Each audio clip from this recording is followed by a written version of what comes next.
Information technology fuels global innovation and connectivity, shaping the modern digital landscape and powering essential services. Hello, I'm Aarti, currently pursuing BTech in Information Technology at this college.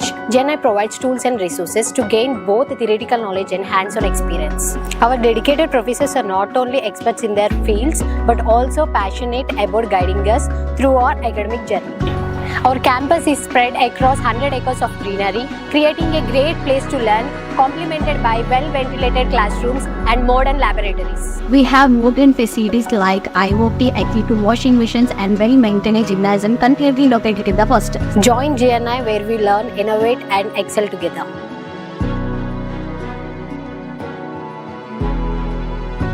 Artificial intelligence and machine learning merges computer science with AI and ML, empowering students to innovate and solve complex problems. Hi, I am Ranjit Kumar, studying in Computer Science, Artificial Intelligence and Machine Learning at Guru Nanak Institutions.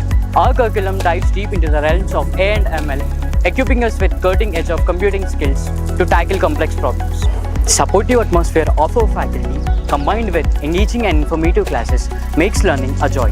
At GNI, we embrace a philosophy that learning is a lifelong journey, and our educational approach reflects this principle. We offer a diverse range of extracurricular activities such as sports, cultural events, seminars and workshops to enhance your college experience. Our institute also provides specialized courses in fields like IoT, cybersecurity and data sciences, ensuring students to have a range of options pursuing their passion. Join us at GNI, where knowledge meets innovation and excellence becomes a tradition.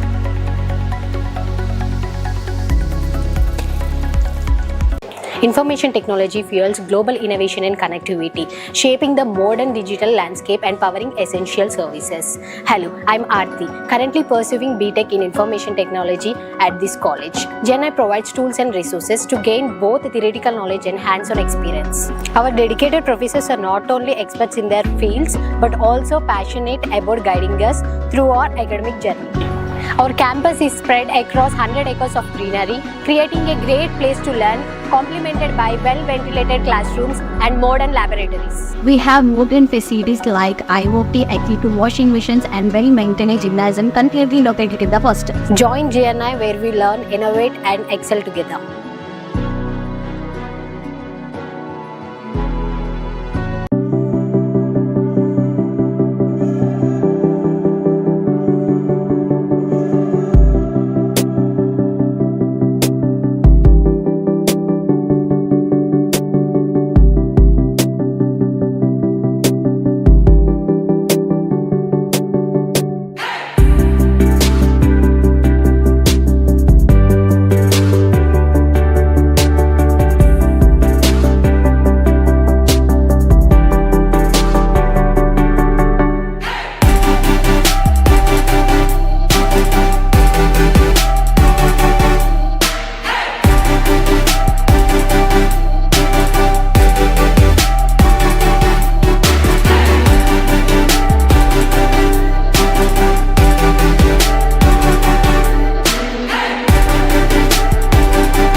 Information technology fuels global innovation and connectivity, shaping the modern digital landscape and powering essential services. Hello, I'm Aarti, currently pursuing BTech in Information Technology at this college. GenI provides tools and resources to gain both theoretical knowledge and hands-on experience. Our dedicated professors are not only experts in their fields, but also passionate about guiding us through our academic journey.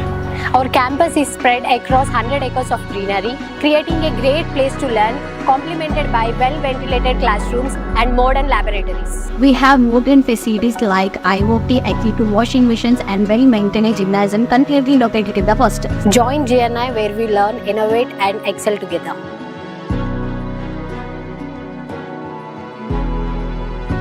Artificial intelligence and machine learning merges computer science with AI and ML, empowering students to innovate and solve complex problems. Hi, I am Ranjit Kumar, studying in computer science, artificial intelligence and machine learning at Guru Nanak institutions. Our curriculum dives deep into the realms of AI and ML, equipping us with cutting edge of computing skills to tackle complex problems.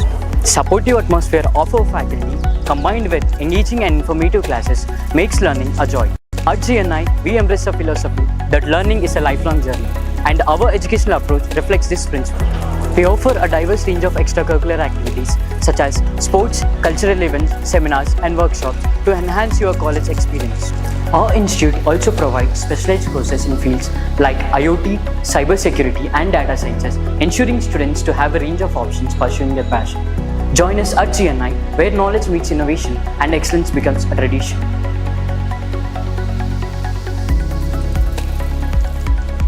Information technology fuels global innovation and connectivity, shaping the modern digital landscape and powering essential services. Hello, I'm Aarti, currently pursuing BTech in Information Technology at this college. GenI provides tools and resources to gain both theoretical knowledge and hands-on experience. Our dedicated professors are not only experts in their fields, but also passionate about guiding us through our academic journey. Our campus is spread across 100 acres of greenery, creating a great place to learn, complemented by well-ventilated classrooms and modern laboratories. We have modern facilities like IoT, equipment washing machines, and well-maintained gymnasium conveniently located in the hostel. Join GNI where we learn, innovate, and excel together.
Morning, everybody.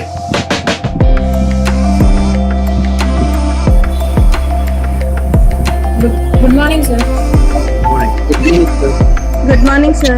Morning, everybody. All the preparations are done. Yes, sir. Who is the anchor? Uma and Manzoor. Uma and Manzoor, who is Uma? a student, sir. IEEE member. Guests are joining on this link only or some other link? Sir? Guests are joining on this link or some other link? This link only, sir. But in this link there are hardly 20 people right now. 25. They are joining, sir.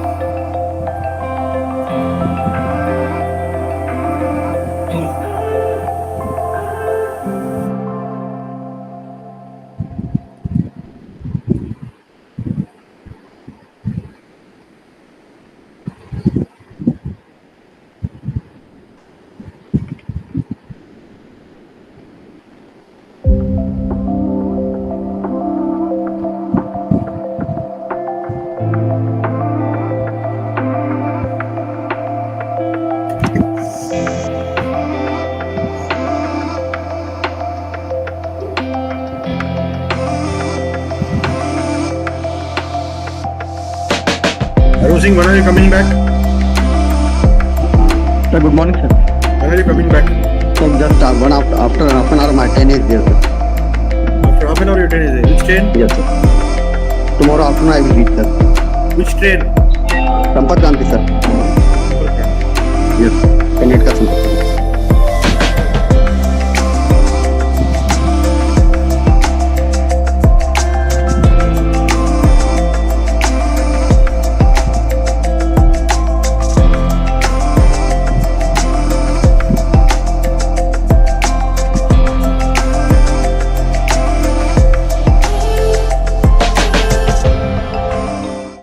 Information technology fuels global innovation and connectivity, shaping the modern digital landscape and powering essential services. Hello, I'm Aarti, currently pursuing BTech in Information Technology to gain both theoretical knowledge and hands-on experience. Our dedicated professors are not only experts in their fields, but also passionate about guiding us through our academic journey.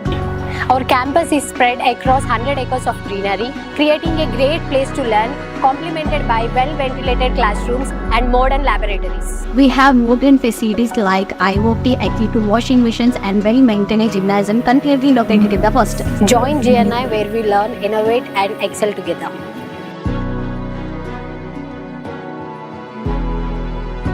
Artificial intelligence and machine learning merges computer science with AI and ML, empowering students to innovate and solve complex problems. Hi, I am Ranjit Kumar, studying in computer science, artificial intelligence and machine learning at Guru Nanak institutions. Our curriculum dives deep into the realms of AI and ML, equipping us with cutting edge of computing skills to tackle complex problems. Supportive atmosphere of our faculty, combined with engaging and informative classes, makes learning a joy. At GNI, we embrace a philosophy that learning is a lifelong journey, and our educational approach reflects this principle. We offer a diverse range of extracurricular activities such as sports, cultural events, seminars, and workshops to enhance your college experience. Our institute also provides specialized courses in fields like IoT, cybersecurity, and data sciences, ensuring students to have a range of options pursuing their passion. Join us at GNI, where knowledge meets innovation and excellence becomes a tradition.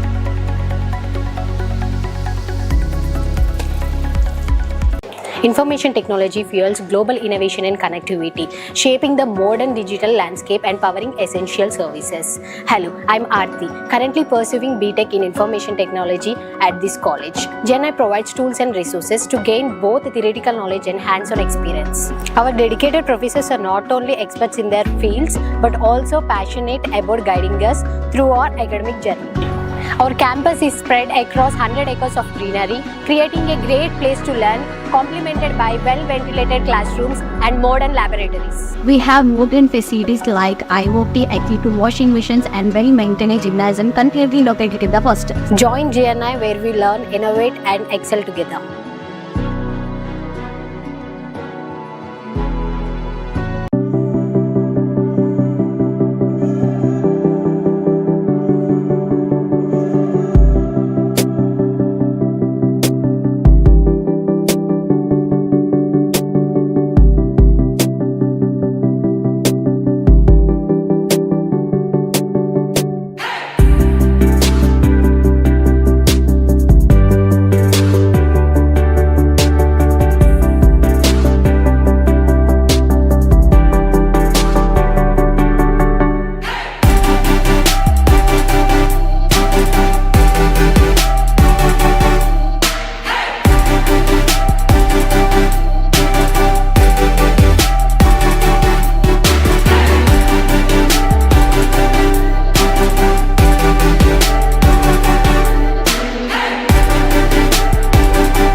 Information technology fuels global innovation and connectivity, shaping the modern digital landscape and powering essential services. Hello, I'm Aarti, currently pursuing BTech in Information Technology at this college. GenI provides tools and resources to gain both theoretical knowledge and hands-on experience. Our dedicated professors are not only experts in their fields but also passionate about guiding us through our campus is spread across 100 acres of greenery, creating a great place to learn, complemented by well-ventilated classrooms and modern laboratories. We have modern facilities like IoT, equipment washing machines, and well-maintained gymnasium conveniently located in the hostel. Join GNI where we learn, innovate, and excel together.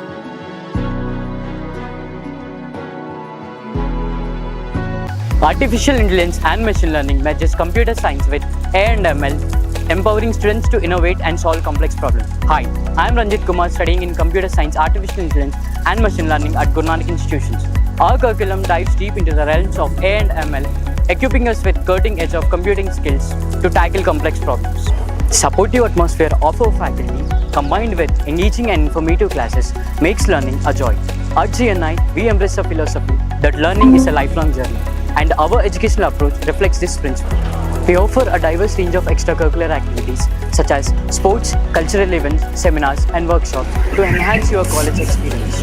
Our institute also provides specialized courses in fields like IoT, cybersecurity, and data sciences, ensuring students to have a range of options. Good morning, everyone. Join us at GNI, where knowledge meets innovation and excellence becomes a tradition. Very good morning. Good morning. Information Let me check technology for fuels global 2 minutes innovation and for the connectivity, readiness of shaping the everything, modern digital. and we will start with the event. Just give me 2 minutes. Thank you.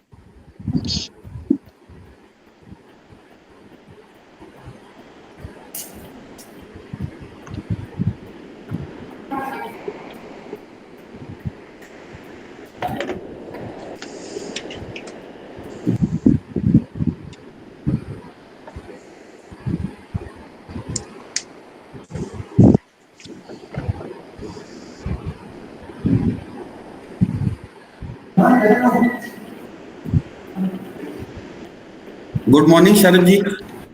Good morning. Good evening. Your good evening, our good morning. Yeah, So just we are going to start in another 2-3 minutes. thank you.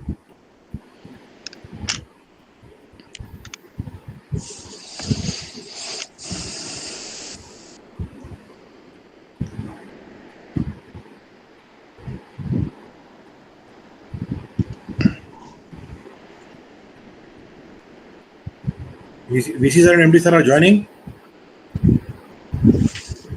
Dr. Kundra. Sir and VC sir is not joining, sir. VC sir and MD sir, are they joining? No, sir.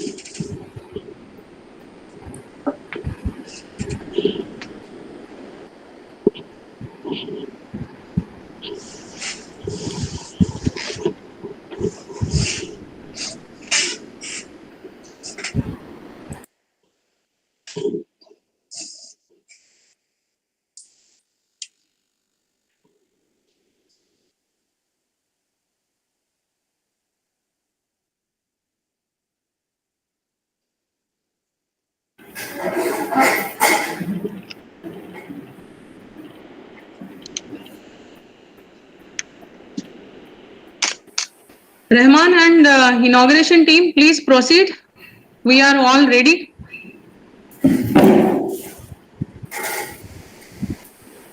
Good morning to all our distinguished guests, respected judges, enthusiastic participants, and dedicated organizers. I am Uma Maheshwari, and joining me is Syed Mansoor.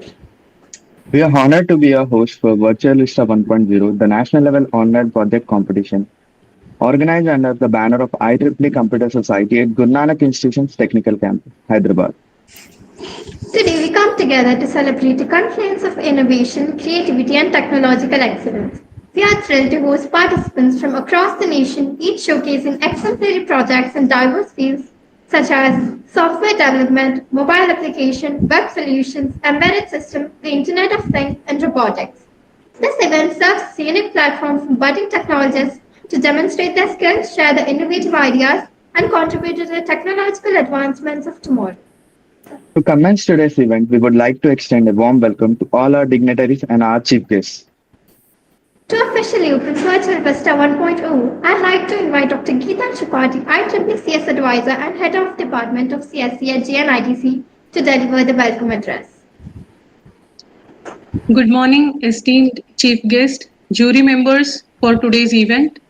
Our authorities from GNI Group, respected Director Sir, respected Joint Director Sir, Associate Director Sir, Dr. Kundra Sir, and for IEEE CS, IEEE Student Chapter Chairperson Mr.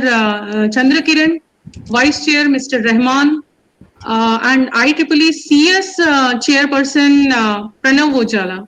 So welcome all to this inauguration of national level online project competition Virtual Vista first version. So I am delighted to welcome you all on this event.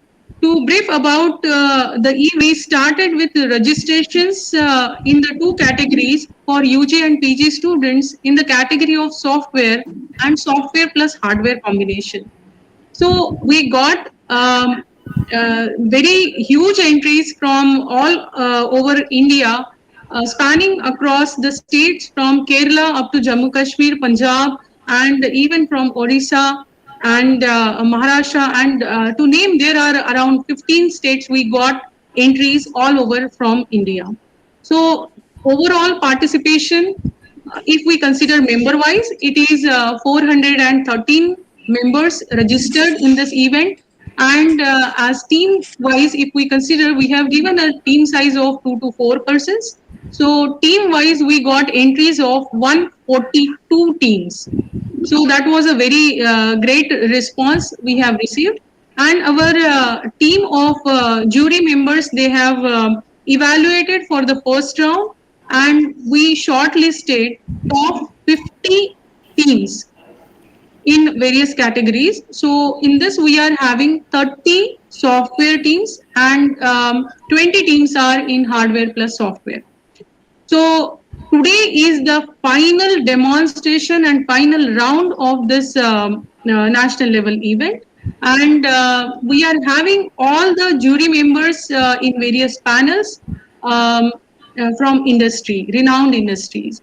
So this is the objective of this event is to give a platform to the budding technocrats all over the India to showcase their talent, to showcase their idea, to present their ideas for the benefit of the society and the research. So I welcome you all the participants, as well as all the dignitaries, jury members. Warm welcome to all of you for this event. I really extend my thanks to all the committee members who have organized this event. I wish them good luck. All the best to all the participants.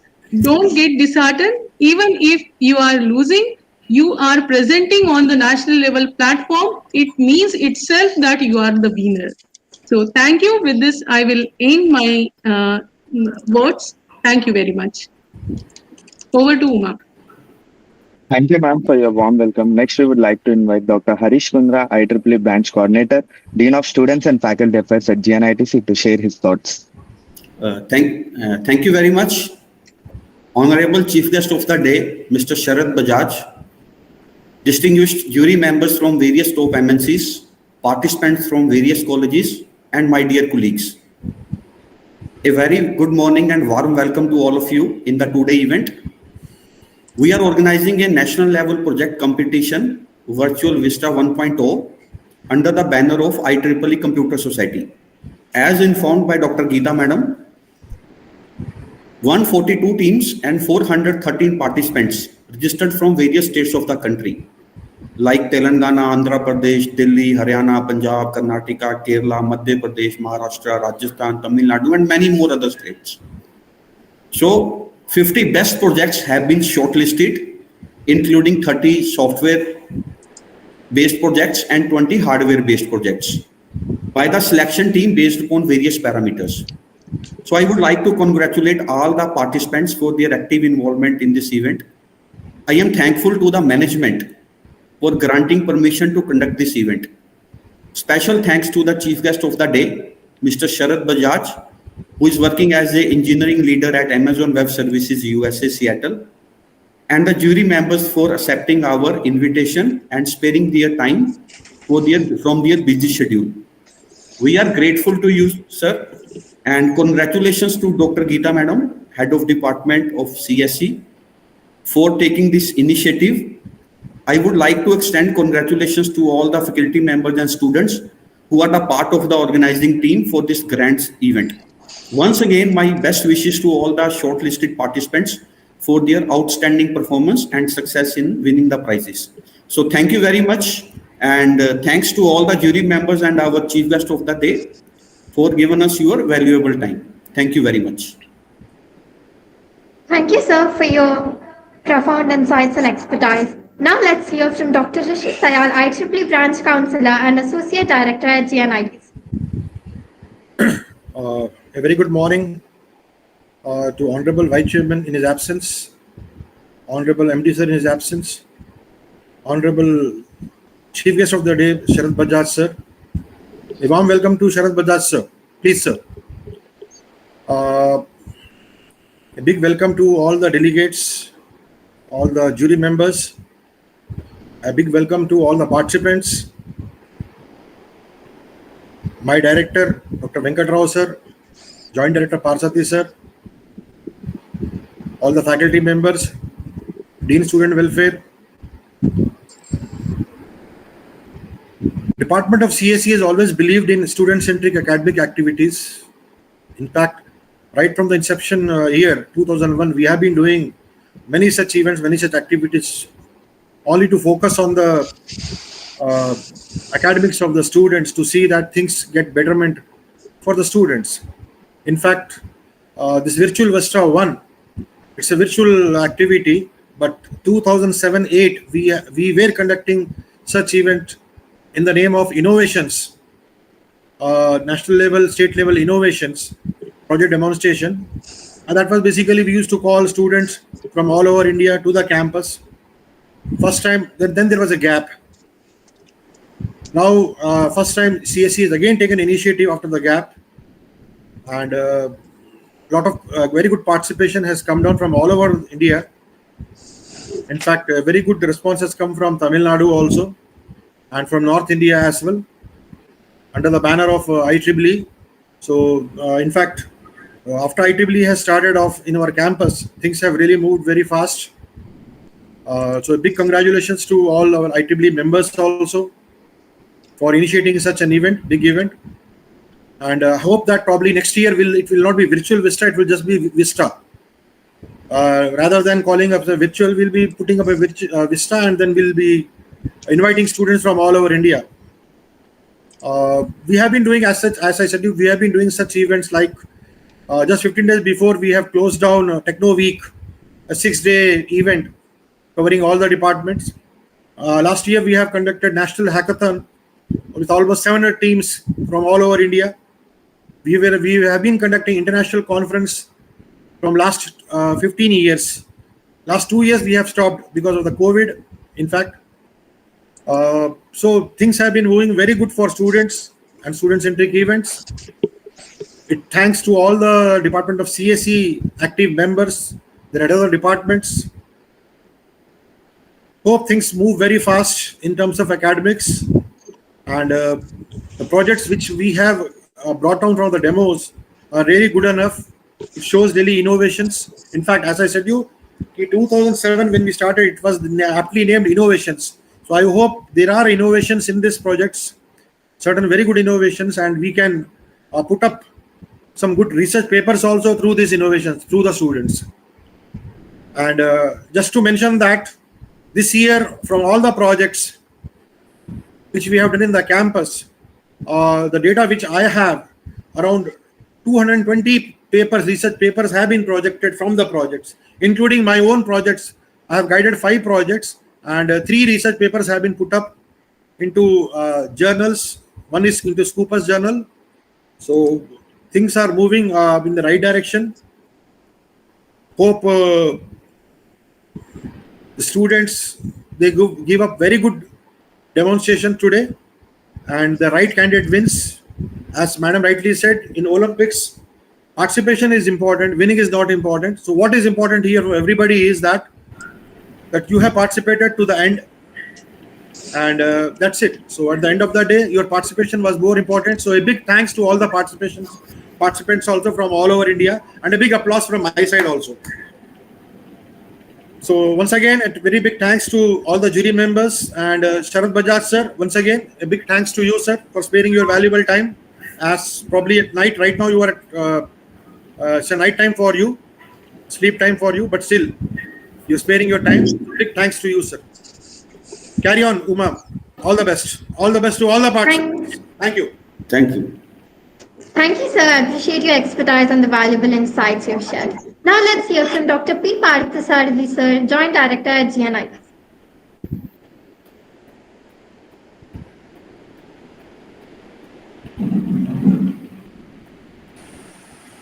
Fine. I think we can go for the next, Dr. Venkat Rao, sir. Very good morning and good afternoon to Chief Guest. Today's function. I'm really happy and proud that our GNITC always running good events for the benefit of the students. Definitely these kind of projects helps the students team spirit, technical knowledge exchange, more than that useful for the society. I'm requesting you, all the participants, please exchange the knowledge. Please continue your journey, not only with 1 or 2 projects. They prepare one project and continue for, as our beloved speakers informed, that convert as a research papers or something else. Beyond the syllabus is always focusing on GNITC. These kind of participants are really useful for the placements as well as self-confidence increasing. I myself wish you all the best. Good luck. A special thanks to the chief guest today, Sharad Bajaj sir, from the spending a more valuable time in his personal life. Thank you. Wish you all the best. Good luck. Dr. Parsa, this Thank you. Thank you, Director sir. We have. Yes, sir. Yes, sir. Thank you, Director sir. Thank you very much, sir. So, and Joint Director sir has also joined the meet. So, Uma, please further request to sir for addressing the gathering. No problem, madam. I will start. Good morning to all the members, respected dignitaries, and a warm welcome on behalf of the Guru Nanak institutions to the chief guest, Mr. Sharad Bajaj, engineering leader, Amazon Web Service USA, and jury members, Mr. J. Santosh Kiran, Mr. Siddharth Dio, Mr. M.A. Rafu, and Mr. U. Arjun, and Mr. G. Kapil Kumar. They are sparing their valuable time for judging the projects. I am very thankful to the members sparing their valuable time, and a great welcome to all the participants. Wish you all the best.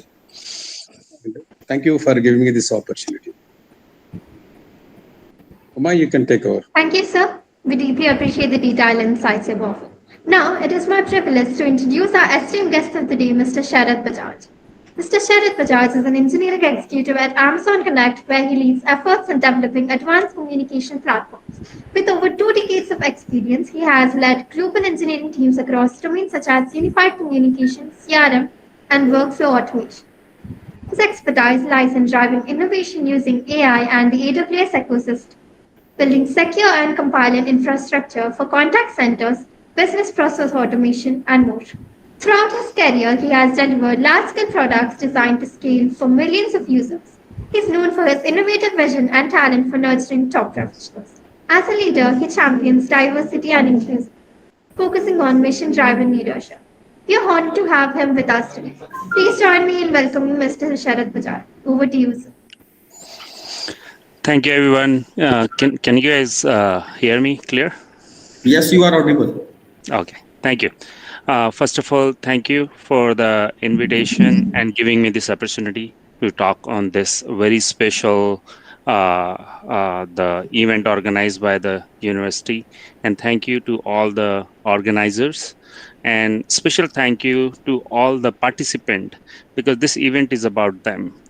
And a little bit about myself. I have, as Uma shared, that I have 2 decades of experience. Throughout my experience, I have learned a lot. I have spent almost 15 years at Microsoft and almost like 5 years at Amazon Web Services.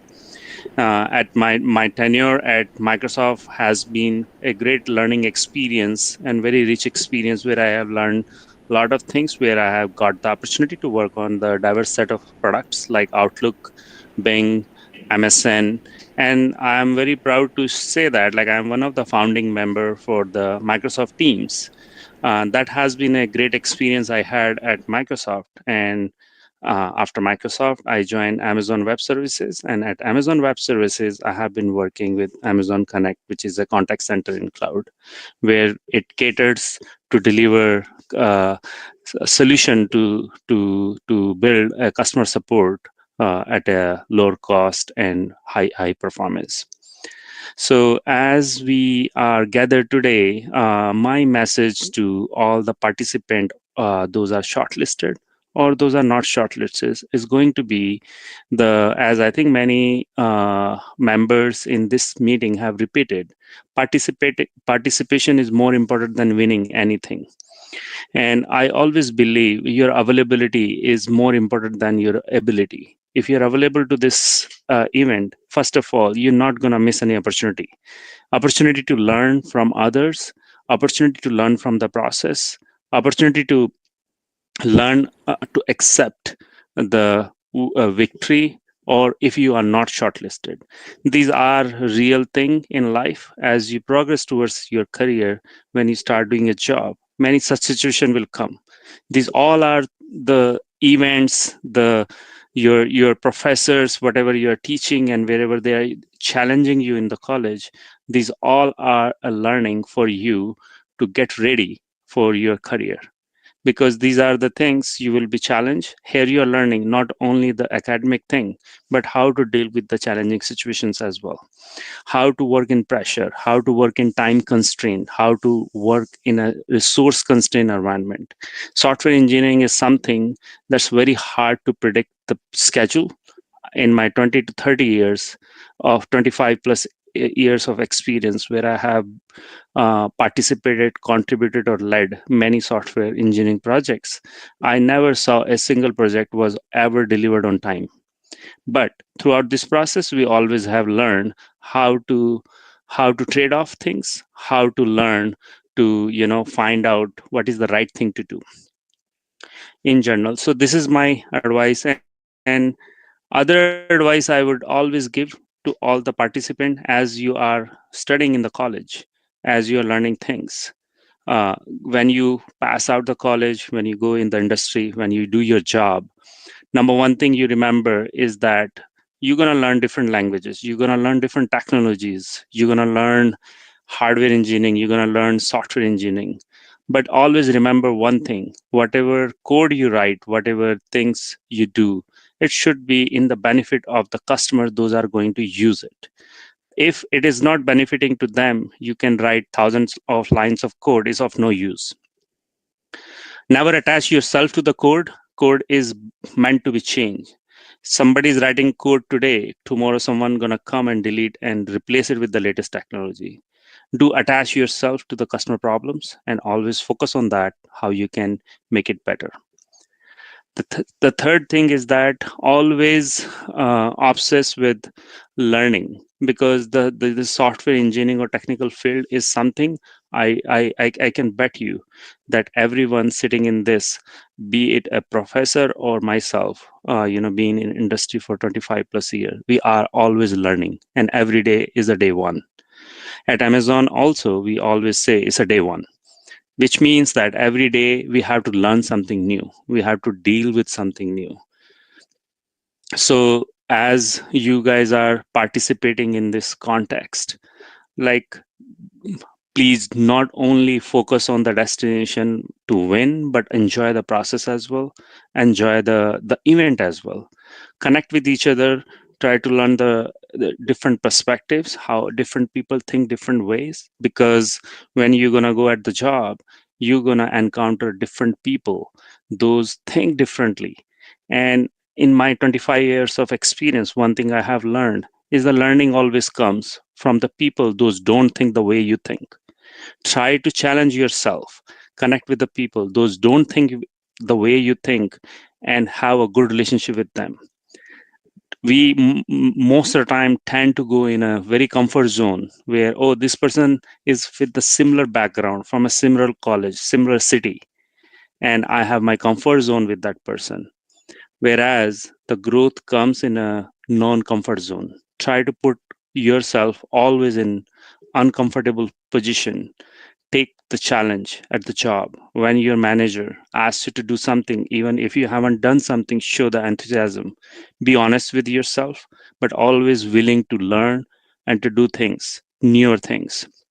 That's how you're going to continuously grow in your career.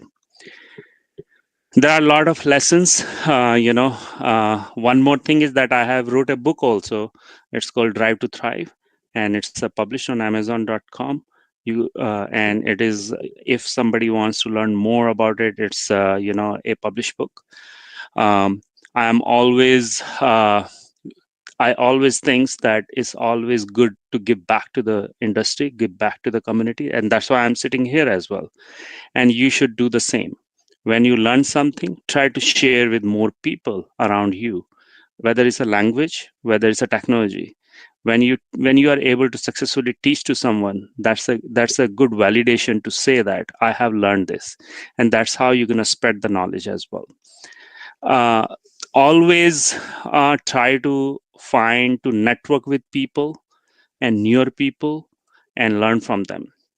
When it comes to the latest trend in the technology, there are a lot of trends going on. One of the top trend right now in market is generative AI, where the generative AI is a groundbreaking. From Microsoft, it's a Copilot. From Amazon, it's a Bedrock. And this technology has been applied in various disparate set of industry, starting from customer support, where I belongs to, where it is being used to assist the agent when you are calling a contact center for any customer support.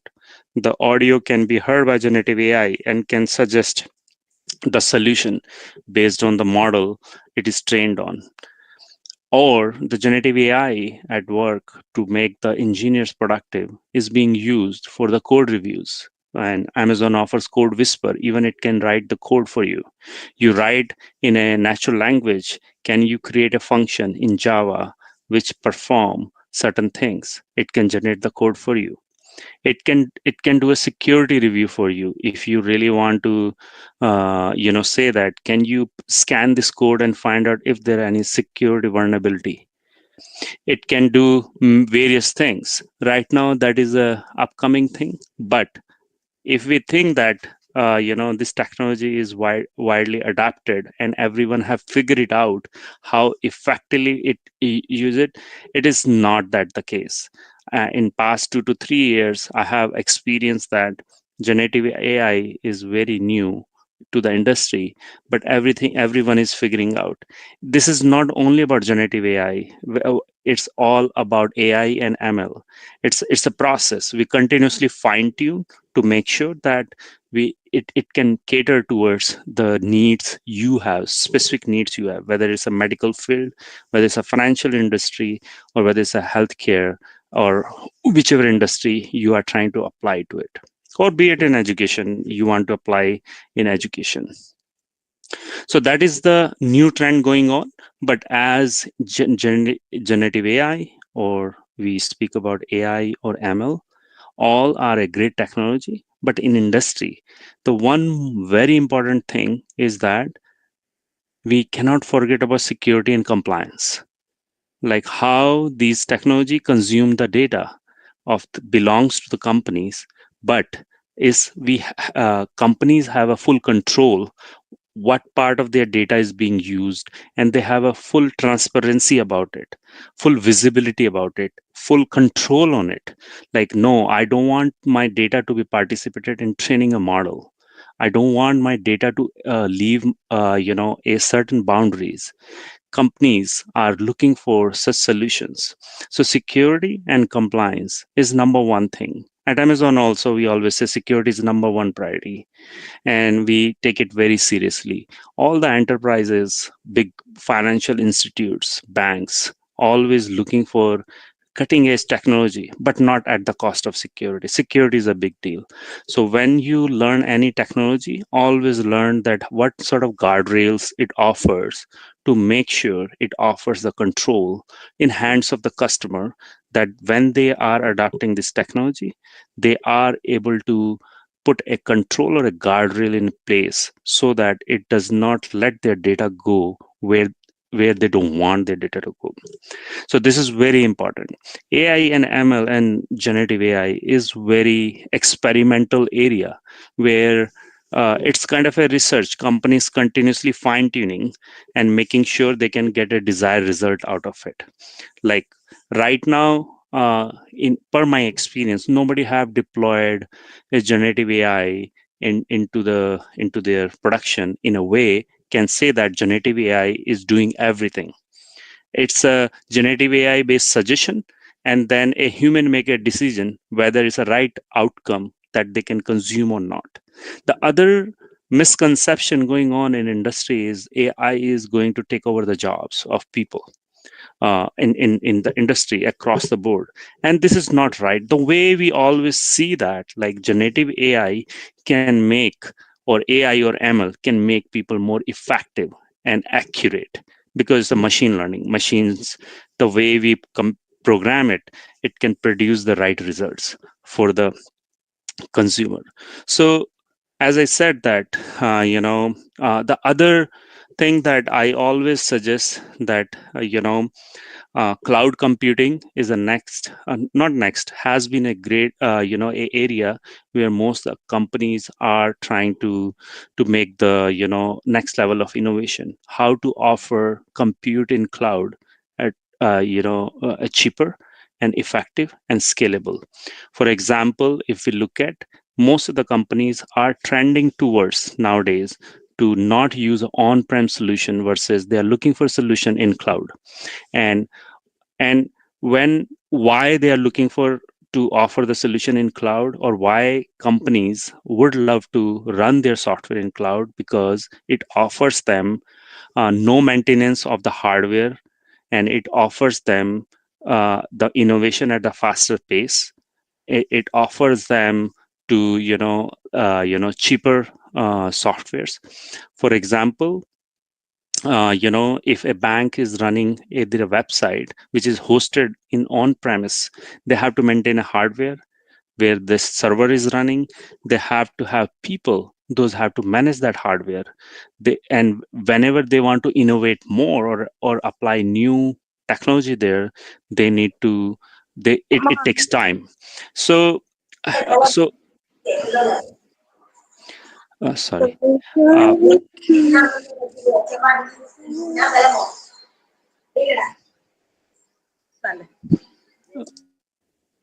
Okay. Sorry for the Sorry, disturbance, sir.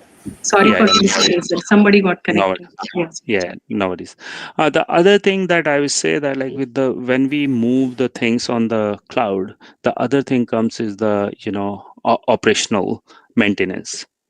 When you will be working at the bigger companies like Amazon, Microsoft, Google, Oracle, these companies, when they offer a solution in cloud, when you when they deploy something in cloud, one thing I have learned, whichever solution they offer, does not matter what it does, the number one thing all these companies sells the operations. They don't sell the innovation as much. What does it mean, the operation? Means if a company relying on your web services, which is in the cloud, they expect higher availability of that service, which means that 99.99% that service will always work.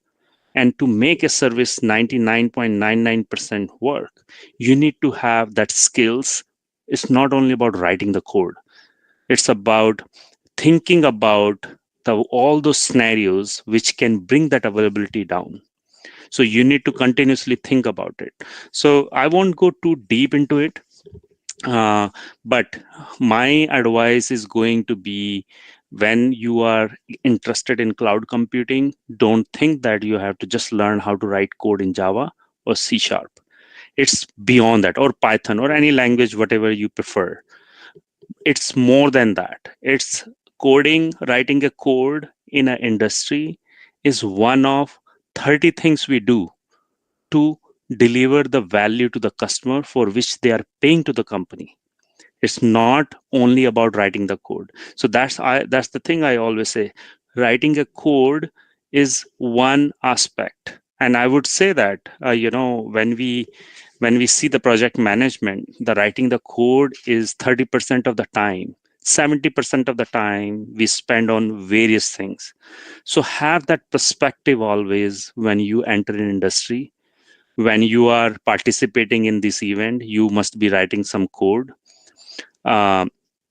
So having said that, I'm super excited to see all of you guys participating in this, and I wish you all a very good luck.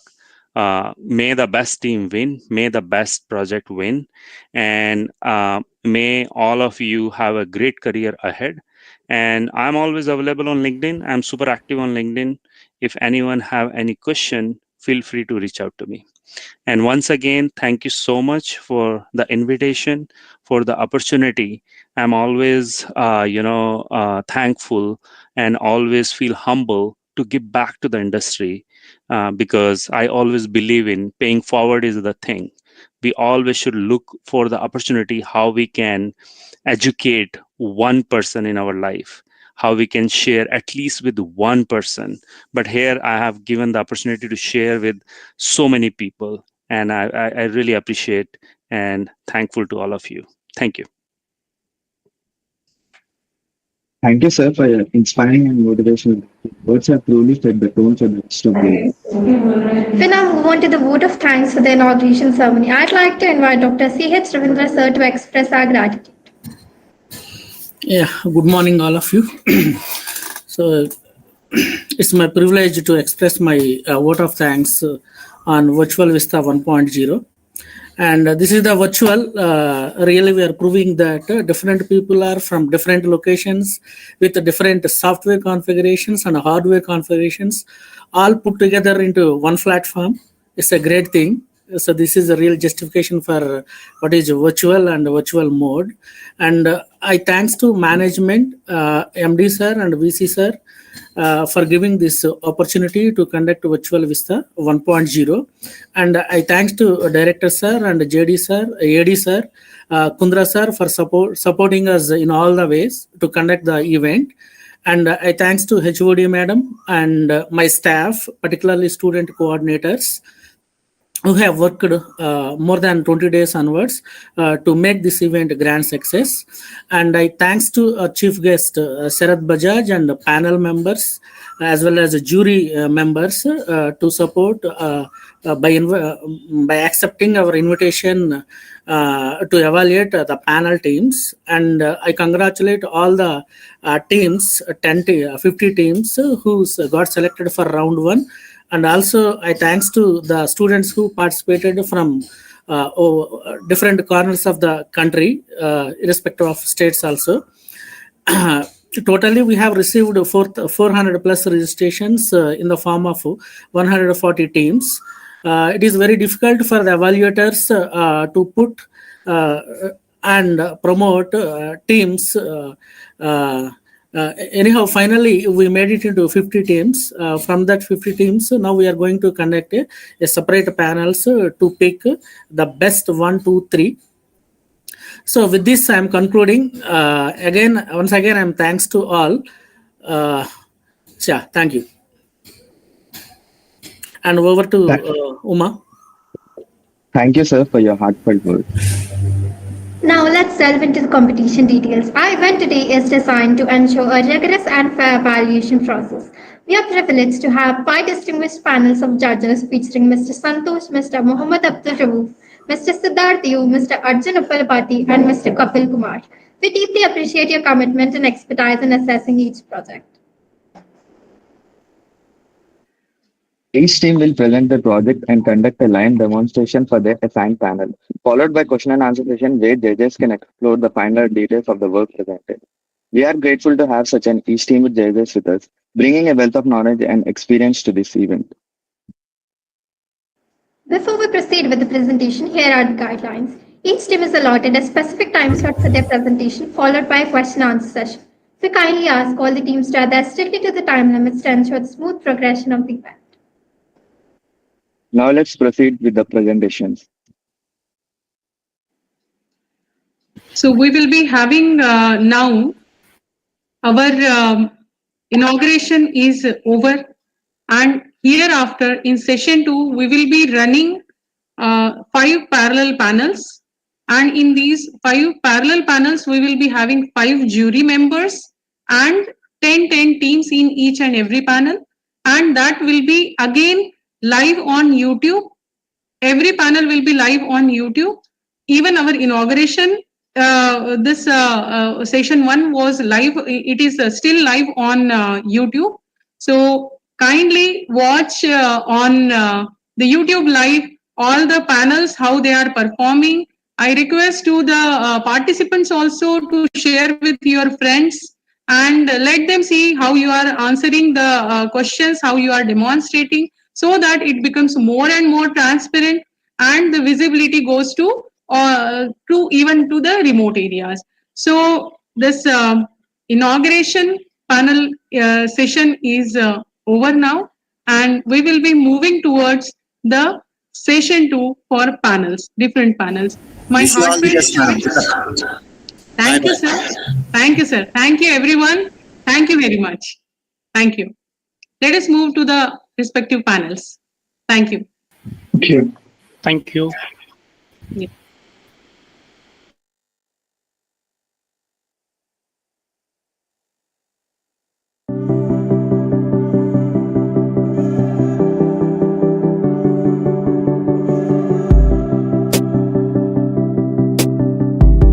Dear student coordinators and faculty coordinators, please share the YouTube live link of inauguration as well as individual panels, all the 5 panels in each and every group. Not only that panel, but all the panels. Share in each and every group. All the best to all the participants once again.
Hi, Aniket.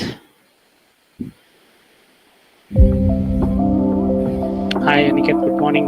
How are you?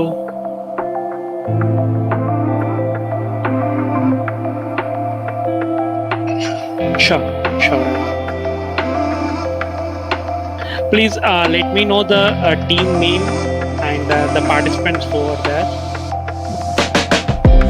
Just I would like to request to let me know their names. Sure. Okay.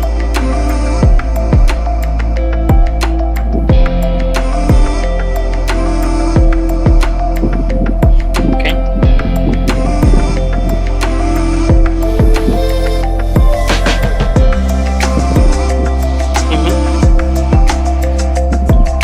Hey, Aniket and Varun. Okay.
Hello, good morning, sir.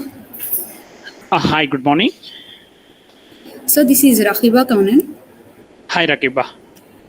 Yeah. Shall we start, sir? Yep, I'm waiting for the candidates to start. Did we have all Okay, the four candidates here? I could see only 3. No, so we are a team of 3. Only 3? Okay, fine. Yes. Please go ahead. Please go Okay, ahead sir. with your presentation. Am I audible? And just a moment, I would like to request you all to switch on your cameras.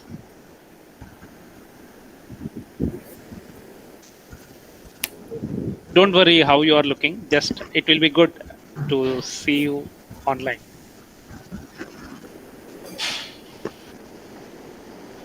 Shall we start, sir? Yep, please. Yeah. Am I audible, sir? Yep. You are audible. Let me share my screen. Is my screen visible to all of you? Yeah. Yeah. Today, I'd like to introduce you to a technology enthusiast who graduated from Usmania University. He has over 17 years of extensive IT experience specializing in the banking, insurance, and financial domains. Currently, he is making significant contributions as a release and configuration management specialist for a leading airline service provider hosted on Google Cloud Platform. In his impressive career, he has developed a wealth of expertise and OpenShift, Amazon Web Services, and Murex applications. His experience spans across on-premise and public-private cloud migrations, leveraging Amazon Web Services, Azure, OpenShift, and vBlock cloud service providers. He possesses a strong technical background in RHEL, Groovy, and Java J2EE programming. His credentials include being a certified AWS Architect Associate and an ITIL-V3 Foundation certified professional. He has a solid understanding of various software development methodologies, including Agile, DevOps, Rapid Application Development, and Waterfall. Please join me in recognizing the accomplished IT professional Santosh Kiran Jiligama. Thank you, Rakiba, for your introduction. So it was nice hearing from you. Thank you very much. Nice meeting you, sir. Yeah, nice meeting you guys. Probably means I don't want to waste much of your time. So please go ahead with your presentations and So now I would like to invite Null Pointers team from Guru Nanak Institution's Technical Campus, project titled Sadak Mitra, to start their presentation. Okay, sir. I'm going to Over to you, team. I'm gonna take lead for this presentation. I'm sharing my screen. your voice is little bit it's not clear, Kashyap.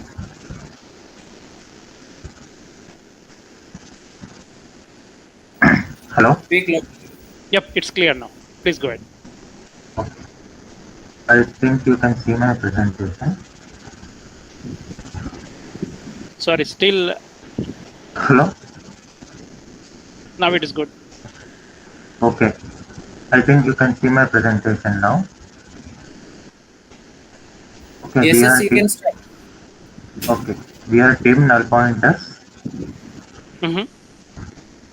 Okay, our main idea is to create a web application for maintaining potholes on road, especially very useful during the rain situation, where drivers can avoid hazards and assist authorities, I mean government, in timely road maintenance by providing real-time information. So we named our web portal with the name Sadak Mitra, which means Sadak means road and Mitra means friend. So it's road friend, and this is a software category project. Me along with my two teammates Uday Kiran and Dattarao worked to develop this project. And let's go deep into our project statement. It is very easy to see and avoid potholes while driving when the roads are dry in general situation. But imagine a scenario, it's raining. By the way, this rainy season, you have to go home by driving your car. The roads are flooded and you don't know where and how big the potholes are on the road. If there is an updated database or a road map which shows you the potholes, there will be two advantages. The first one is we can avoid our car by stucking into the pothole.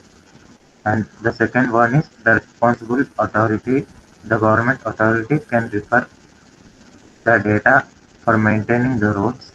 So uploading and updating database of potholes regularly on the maps help people driving their vehicle when roads are flooded.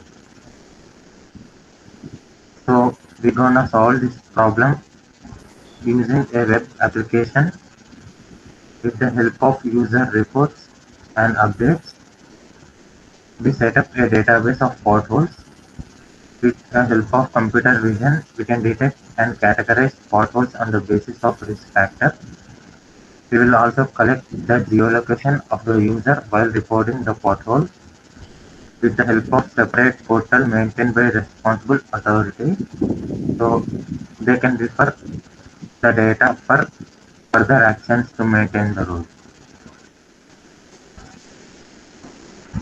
And this is the software web application design. At one side, the user can report the pothole. We have two features, two methods. The first one is reporting pothole and accessing the pothole data.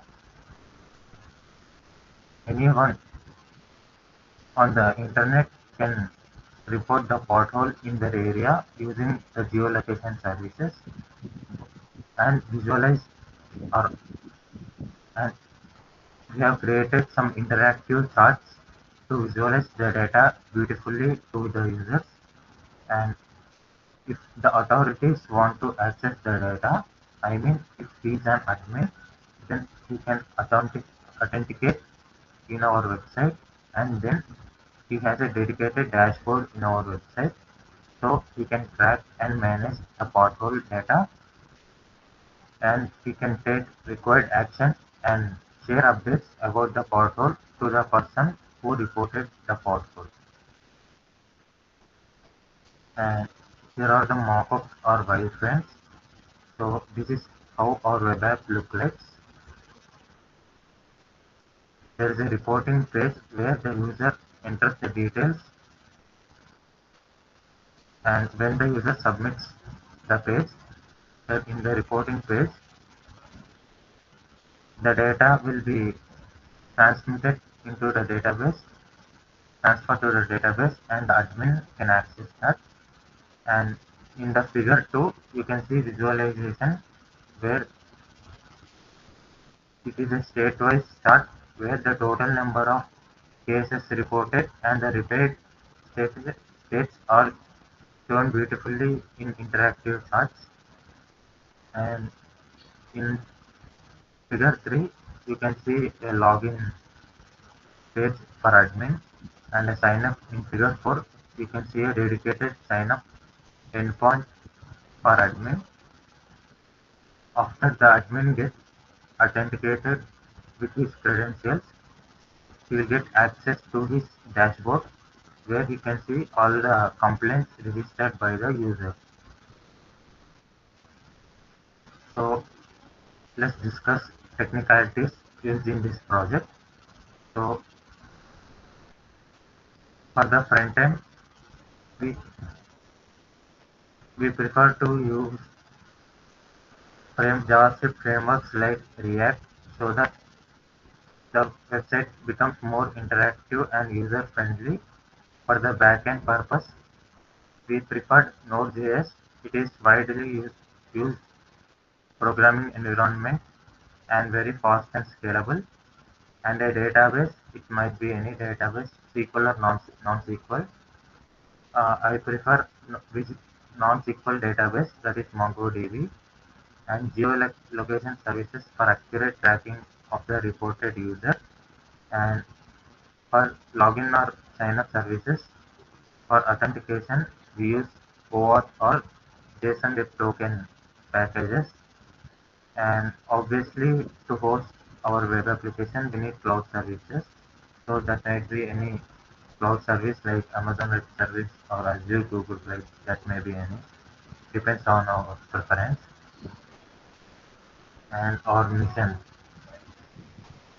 By enabling our web application for quick reporting and repair of potholes, we can help reduce the number of accidents caused by damaged roads, and authorities can prioritize the pothole repairs based on the number of reports and severity of potholes statewide, ensuring the most critical issues are addressed first. And the portal empowers citizens to directly participate in maintaining their local infrastructure and providing transparency of the data to the citizens. And the platform can collect valuable data about the potholes, frequency, and response times, which is helpful in resource management and research purpose about the roads. And I'm done with my presentation. I would like to show the demonstration of the project.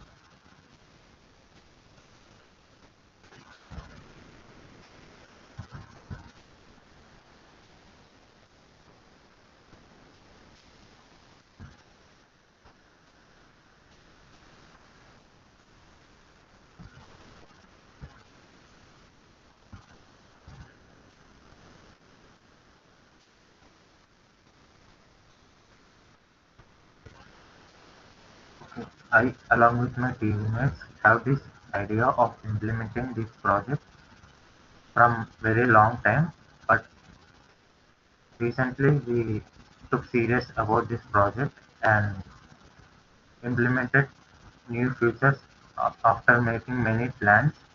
And this is our code base we set up, and prototype we designed in previous week. This is a React-based application. The web application is running on localhost 3000.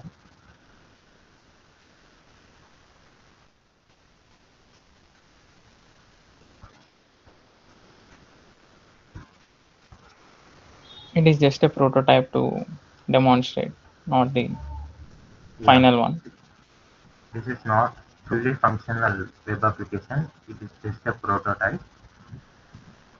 Okay, this is how the home page looks like. Okay. If we deep dive into routes, this is default route, shows home element. Sorry, home element. This is the home element. You can see an interactive task. When we hover onto the bar of any task, you can see the interactive details like the count, number of reported cases and number of solved cases, that is number of repaired potholes, and there's a dedicated route for reporting pothole and for an admin. So let's click on the report. Okay, look at this route, pothole registration. For pothole registration, we are displaying the pothole registration component which we defined here, pothole registration. Here the user can enter the data, for example, like an email. Also, by geolocation, we can detect the location directly. Yeah, it is a feature detect location. When a user clicks on that, look at this, the location will get shared to the admins directly. It makes the process more simplified. And when we click on submit, well, okay, when we click submit, the reports get added successfully into the database, and this phone number and email will get regular updates about his complaint registered. So when authorities solve the complaint, or if there are any updates about the complaint, he can talk to the person using this phone number or email address. And let's go back to home page. We can navigate to home page using this button. And okay, let's go to our code base. There is a dedicated route to create account.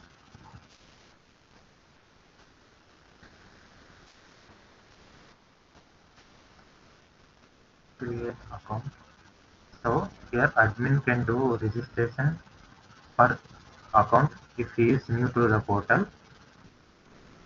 This is access only for the authorities, so citizens don't have access for this route. And if the admin is registered, then he can directly log in using this admin of login route. Uh, Login route, he can log in using his credentials which he used during his sign up, and after his login he will have access to a dedicated portal. Look at this route, admin route. In admin route, you can see all the complaints got registered by the citizens in this portal, so he can take any action according to the reports, and he can talk or send updates to the reported person or the citizen directly via email or phone number. And I think we are done with the presentation. Uh, my teammates, would you like to say anything? Yeah, generally, the basic idea want to summarize that everyone can able to report to the authorities with this application, and even the authorities can able to prioritize the among like according to the people, how many people have been reported, and they can even sort out the things like most critical issues.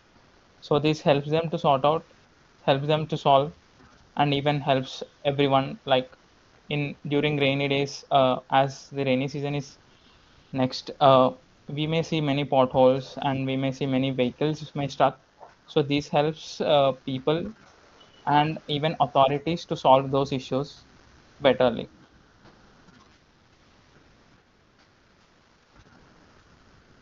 Yeah, that's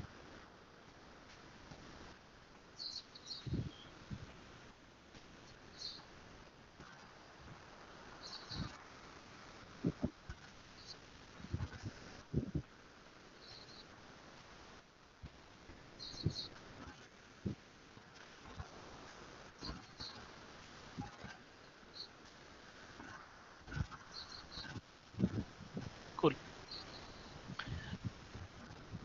It's a good idea.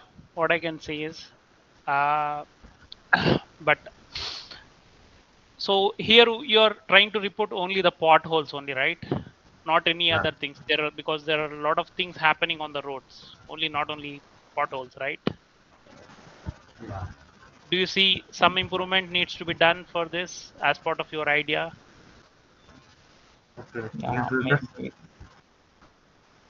damaged roads. Yeah.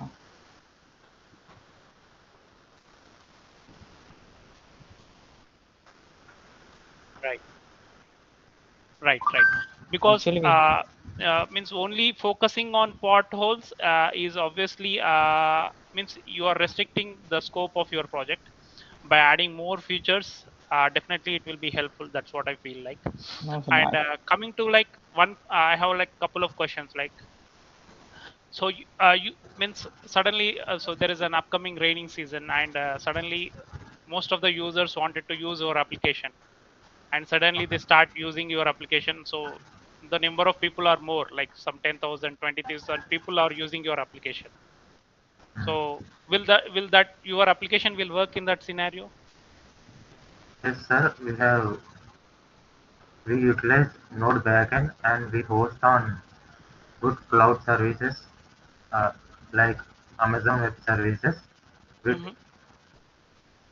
okay, So where you are hosting your solution then? we would like to host it on Amazon Web Services. How AWS. do you maintain this application in Amazon Web Services? Uh, we host it in Amazon Amplify. In Amazon Amplify, uh, there are subscription plans based on the number of visitors. So there is something, I think, dynamic. There's a dynamic plan where the server size increases according to the users automatically. So we try to implement that server while hosting our web application. Okay, fine. So how you are controlling the security? So if someone like uh, just wanted to report a false alarm, so how do you make sure that he is a valid user? Okay, this is very common issue. Hmm. Uh, so there will be a validate. We try to implement a validation when the user sends a report to the server. We try to implement a middleware between the end user and the server. That middleware will do validation using from using some predefined rules. So if the report obeys all those predefined rules, then we try we try to send the report to the database. Otherwise, we try to keep it in a pending state. So Hmm. we can manually review the report. Is it Okay. true or a false alarm? Okay. What is the functionality of OAuth in your application? OAuth. Okay. OAuth is authentication system, which is instead of creating an account using the email ID and password in every application. We see many applications have features like sign in using Google, sign in using Facebook. So using one click without creating account in that application, we can directly our application borrows or leverages the details from the Google account and automatically creates account in a database for that person. So what makes the sign in or sign up functionality very easier for clients. Okay, cool. So in this reports, what are these red lines and what are these green lines? Okay, in this chart, right? Okay, you can see here the red ones are reported. So total number of reported potholes. Okay, when we hover on a state, for example, Andhra Pradesh, we can see seven reported potholes, and the green one is repaired. So out of seven, two got repaired. So this the main aim of this chart is to maintain transparency in the data. So when the data is more transparent to the users, uh, they are very comfortable and they trust authorities in this whole system or a process. Cool. Got it. Fine.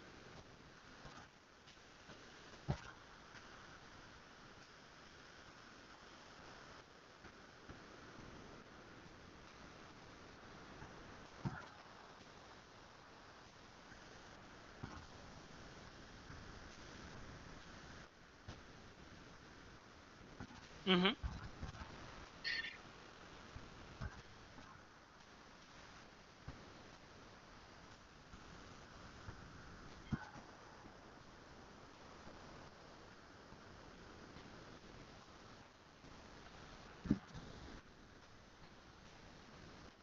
Got it. But in your screen, where in your architecture diagram, I don't see that you are utilizing any APIs. You haven't projected anything over there.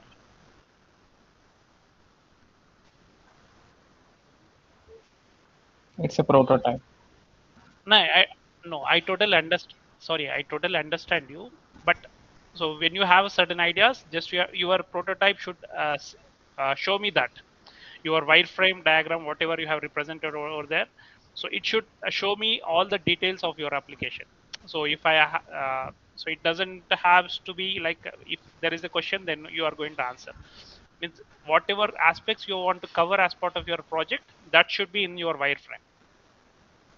Okay, it's like a feedback. It's not a something Okay, to point you on that. So it's like take it as a feedback, and whenever you try to draw a wireframe, right, it should have all the details that you are going to address as part of your project. Okay. Okay, sir. Yeah. Cool. Yeah, it's a great idea. So I congratulate for that. So it's a good one. So I have no more questions to you guys. All the best. Also, sir, according to your first question, Mhm. we actually thought about adding those improvements of roads and also street lights, everything. That's the reason we kept the name as Sadak Mitra instead of like some Right. regarding to potholes or something. Yeah, that's what I was looking for your project. Yeah. It should not be only in potholes. So Yeah. in your presentation, you should add all those points, whatever you are going to cover as part of your application. It doesn't mean you should have a working prototype for every feature. So, but you should have a clear picture of what is you are going to do as part of your presentation. Sure, sir. Yeah. Thanks. Thank you, guys. Thank you, team Null Pointers. Thank you for the feedback, sir. Thank you, Rakiba.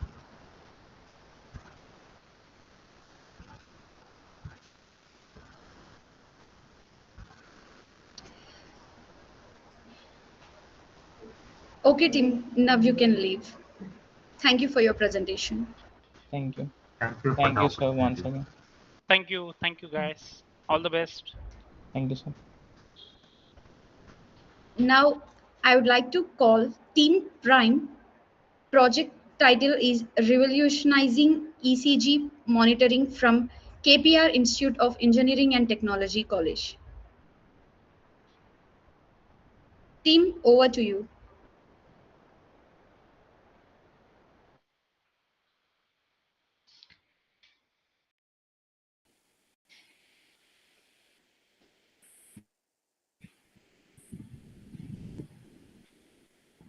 Hello, guys.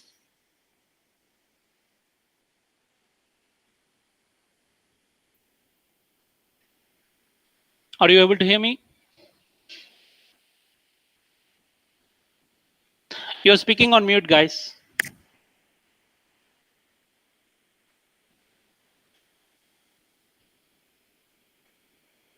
Still, I could see you on mute. Please unmute.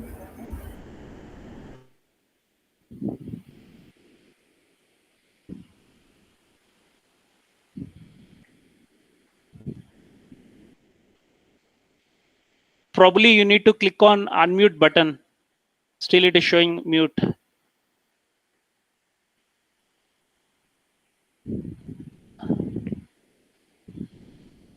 Hello.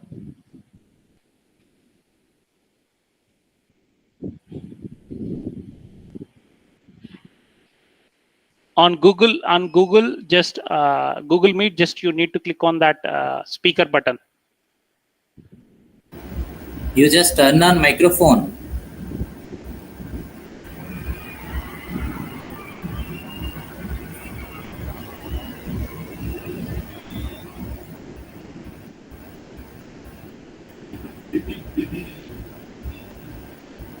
What is this team name? It is Primey, right? Yes, sir. Okay, thank you, Rakiba.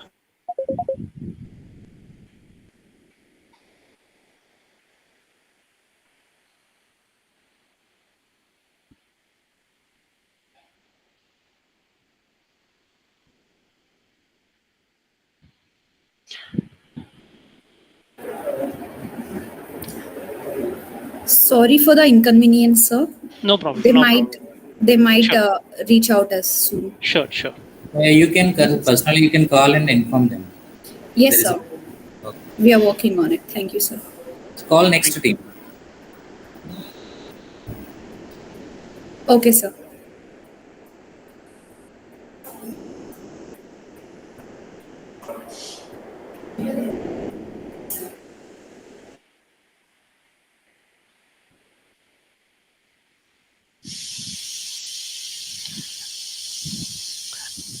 Ravi sir, probably you can also join me in case if you have any questions. Yes, sir. Yes, sir. But most probably you are asking many questions there. There is no chance to asking. No, sir. No, please. You can join. Mostly, I will be focusing on some real time, but definitely. So you can ask few of the questions. No issues in that. Sure, sure. Yeah. Thank you.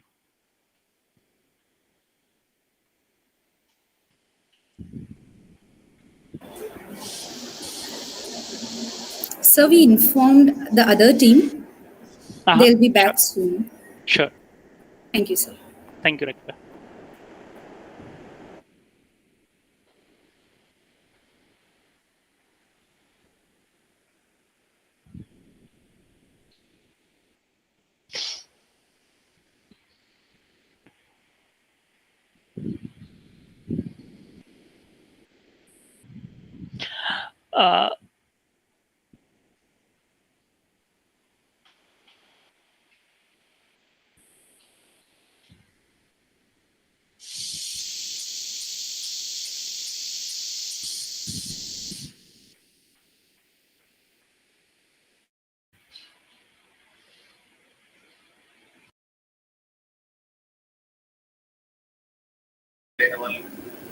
Akiba, can you call other team?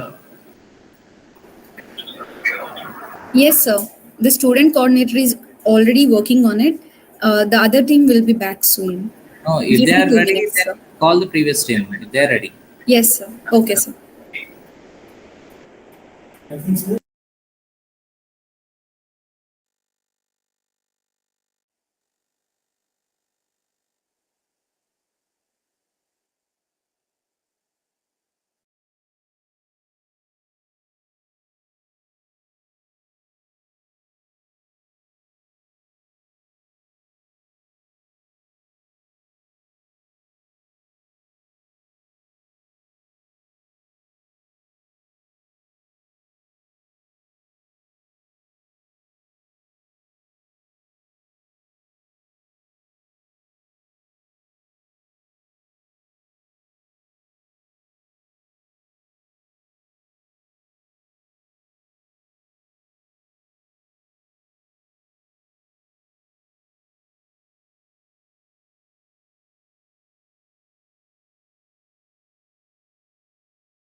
Rakiba, just I will be back in a 1 minute. Give me a sec, please.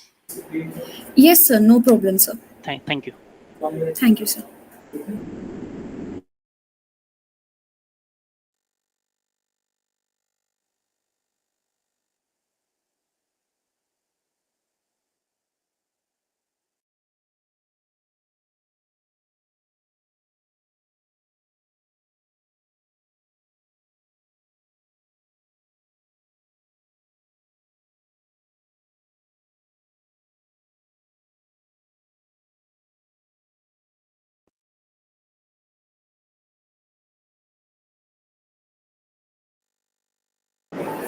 Sir, are you audible, sir? Team, start your presentation. Good morning, all. Here we are, the team, right? Just give me a second. Give me a second. Let sir fix this, please. Can you guys adjust your voice? It seems to be very low.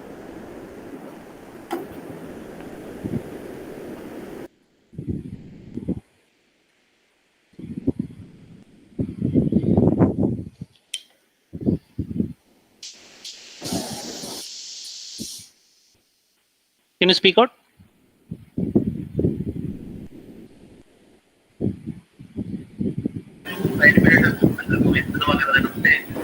Are we audible, sir? Very good.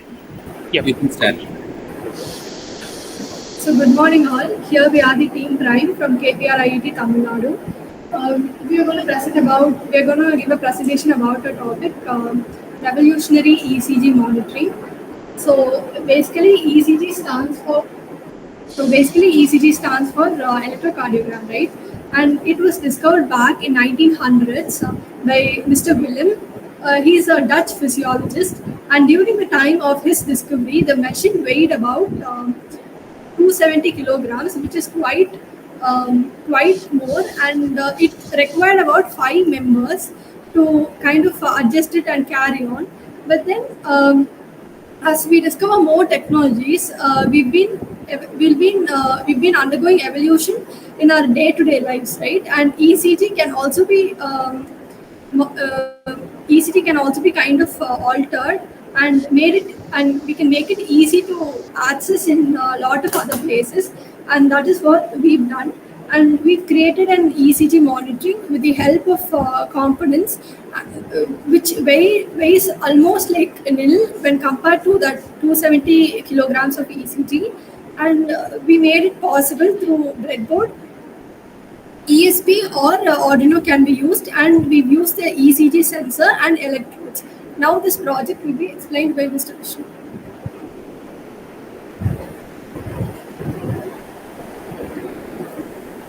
Good morning, sir. Good morning. I'm going to show you our demo, sir.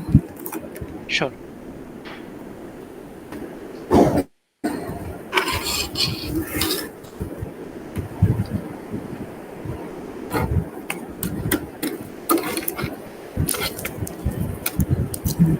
So this is the ECG sensor, sir. Mm-hmm. And we made a connection with the ESP8266 and an Arduino Uno, sir. Okay. Let me share you our window, sir. Sure.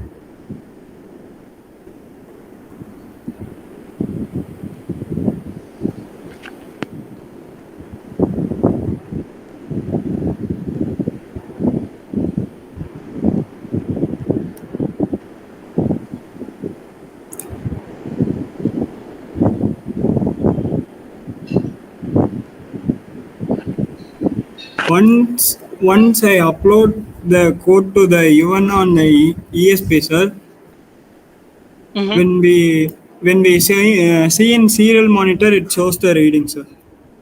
Okay. You can visible graph, sir. This is ECG. Okay. So basically, you are trying to communicate with what? Basically, what it is, where it is going to send this information. We will send to an IoT softwares like Blink, UB dots, so users can access it in anywhere. Sir. And hence the device has been made easy as portable as it is. So it will not be complicated anymore to use this ECG. We can access the stimulation anywhere. Okay. See, basically, how different is it from the existing ones? So already you have similar solutions in the market, right? How different it is? Basically, how means your objective? How it is going to be different? So it is different in the case of weight also, and we can make it in a very easy way. Can you come nearer? We are unable to hear you clearly. So actually, it is very easily accessible and portable, sir. And we can stimulate it like anywhere we want because it is quite easy to make the circuit board also. And like it is once you stimulate it, you can save it in the software and you can access it anywhere you want. And hence you don't have to visit a hospital to take it to kind of stimulate it. You can do it by yourself, and then you can you can with your doctor you can consult the result and hence carry on with the solution and procedures. Okay, how you generate the report? So report can be generated with the help of softwares like as we mentioned, Blink, UB dots, and Arduino can also be used. If ESP32 is quite complex to get, we can use it. We can make the circuit with the help of Arduino also. Okay.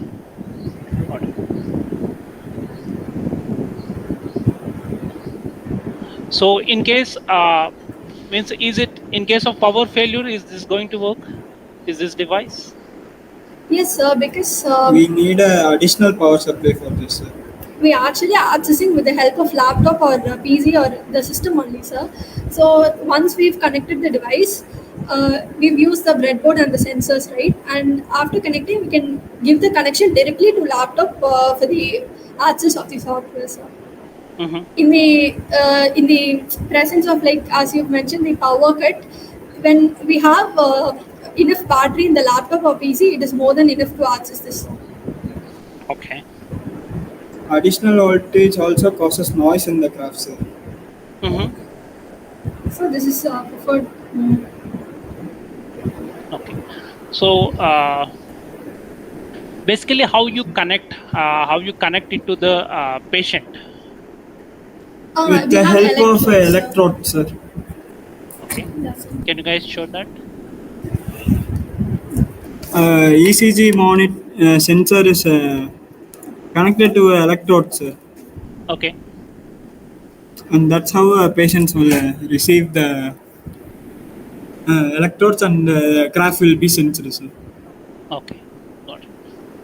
Can you means how big is this entire circuit? Is too compact, sir. It's very compact, sir. Just a minute. Okay.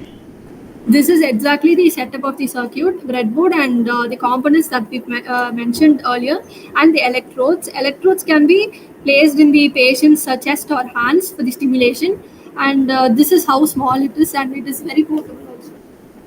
Got it.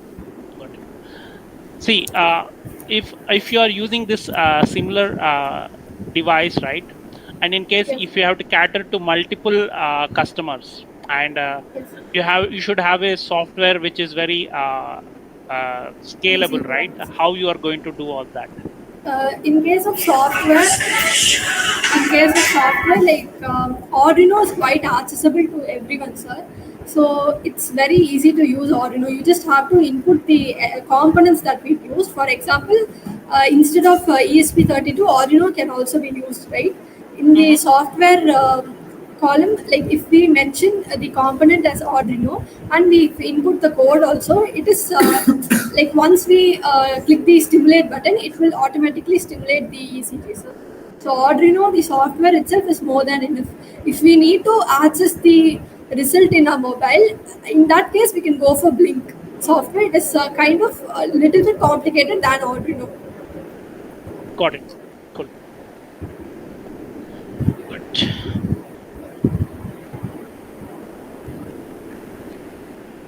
Ravi sir, do you have any questions? I am done with my questions.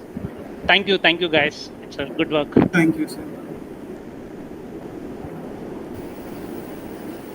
So almost all the questions are covered, sir. Again, I am asking how many modules in this project? It's just one, sir. ECG module, sensor module. Also an Wi-Fi module, sir, for the communicating drive, cloud drive.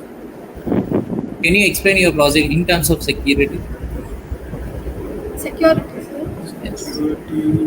Security in the sense, once the hospital it has started to use this kind of model, they can implement the same thing, same kind of security. They are using it for the present ECG device that they maintain in there, sir. Probably the question for you to understand is security in the sense it's moreover from the front end side, which you are controlling through the software. So probably for this, you are means this is going to be a hardware component, right?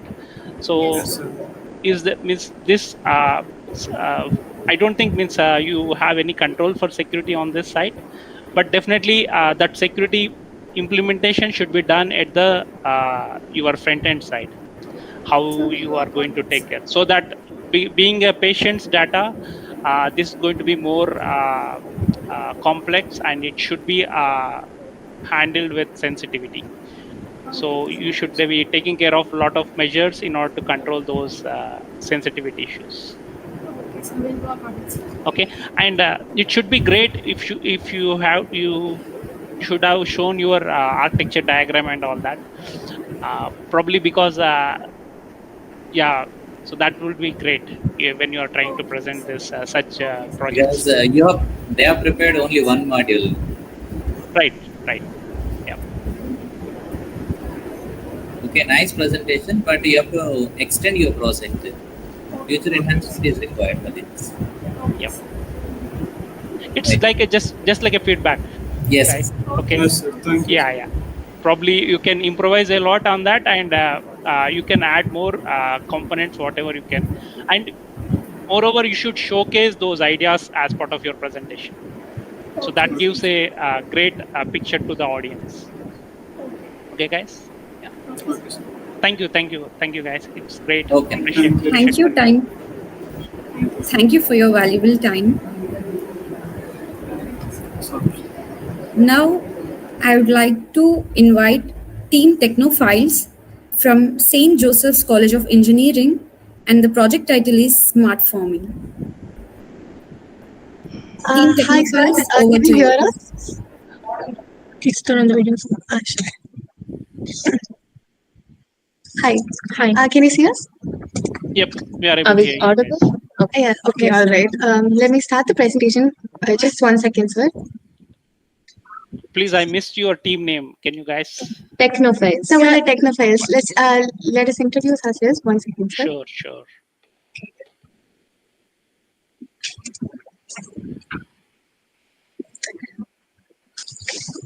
Good afternoon, esteemed guests. I am R. Aishwarya Priyadarshini from the Department of Computer Science Engineering, first year, St. Joseph College of Engineering. I'm Bhuvaneshwari. And I'm Shifana. And we are the Technophiles. So basically, next slide. So this is the problem statement. Mm-hmm. 1 second. 1 second. 1 second. We're having a little bit of trouble.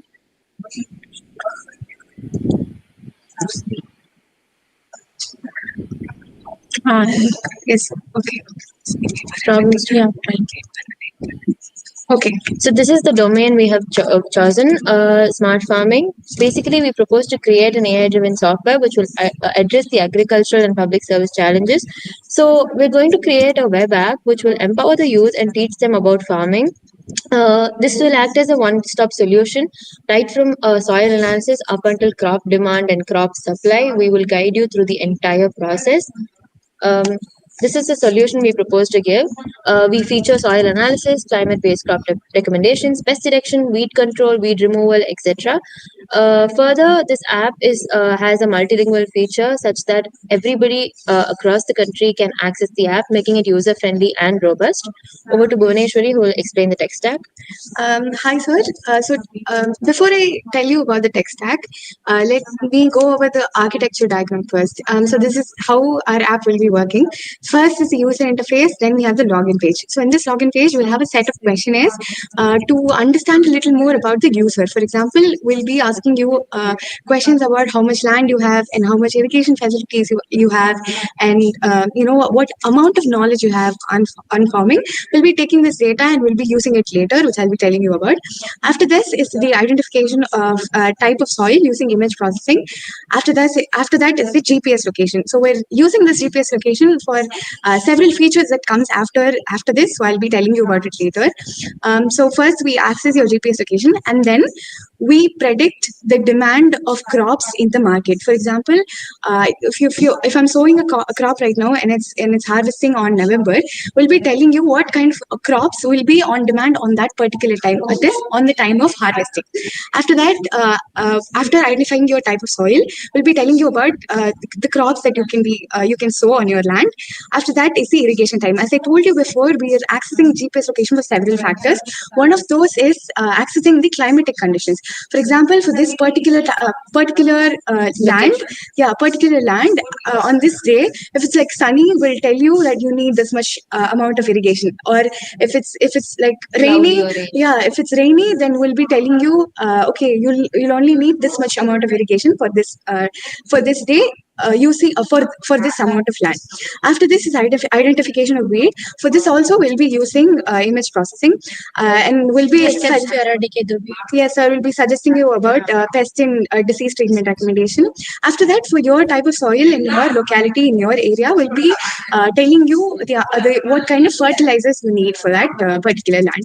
After that is the harvest time and market price. So in this market price, there's an in-depth feature that Alia Shivana will be explaining to you. But and then I see crop rotation. So that's it for the architecture diagram.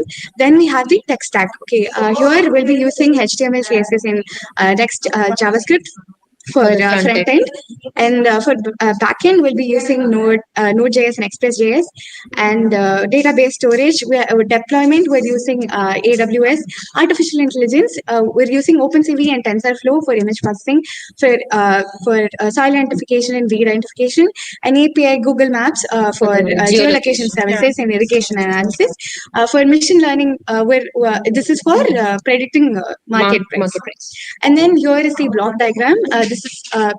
This is a rough diagram of how our project will work. Yes. So now over to Alia Shivana for telling you about the feature that you told.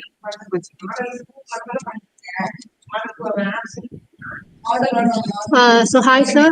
So here the marketers, like other buyers, will be the user of an app. So they will be able to browse the available crops or the favorable crops for them. So here the crop details indicate the time of the crop when they sow and the time of the harvest, and also they will be able to know the quality of the crops and also the price of the crops. So as you can see here, the farmers are the dominant people over here. So they will be demanding the price of the crop, and here the farmers need not go search for the buyers over here. So when the marketers log into the page, they can browse the available crops, and also after purchasing them, they will be able to see the ratings of that app. So because of this, they'll be able to know the quality of that, and analyzing all those informations, they'll be able to proceed to the next level, to next transaction process, and after the confirmation, and they will also able to give reviews and feedback about the crops of this, and that's it. Just a moment. Can you go to that previous Yes, slide? sir. Yes, So here you have mentioned that marketers as users. Yeah. So Yes, where the farmers are here? Sorry, sir. Yes, sir. We So directly what we mean is the farmers will be entering their like the type of crop that they have right now. For example, if I have a 10 kg amount of wheat, and I'll be putting it on this forum. So marketers will come in here as users. They'll be logging in and they'll be searching for the type of crops that they want. For example, I'm a marketer and I need wheat, and I need about 10 kg. So I'll go search wheat 10 kgs, and then it'll show me the Set of crops. farmers. Yes, sir. It'll be showing The me the set profiles of the farmers who have uploaded their crops. Yes, sir. And in my locality, so that I can. Yes, I sir. got it. Yeah. I got it. So in that case, both farmers and marketers should be users. Yes, Not sir. only marketers, right? Yes, sir. Yes, Yeah. sir. Yes, sir. Probably We didn't specify that farmers will be the users, because in the beginning itself, the farmers the are the idea users. itself will connect the farmers to the Yes, sir. okay. Okay. So once you register as a farmer here, you can access to this feature also. Mhm. My first, are you done with your presentation? No, sir. not We yet, have sir. conclusion. Okay, go ahead. So go ahead. this is the conclusion. And we also have implementations. Implementation. Okay, please go ahead. Please go ahead. So basically, this app will empower the youth, as I said, and teach them about farming. Now, as you notice, all of the farmers are old, and we do not want the farming heritage to die with them. We want to teach the upcoming generation and teach them about farming, because if we don't learn, who will? Who is going to save the future generation? We have to come up with an innovative solution which will teach them, which will empower them, and which will make this an innovative, interesting hobby for them as well. So it is actually an integrated solution, because there are already two companies, AgroStack and DHAT, which have implemented one or two of our features. AgroStack has implemented crop recommendation and pesticide removal, pest removal and fertilizers, and DStack has incorporated our feature of irrigation requirements. But we provide you with a one-stop integrated solution, so that you don't have to go around searching for your details. Further, in the beginning, when you log in itself, we'll ask you via a Q&A. We'll show it to you. We'll show it to you in the front end. 1 second, sir. Sir, I'll just change the slide to. Sure.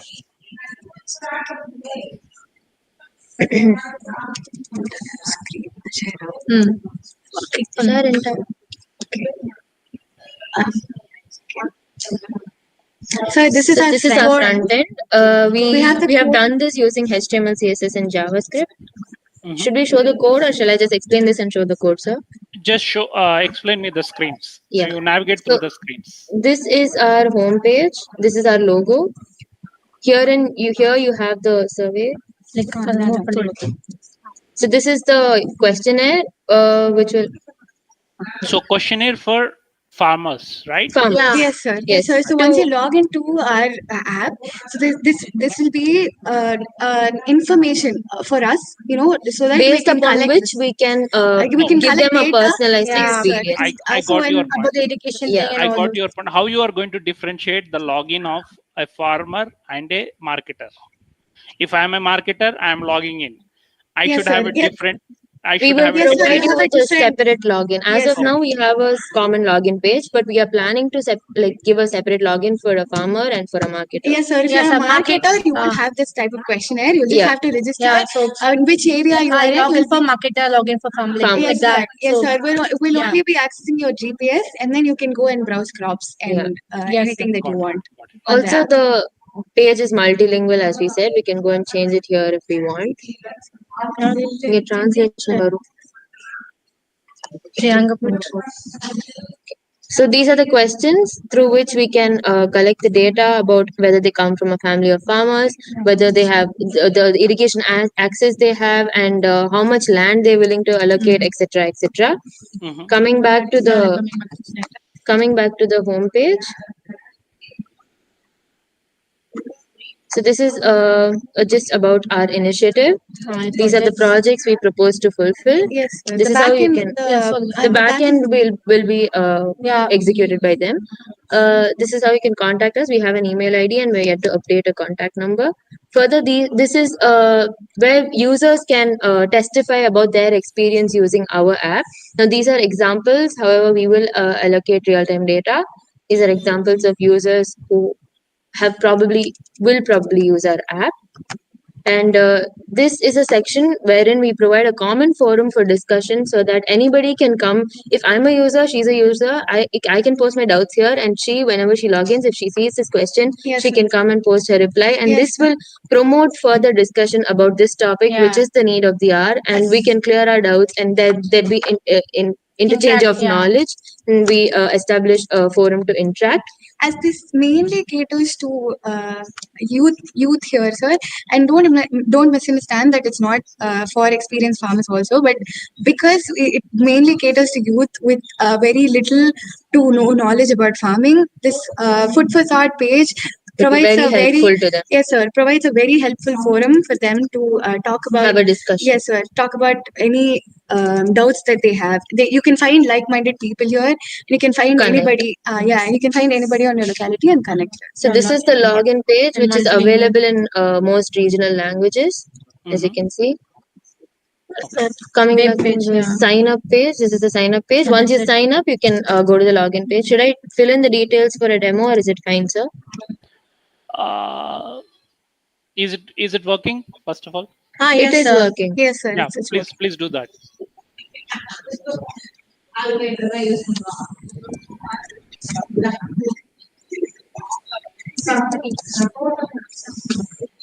I'm filling in random details for now. No problem. Thank you.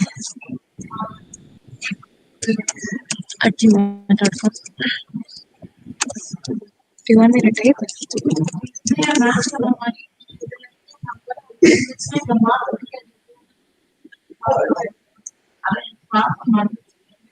Okay. Chennai. 6019.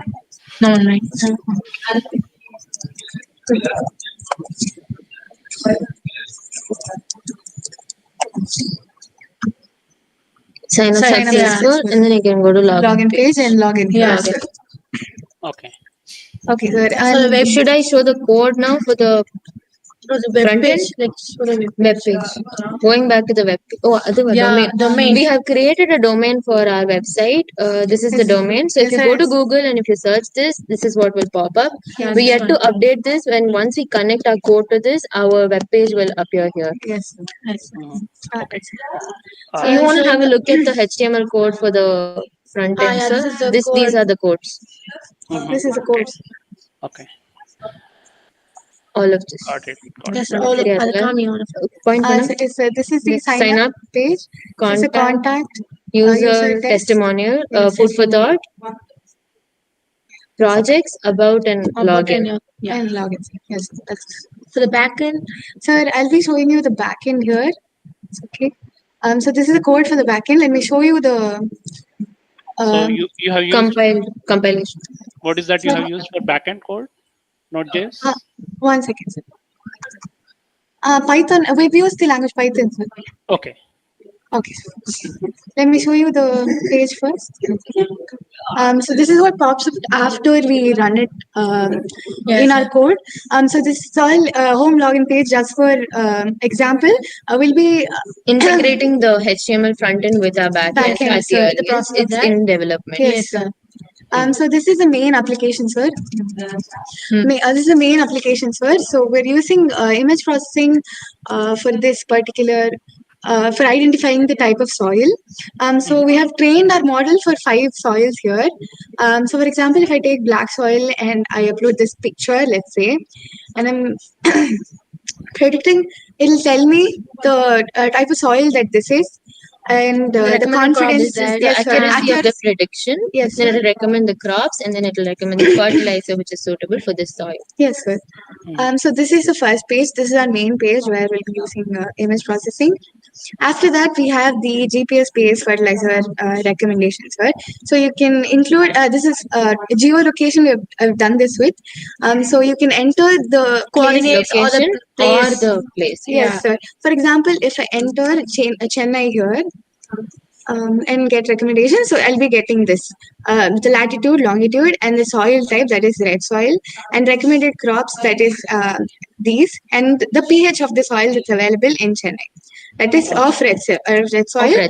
Yes, sir. And then we have recommended fertilizers here. This is the GPS-based fertilizer recommendation.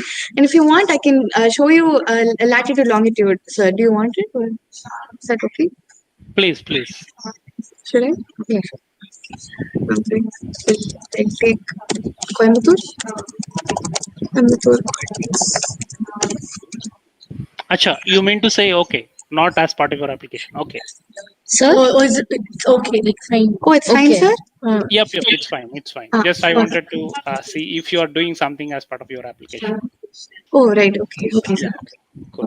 So this is the like main part of our integral part of our idea. Yes, sir. This is what differentiates us Our idea from other existing ideas. Yes, sir. So what it does is, as I told you before, for example, if I'm going to sow it this month, sowing a crop in this month, that is this is May, right? So if I sow a crop now, and let's say the harvesting is about in November, December, and so if I enter May here, it'll predict that demand time for yes, that sir. crop. Yeah, at that like the crops are in demand at the time At of that November. time, Like so. Yes, sir. It'll tell me what kind of crops will be demand at at that time when I harvest. Yeah. So these are the types that will be the crops that are examples we're giving you, and this is recommended fertilizers Fertilizer again. So let me show you something else. For example, September, and these are the crops that will be on demand at that particular time. Cool. Got it. So this is the end, and then we have the contact us, project and us, about us page. So that's Got it. Got it. Yes. Yes, sir. May I stop presenting, sir? Yeah, please. I have a few questions for you guys. Yes, sir.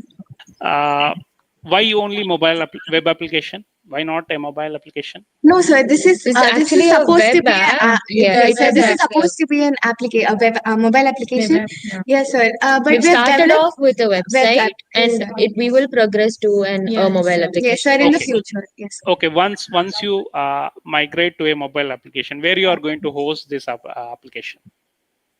Can you repeat, sir?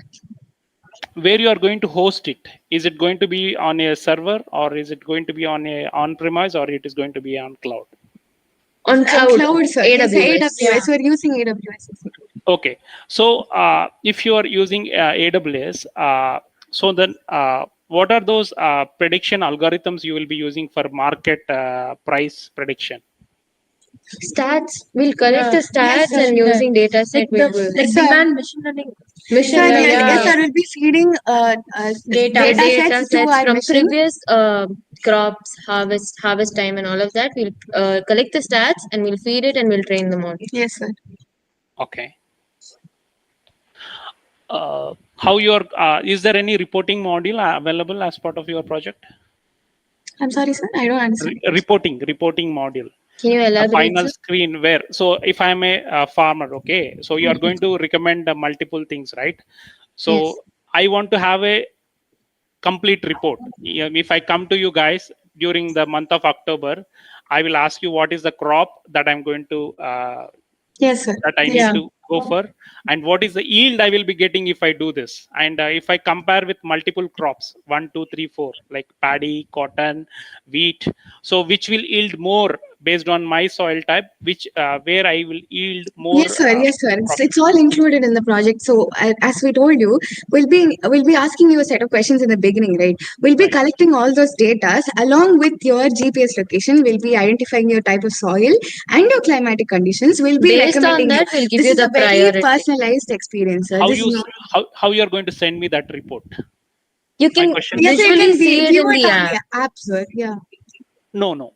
So app is something where it is you are showing that you are displaying it, but it's generally the report should be in something like an PDF format or a Okay, Excel we're format. collecting the mail or- ID in the beginning during login. So Yeah. we will Yes, send a send a report mail. to you via mail. Yes, That's sir. what And- I'm asking. Do you Yeah. have Yes, that sir. Any reporting updates you module get, we'll included? be getting All it of the through updates email, your regarding phone the app, number, yes. anything that's connected to you. Okay.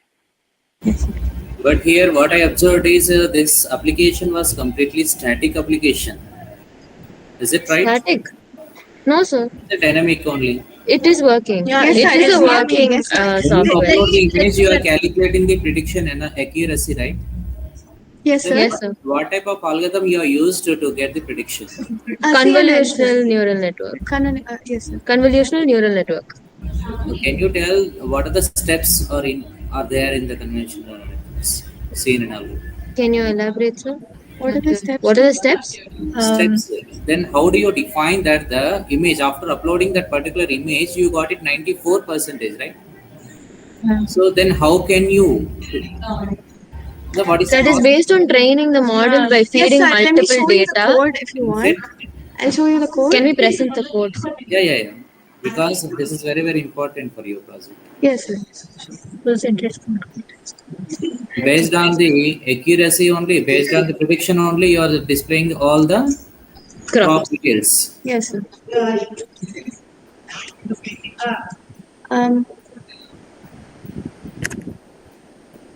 So this is our machine learning code here, and then we have the. Now, what I understood actually- is that you have selected from the drop-down list May month. May month, some fixed crop details are there, and June month, some fixed crop details are there. Yes, sir. For now. Yeah, sir. for now. For now. Only for now. Details in there. Is it possible? Sorry, sir. What's possible? Based on the weather report, in case if I want to go for the new crops, the other than the list which you have mentioned, Okay. to go with. Is it possible? Like I'm asking the dynamic. Okay, you are saying that you want to like source some other crop from differentiating from the crop that we mentioned in the app. Is that it, sir? Yes. Is that it, sir? So can you repeat your question, sir? So, for example, you have selected June month. June month crops are displayed from the drop-down list, right? So when you select the drop-down list of the June, then the list of crops will be displayed. Then I wanted to go for the new crop then.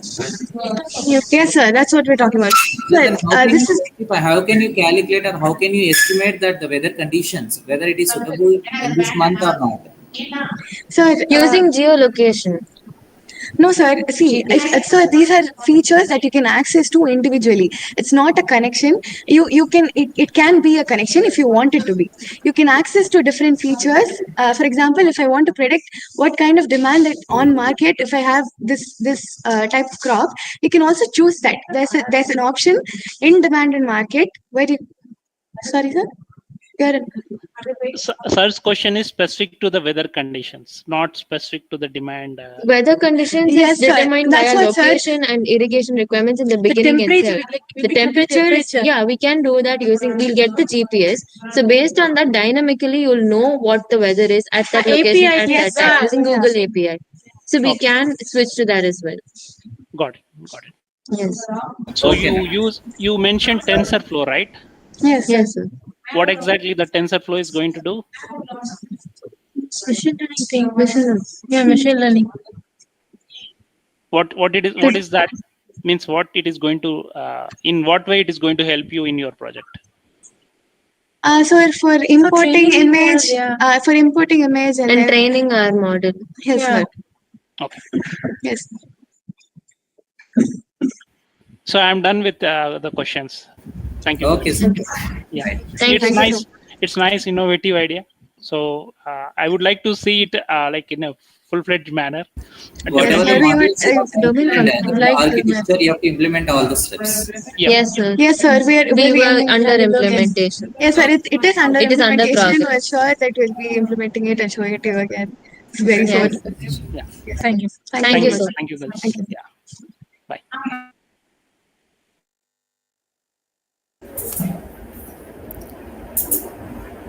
Thank you, sir. Thank you, Rakiba. Now the next team is Just Hello Wolf. Give Yes, me a sir? sec. Give me a sec. Yeah. Okay, sir. Take your own time.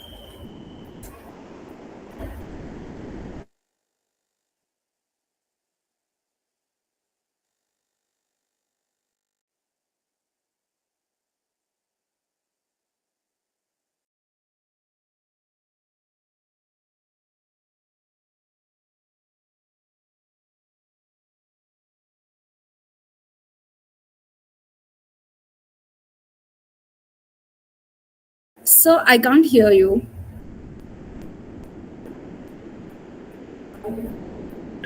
Rakiba, please go ahead. Invite the Yeah, other people. okay, sir. Yeah, sure. Now Just the next team is. Go ahead. Yes, Go sir? ahead. Sorry. Yes, sir. Go ahead, please. Yeah. Now the next team is Hello World, and the project title is SustainaScan from Vignan Jyoti Engineering College. Team, over to you. Good morning, sir. Good morning.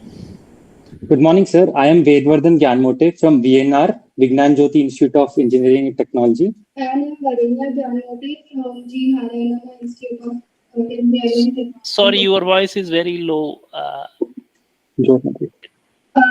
I'm Varenya Gyanmote. I'm from G. Narayana Institute of Technology for Women's. Sir, and we are going to present a project, SustainaScan. Okay. Let me just share my screen, sir, one second. Sure. So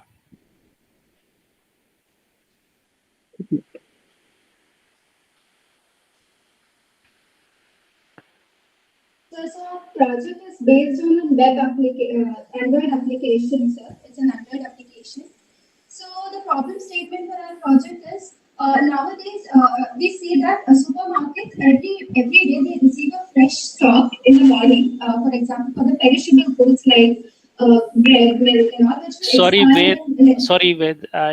Your voice seems to be very low. We are not able to hear it clearly. Sir, am I audible now?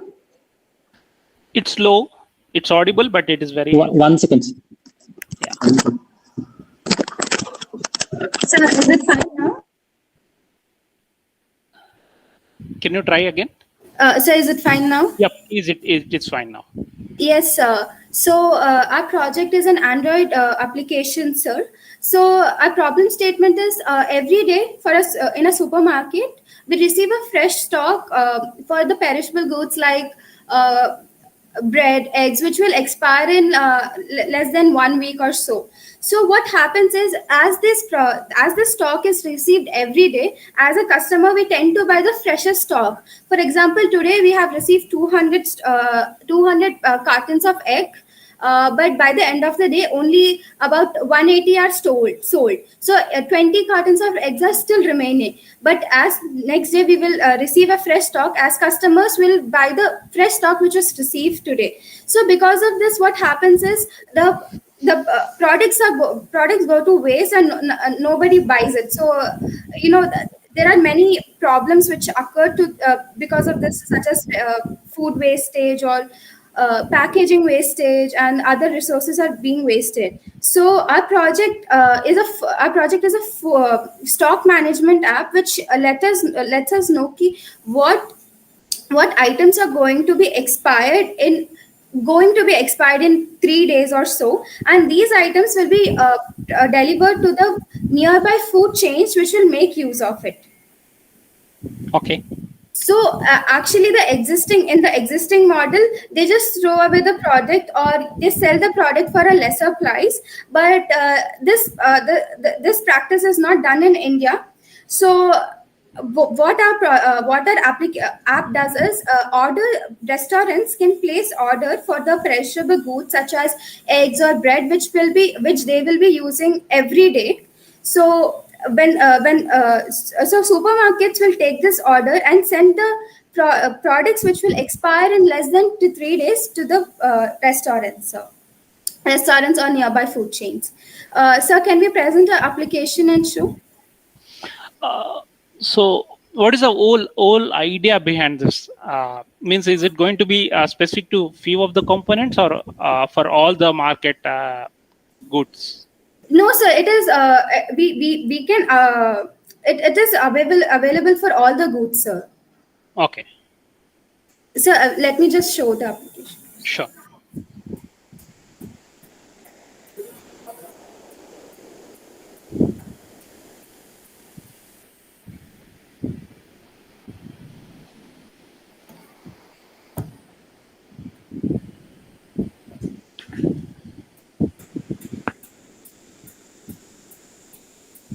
So this is our register page.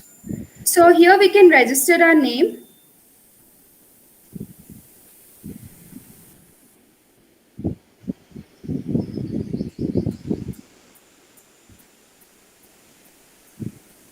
Sir, also to let you know, all the constraints are given to the different pages. So, for example, if I type in login details, it won't accept it, sir. So this is an initial page, sir. This order button is for the people who want to place order, the restaurant chains who want to place order.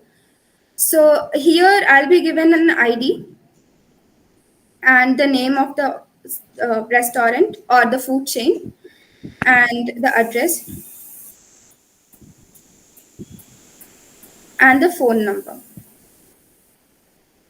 And here we'll be entering the product which we want. For example, we are in need of eggs for 10 cartons of eggs and bread or 20 packets of bread, and we add the data. Okay, so 1 second. So as you see, already I have entered 101 ID before. It is not accepting it. So let me just change the ID. So you can see the order has successfully been placed. So here the show data button shows the data, the recently entered data, sir. And you see the show all button, it will show the previously entered data also by a particular user, sir. Okay, so it is for the order which I have placed. Yes, sir. Right? As a restaurant owner, I have placed an order for these items, sir. The 101 ID shows the previously placed order which I have placed. This is the recent placed order, sir. And we can also one thing I would like to see here. Where is that status, whether it is delivered or undelivered? Sir, this is just a second. So basically, it will have to, like, you have placed an order. So if order is delivered successfully, it should say something like successful. So still, yes, it is not. It should say. So this is a future scope, sir, where we will be giving the delivery options in the application, sir. For presently, this is just a stock management app. Okay, got it. Yes, sir. We can also update the items. For example, I have just changed the ID number here, and I click on update data. Oh, I'm sorry. I just changed the quantity of eggs, and I click on update item. It shows that data has successfully been updated. And if I click on show all data, you can see the number of eggs delivered has changed. Okay. Now we go back to the application. This is the store manager's register login page, sir, where the store manager of the particular supermarket will register here.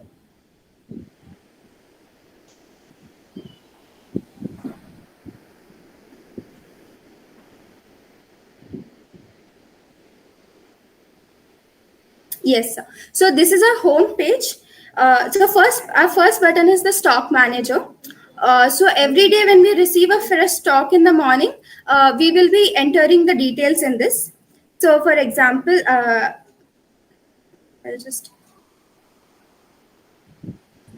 So for example, in the morning, I have received 200 packets of bread, but in the morning, we still haven't sold anything. So we'll just enter the remaining stock as 200 itself, and we will add the data. We can see the data is successfully been inserted, sir. And this is the previous data which we have been we inserted.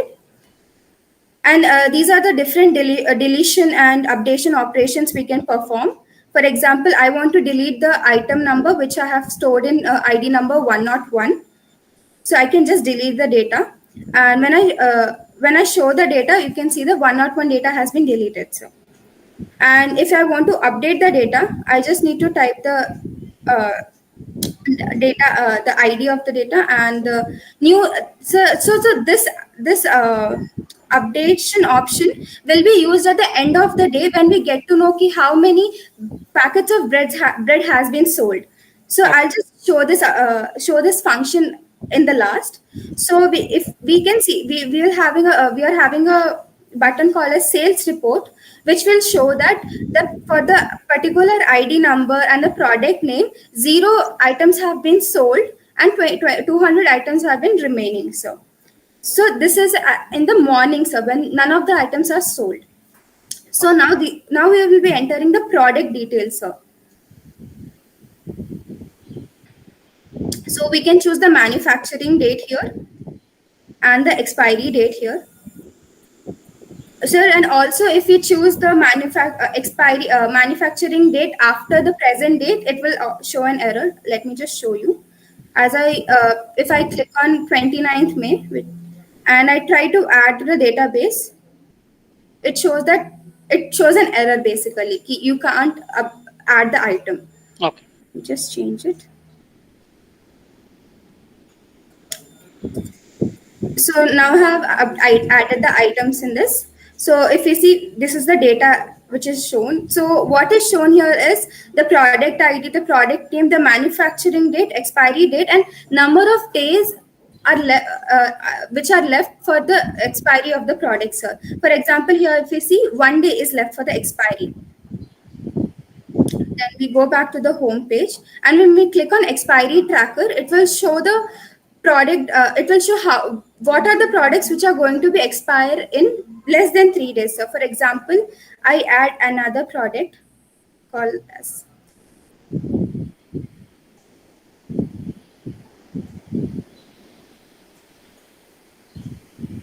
And then I go to expiry tracker. It will show the product that is expiring in 3 days. So, the products which will expire in more than 3 days, that is 4 days, won't be shown in the expiry tracker. So.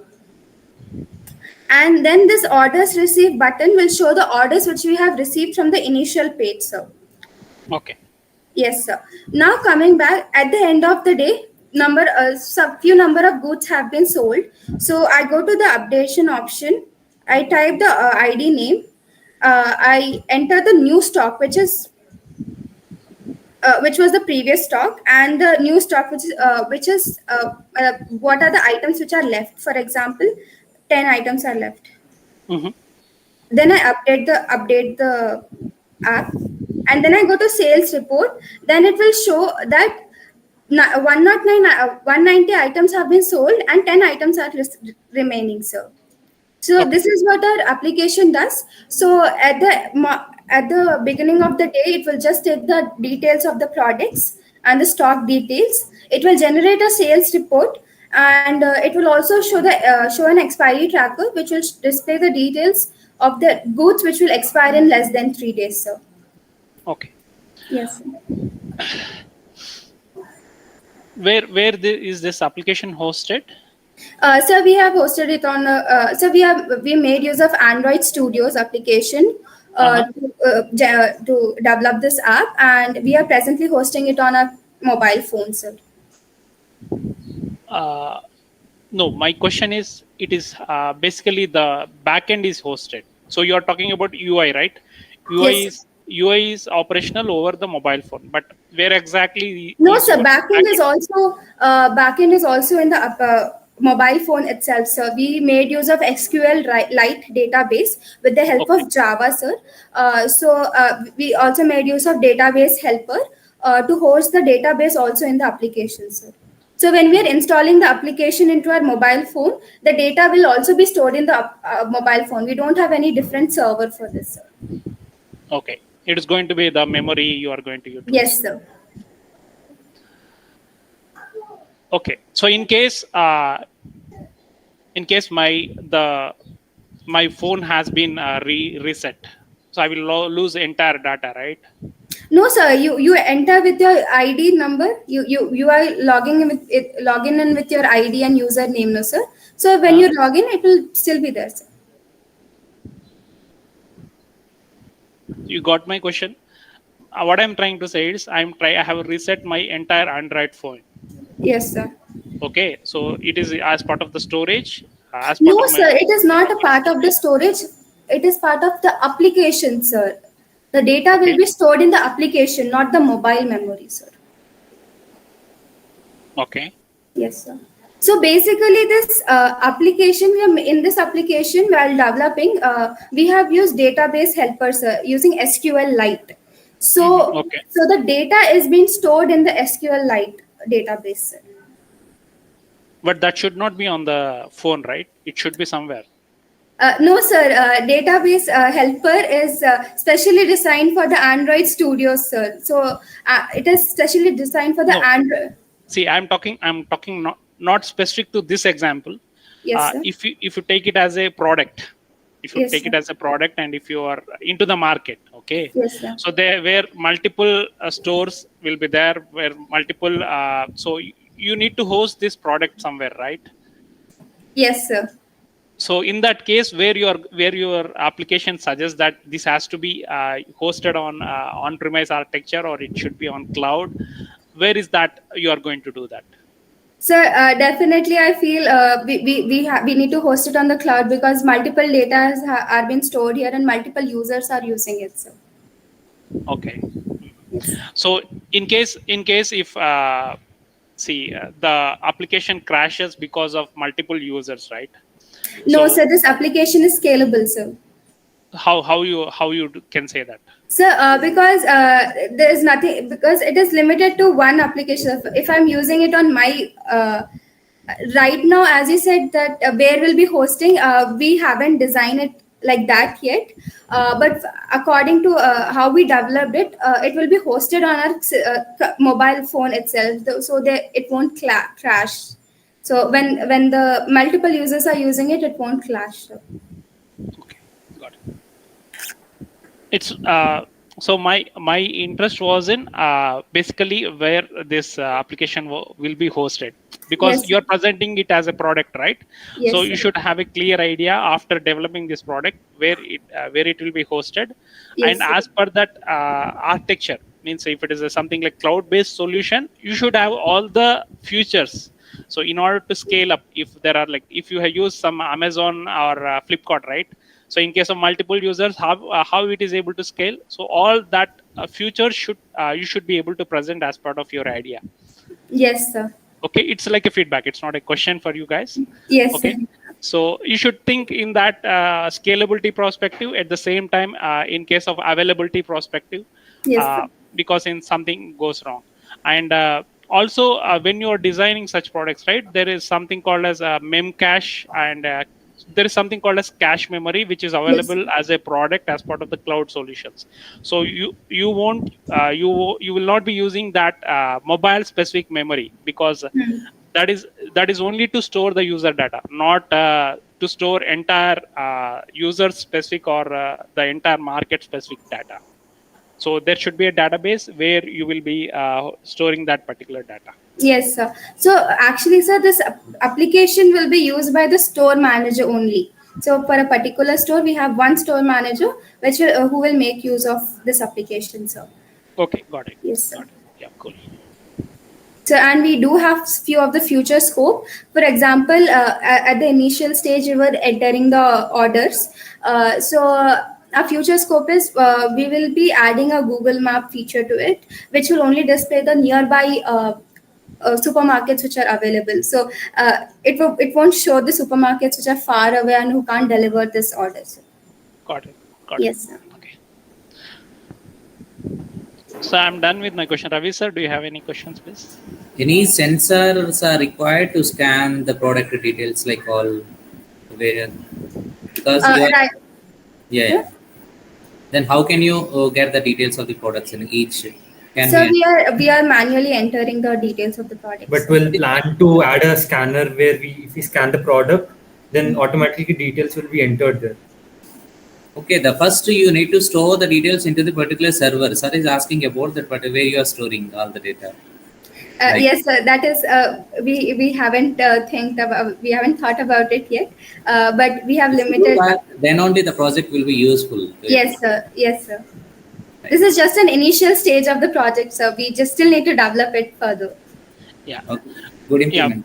Yeah. It's a good idea. So it's a good one to make the change. So once done, you can deploy this project into the cloud or else somewhere. Yes, sir. Users Yes, can sir. access it. Yes, sir. When this application is fully developed, sir, we can users can definitely install it from the App Store, sir. Okay. All this. Yeah.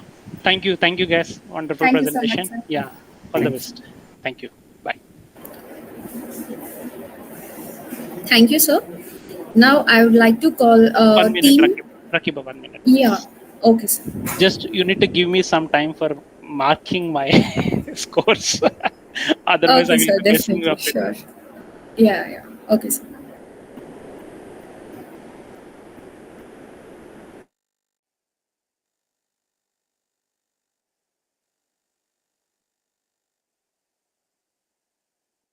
And Rakiba, Yes, sir.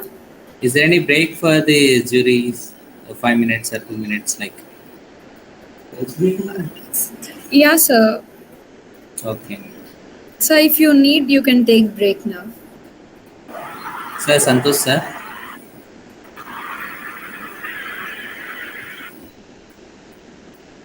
Sir, yes, sir. I'm on mute. Sorry. Yeah, if you require, then okay.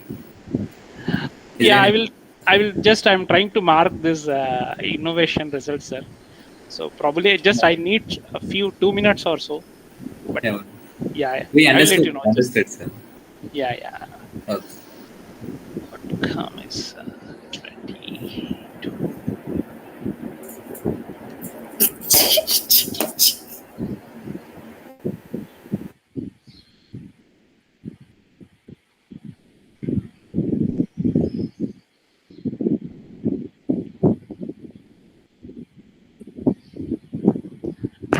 Rakiba, is next team available? Yes, sir, they are available. Okay, just give a minute. Let me have some. Okay, sir. Yeah, okay, sir.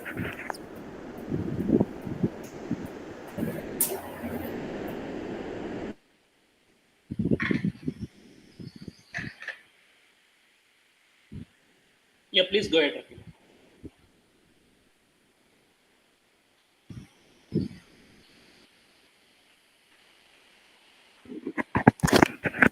Hello.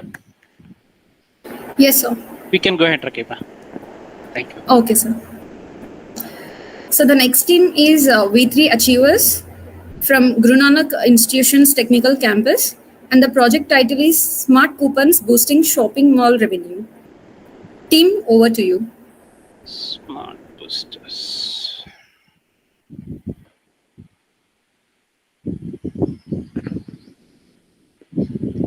Hello, Sai. Unmute, Sai.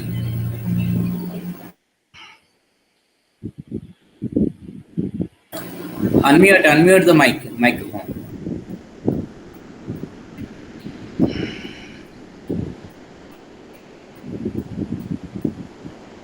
Hello everyone. Hi, Sai. Yeah, hi sir. Today I'm here to present my project, Smart Coupons Boosting Shopper Mall Revenue in the Utensils. We are a team of Group 3, having my colleagues Vanshi and Sneha. Unfortunately, they are unable to participate in this presentation because of placement drive exam. So my project is about e-commerce platform.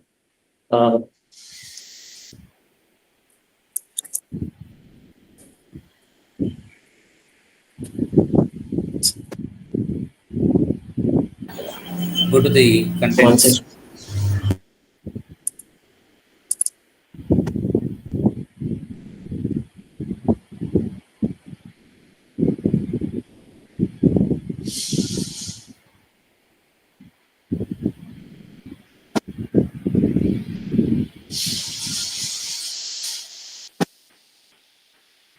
Is it stuck?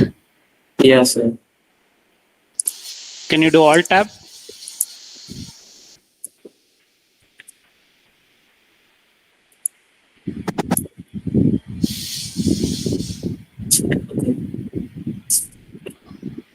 Meanwhile, you can explain, Sai. Yeah, okay, sir.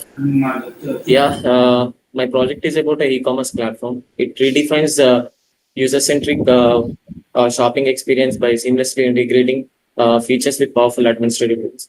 Users are required to register and authenticate users using their credentials. Once authenticated, they are able to do the shopping online, browse through all the available products, and get access to different interfaces, and able to add desired items to their cart. And moreover, users are empowered to update their delivery address and proceed with the checkout process. They can conveniently review their order history and monitor the status of the shopping with seamless integration and development. There is a administrative module holds the authority to oversee all the accounts. manage the product inventory by adding, viewing, and editing the product stock, all everything. Additionally, administrators are entrusted with responsibility alter status of the orders as necessary and conduct thorough analysis, and we are developing the product. This development a method to prevent customer churn prediction and increase customer product conversion rate by issuing customized digital coupons to customers with high churn rate based on the real time in the current situation. After segmenting customer segments with two-dimensional analysis and real-time clickstream data, we have made this development achievable, and we have tested the development, and we have seen the conversion rate and sales growth in a proper manner. This two-dimensional cluster analysis based churn prediction estimated combined with recommendation system and found to be significant role in more than the respective simple models which are available in current development and in current situation. Using this model, we have increased the sales by automatically estimating the customer churn probability. Means losing the customers because who has trust and loyalty on certain e-shopping mall, and we are attracting those customers by assigning a digitalized coupon like 10% discount on certain product based on their behavior, estimation and analysis of their previous history, shopping history. I'll switch to demo.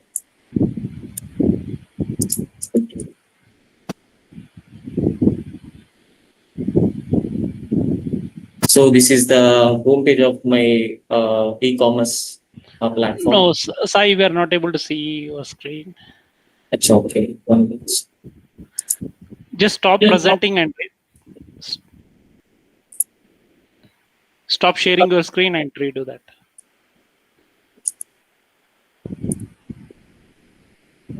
Reshare. Try to share it again.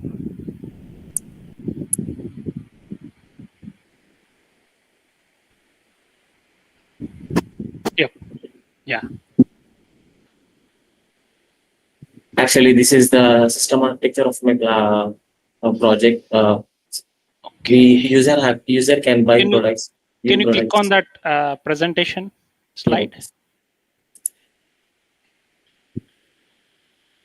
Yeah. Now user can buy products and view the products of available in the shopping mall e-commerce platform, and admin has access to add products and delete products, view products and view orders, and has ability to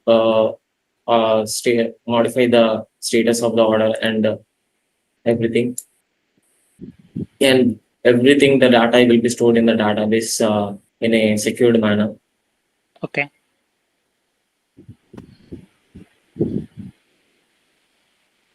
Yeah, I would like to. This is a long process of execution, so I would like to show in a sequence of steps through snapshots first, and then I'll show you on. Okay. This is the homepage of my e-commerce platform. You can view all the products available, and then user has to first register with their credentials, like to get a. These will be short stock products which can be accessed by the admin role. This is different. This admin has access to the data of customer churn prediction and does analysis and various measures to predict the customer churn probability and assign digital coupons to the users. This way, at certain shopping mall with certain customer ID will have shopping digital coupon assigned to them. Where is that digital coupon? Is it? Yeah, sir. So this is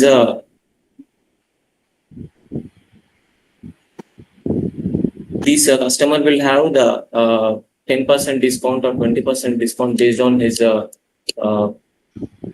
based on his shopping Okay. cart.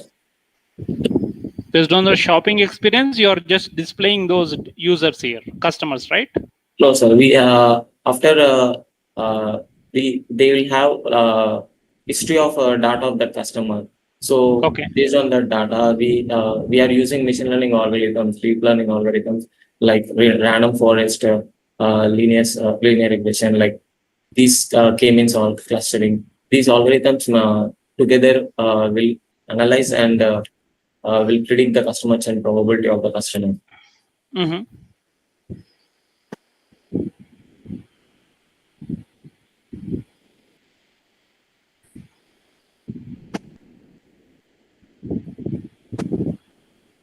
Homepage, and it's a category of the products available.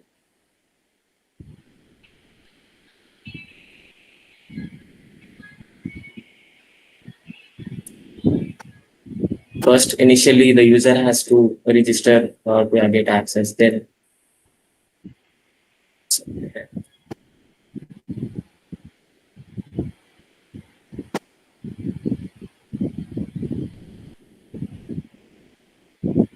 here we have two options as a customer and admin. Admin has admin credentials and customer has full to get access. Here you can add products. Then you can view the cart of this and can increase the quantity. And will be given with the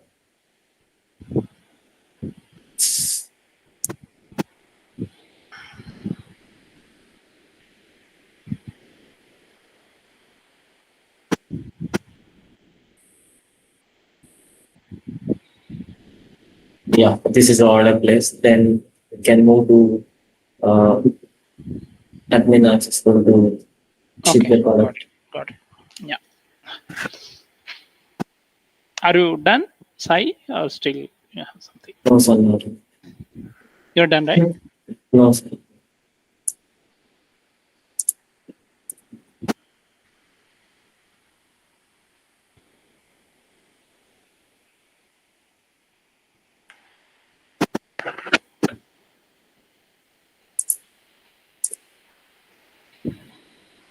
That is the status of the products. Okay, shipped items. Okay. And the available stock, different categories, products. However, the orders that needs to be shipped. Okay, this is the page. Here we have to ship. Okay, got it. Cool.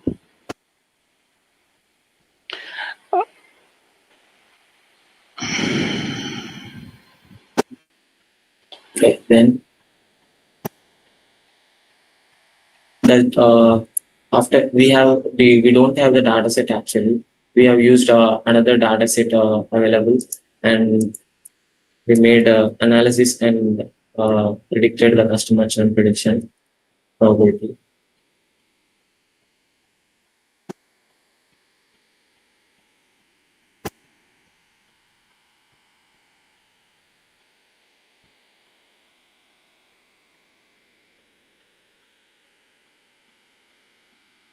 Male and female customers use. And you can view that eligibility of the customer as coupon. At certain shopping mall, customer ID will get the digital coupon the same if you do the shopping. Okay. What are the this is an example of data set like of a customer who does shopping. okay?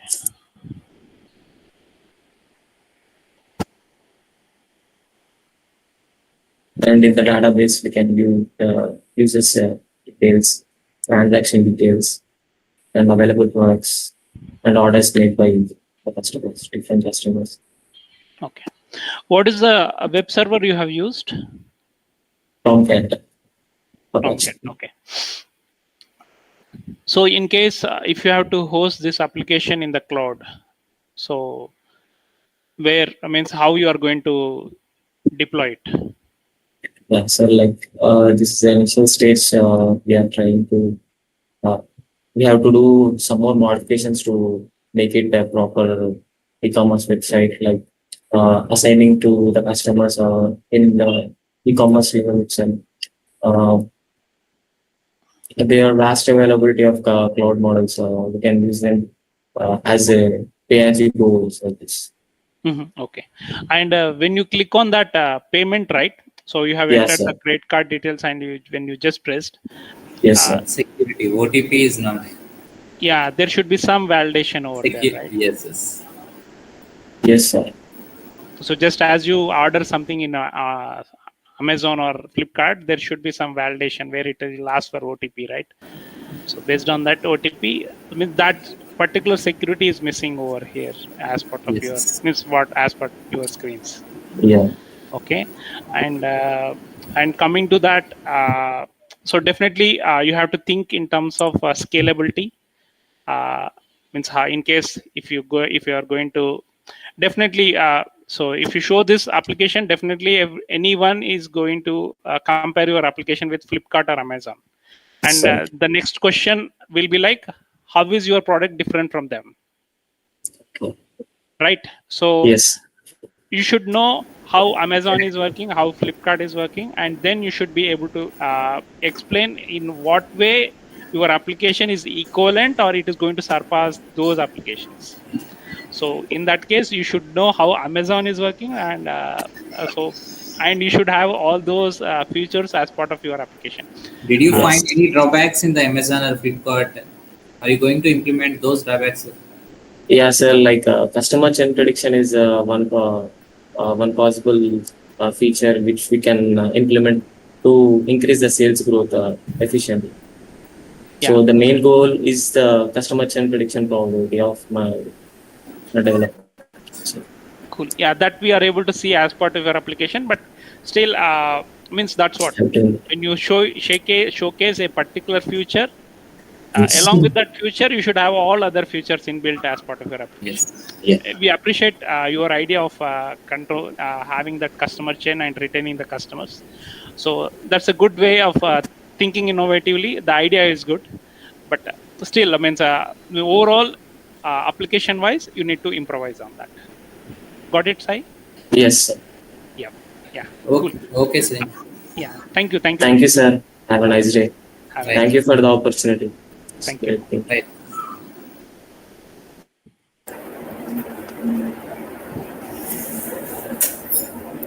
Thank you, sir.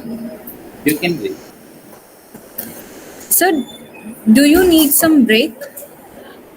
Yeah, give me 5 minutes break, please. Yeah, okay, sir. Take your own time. Yeah, Is there any lunch break? Sir, lunch break, it may be. I'll let you know soon, sir. No. Just I would like, sir, probably, I don't know how you guys have planned. Do you have a lunch break or no? Yeah, sir, you can take lunch break. No. Yes. I don't want to take No, because there's the live streaming there. I just want to finish it also. Any 2 minutes or 5 minutes, you can give a break. Yeah, okay, sure. sir. Sure. Just give me 2 minutes, please. Okay, sir. Okay. Yeah, thank you.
I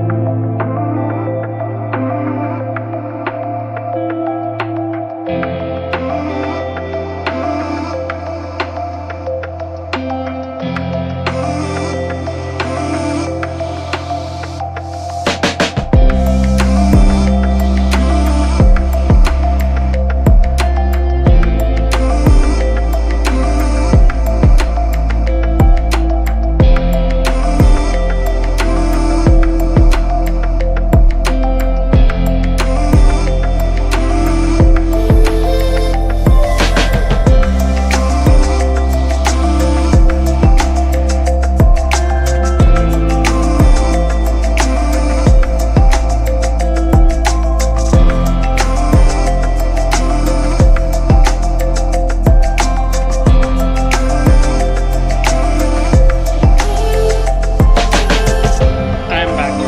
Okay, back.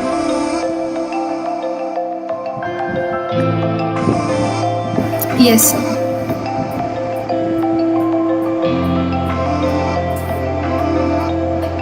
So now the other team is team name is AI Agent from KIIT University, and the project title is Neat Flap Flyer. Over to you, team.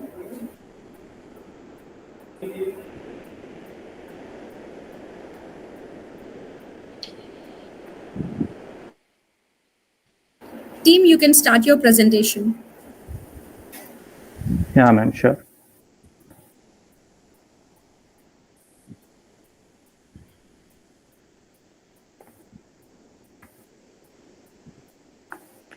Hi, guys.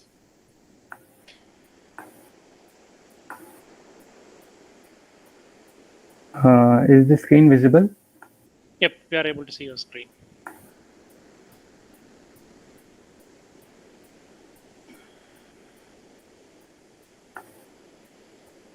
Okay.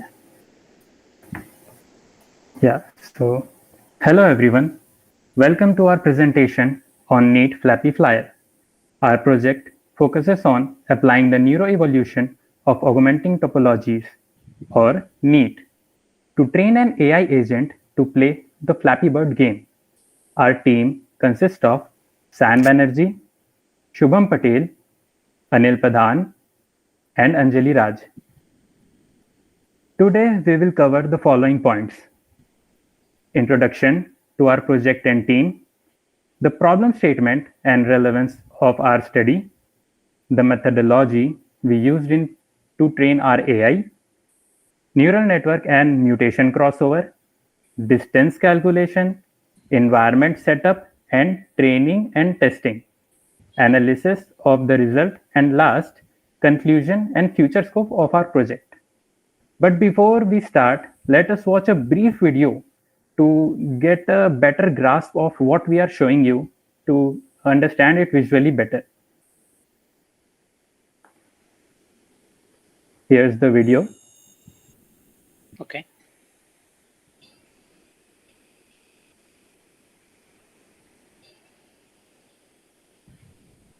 The model.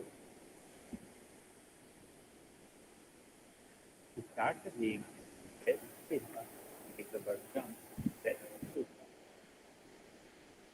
The bird flies.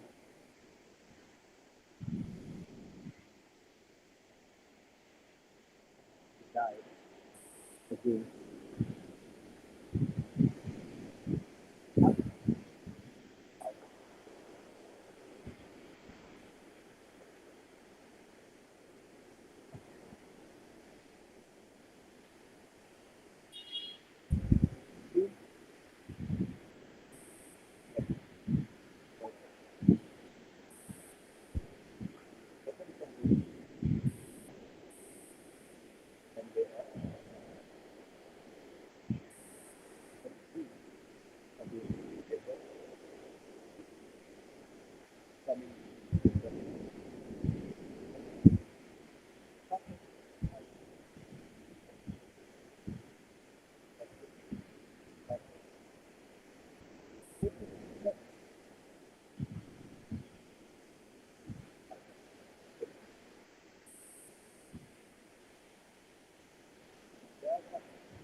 Over to you, Anjali.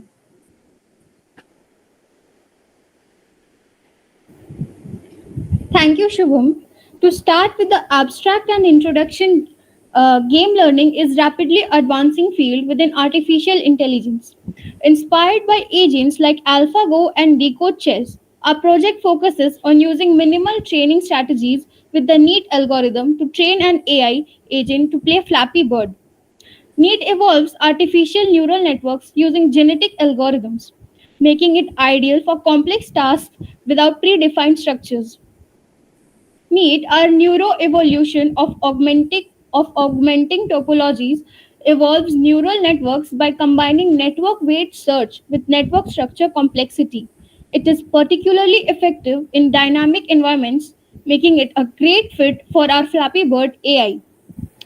The project aims to push the boundaries of what can be achieved with minimal input, providing insights that could be applied to more complex AI systems in the future.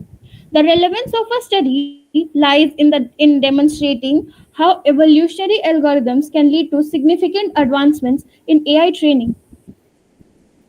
Coming to problem statement and methodology, over to you, Shubham. Yeah. So problem statement and methodology. Our primary objective is to optimize the Flappy Bird game in the y-axis to achieve the highest score ever recorded by any human player.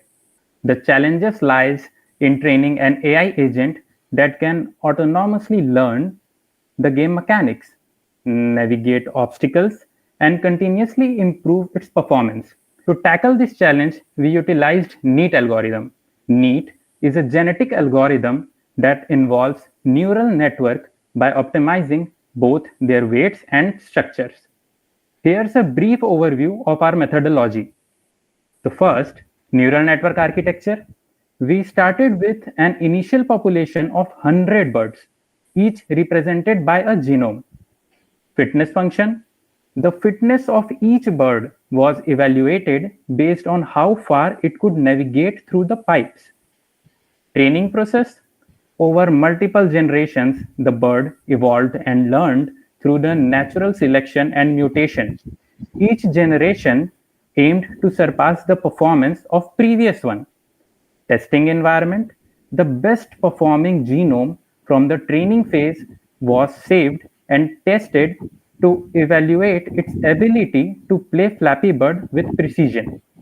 We will now dwell deeper into each step to understand how the AI agent improves its performance through NEAT algorithm. Over to you, San. Building on the methodology, let me explain the neural network architecture. It is designed with 4 inputs, that is the bird's Y position, top pipe position, bottom pipe position, and memory feedback. A hidden layer with 5 nodes and 1 output node for decision making, that is to jump or not. The activation function employed is the hyperbolic tangent. This system is implemented to access the bird's performance. Successful passage through a pipe yields a reward of +5, while collisions incur a penalty of -1, and continuous movement without crashing is with a reward of +0.1, promoting strategic decision making. The neural network's decision to jump or not is determined based upon the ZOR parameter which we have introduced. As stated in the figure A, shows the phenotype given to the entire population. Notice there are no hidden nodes in NEAT. A bias is a node that can connect to any node other than inputs. Figure B shows an optimal solution with only one hidden node. A network without hidden nodes cannot compute ZOR. One might ask, why do we use ZOR? ZOR can be used for toggling between two values. The combined value X or Y remembers both the states, allowing easy switching between them. Here, X and Y represent to move upwards or downwards. Reduce space complexity. ZOR can be used to save memory, allowing for efficient storage and retrieval of information as well. Next slide, please. Yeah. So NEAT involves mutation and crossover. These two are the crucial mechanisms in this evolution. The figure above shows crossover. It combines genetic material from two parent genomes to create a child. This allows the offspring to inherit beneficial traits from both the parents. Even though the parents look distinct, numbers above the genes reveal which genes correspond to each other, allowing creation of new offspring. that inherit traits from both the parents, along with new features as well. The figure below shows mutation, which introduce random change to the offspring. This helps explore new network configurations and prevents getting stuck in a local optima. There are two types of mutation. Previous slide. There are two types of mutation in NEAT. One, adding a connection, and another, adding a node. The bottom two numbers denote the two nodes connected by the gene. The symbol DIS means that the gene is disabled and therefore not expressed in the network. The figure shows how connection genes are appended to the genome when a new collection and new node is added. Assuming the depicted mutations occurred one after another, the genes would be assigned increasing innovation numbers as the figure illustrates, thereby allowing NEAT to keep a history of the origin of every gene as a population as well. Now over to you, Anjali, for the distance calculation. So distance calculation is a critical aspect of our AI's decision-making process. The agent continuously calculates the distance between the bird and the upcoming pipes, adjusting its movements accordingly. By optimizing these calculations, the AI can make precise movements to avoid obstacles and achieve higher scores. We implemented a dynamic distance calculation algorithm that allows the AI to react swiftly to changing environments. This ensures that the AI agent can navigate through complex pipe configurations with greater accuracy, thereby improving its overall performance. To compute fitness of the agent, we calculate three factors: distance covered DC, a counter that increments with each interaction of the agent with the environment; second, score, the count of pipe pairs already surpassed; and third, the stopping factor, the metric derived when the agent encounters failure within the scenario. It is determined by disparity between the agent's y coordinate and the y coordinate of the midpoint of the gap between the consecutive pipes, which is calculated by subtracting the stopping factor of passage from the stopping factor of the bird. The three individual fitness factors have been consolidated into a unified expression termed as fitness function. This equation illustrates that overall scenario fitness of an agent is determined through a linear combination of individual fitness factors with the inclusion of three constant weights, namely alpha, beta, and gamma. These weights govern the significance of each factor within the fitness assessment. And the subscripts denote the standardized version of the fitness factor. Like the DC subscript S represents the distance covered calculated as the ratio of distance covered to the maximum distance covered DC max achievable when transposing the maximum number of pairs of pipes in a scenario. Score subscript S is the normalized score attained by the agent calculated by dividing current score by the maximum achievable score within a scenario. And stopping factor subscript S is the normalized stopping factor, which is determined by dividing the stopping factor delta SF by the height of the game window, denoted as HW. Here, HW represents the maximum Y coordinate within the game window. The above fitness functions from the game are combined for each scenario to calculate the agent fitness function FF agent, which calculates how fit an agent, which is the bird in our case, is. Coming to the environment. In the training environment for playing Flappy Bird with NEAT, the process begins with an initial population of 100 birds. Each bird represents a genome. These birds are tasked with navigating through a series of obstacles in the form of randomly generated pipes that appear at different positions over frames. The training process involves multiple generations of birds evolving and learning through finding the optimal point to cross the gap between the pipes. Each generation aims to improve upon the performance of the previous one with natural selection and genetic algorithms driving the evolution. The training continues until a predefined maximum fitness threshold value is reached, indicating that the birds have effectively learned to navigate the Flappy Bird environment. Now coming about testing environment. The best performing genome from the training phase is saved as the best.pickle file. This saved genome represents the most successful bird that has demonstrated the ability to play the game optimally. This file contains the genetic information and neural network configuration of this top performing bird. During testing, this saved genome is loaded to create a single bird. This bird is then put through the Flappy Bird game environment to access its performance and validate the effectiveness of the training. Next, we will have an analysis of the results. Thank you, Sayan.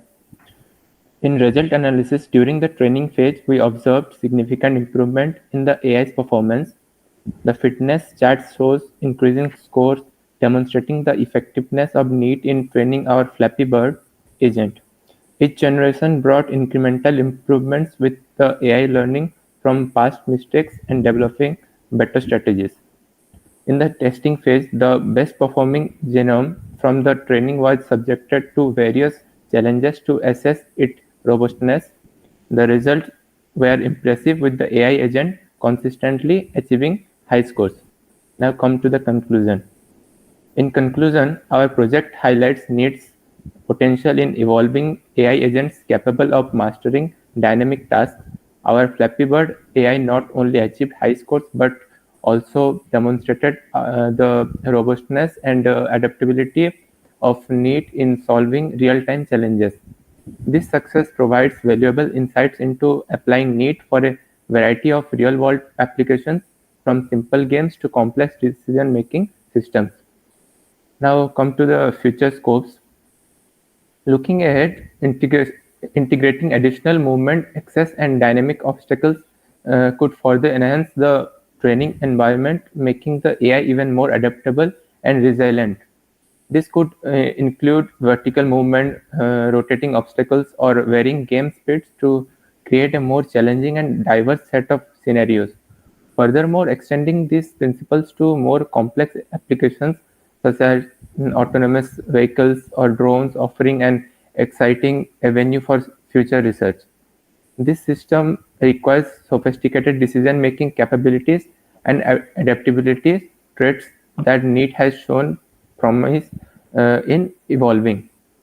By exploring this enhancement and applications, we can unlock further potential for NEAT-based AI systems. We believe that the principle demonstrated through this project can be scaled and adapted to solve a wide range of challenges in AI. Thank you for your attention, and we look forward to any questions you may have.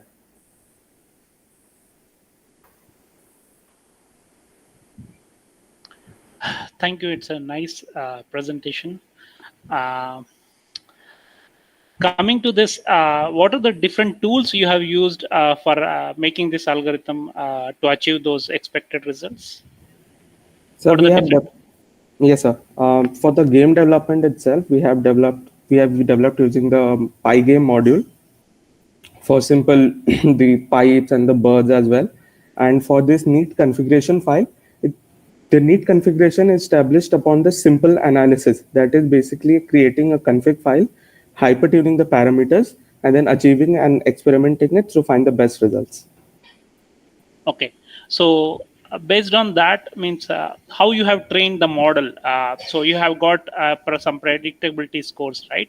Yes, so sir. what was the data you have used in order to train the system? Yes, sir. As we were aware that we had a fitness parameter dialog box, which basically measures the fitness function of each bird, and then it is summed of each of the 100 birds and then average so that it is standardized. And once we have put around a threshold of 500 fitness function, because after several experimentation we found out that after crossing that 500 fitness threshold, the bird was performing pretty good in itself. Therefore, as in one of our training environments, and after generation 3, it achieved a score of 10,000 plus, and thereby achieving a score of 20,000 plus in the actual game. So these are the fitness parameters, sir. Sir, if you want, we can show you our results also. I have the screenshots of all our results of test cases. Let me show it to you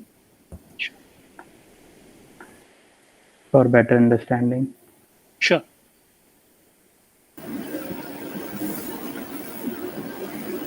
In the training data set, how many folds cross validation we have done? So we have trained upon 5 generations. Okay. And how many are the activation functions generally? So we have used only one activation function over each node. tan H function. Okay. Sir, this was the fitness parameters I was just talking about. And here, as you can see, when the bird crashes from the pipe or to the base, we award it -1, which gives the bird a negative impression that it should do something better the next time. And if it moves continuously without crashing, it will be awarded a point of 0.1, which is good for it. And if it successfully passed the pipe, it will get a huge reward of +5, which will motivate the bird to perform better every time. This is the fitness parameter we have provided. Okay. And about the file that San was talking, the config file, this is the feed-forward file that we have used to make our algorithm work according to our desires. Here we have put the threshold value of 100 and the pop size. This pop size says 50. In our code, we have used 100. This generates 100 birds at a time in the initial phase when the program starts. And we have used tan H function. All this is present in this config file, feed forward. Okay.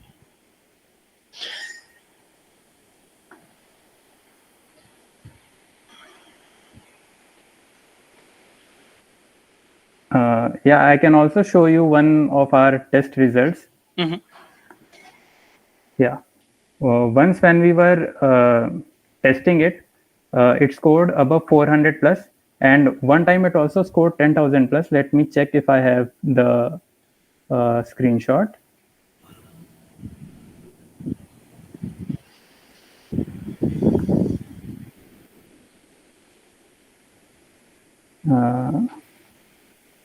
Wait, I guess I don't have the screenshot here, but fine. So as fine, it's okay, Shubham. Yes, sir. Yeah, as part of your final conclusion, you were stating that the same algorithm can be applied for the real-time solution like driverless cars and all that, right? So basically means in order to have that progression, how we take it, how we take this solution to have such innovative solutions. Yes, sir. So obviously there are self-driving cars produced by Tesla as well, which uses reinforcement learning, which produces a significant amount of carbon footprint. So which our main motive behind using the NEAT algorithm was only after a few generations it crosses the surpass threshold. It requires minimal training approach.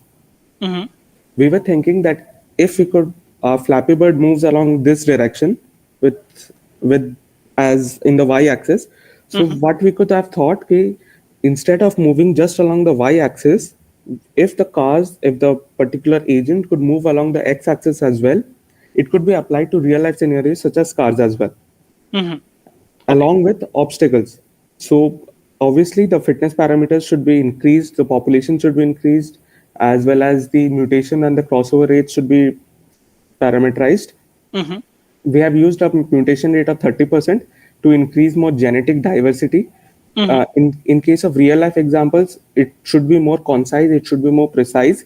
Thus, it could be reduced to around, it would depend upon the experimentation, but according to me, it should be around 10 to 20%, 10 to 11%, 11 to 12%. And as for the Z-axis, automatic drones, like drones are now controlled and now more prevalent. It could be also used by the AI agents as well. If we could introduce the Z-axis as well, along with the X and Y. Okay, so you are considering that inclusion in as part of your future development? Yes, sir. Yes, sir. Got it.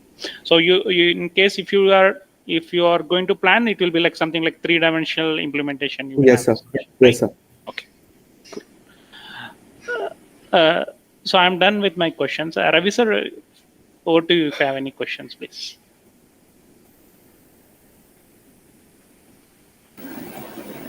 No, I think these algorithms are already existing algorithms only, no?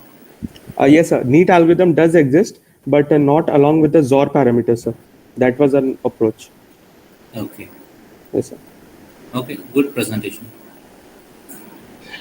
Good idea, guys. So appreciate for presenting this. Thanks, Wish sir. you all the best, guys. Thank you, sir. Thank you, sir. Thank you, sir. Thank you. Thank you, team.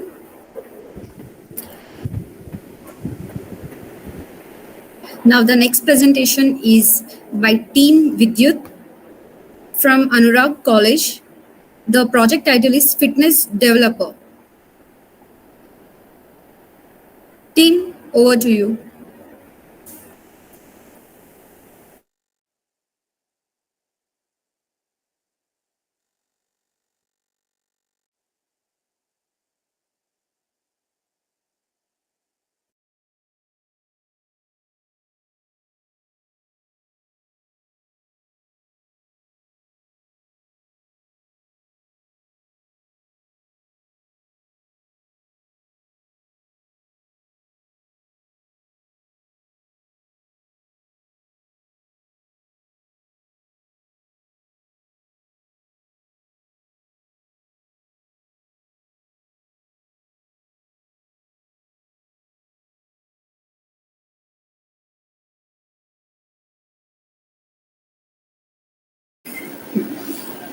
Check whether the team is ready or not. Okay, join. Team Vidyut. Hello. Yeah. Over to you. Give the presentation. 1 minute, please. My teammates are joining. Give me 1 minute. Yeah, sure.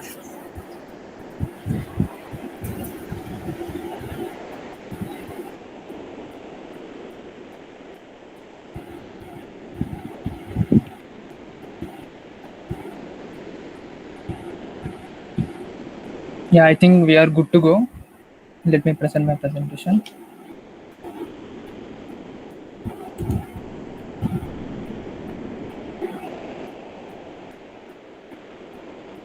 Is my screen visible? Please notify me. Team? Yes, carry on. Yeah, thank you. Yeah, good afternoon to respected dignitaries and the organizing team of Virtual Vista 1.0. This is Kartik Rao from Anurag University leading team Vidyut, and I am here with my teammates Venugopal, Sahitya and Charita Reddy. Our project is Fitness Developer. It is a web application developed using Django framework. It falls under the category of software, and our domain of interest is fitness and sports. So to be precise, our problem statement title is, it can be modified as AI assisted virtual fitness trainer.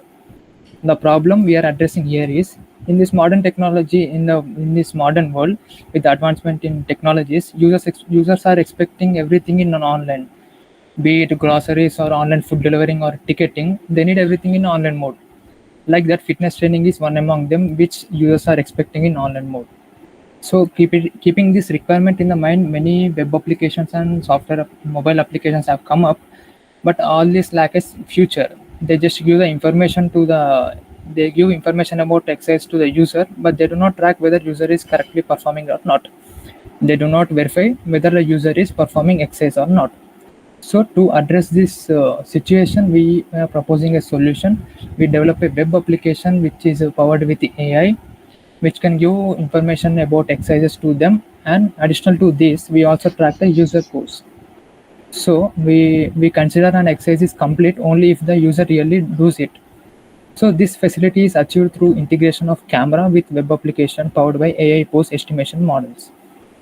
Okay. Some of our web application features are security, pose detection, chatbot, gatekeepers, and voice assistants. For now, you please just remember them. I will be explaining them while I am demonstrating the prototype. So this is our flowchart.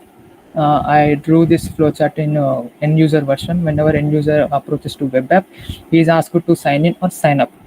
Of course, whenever a user is new to web application, he need to sign up.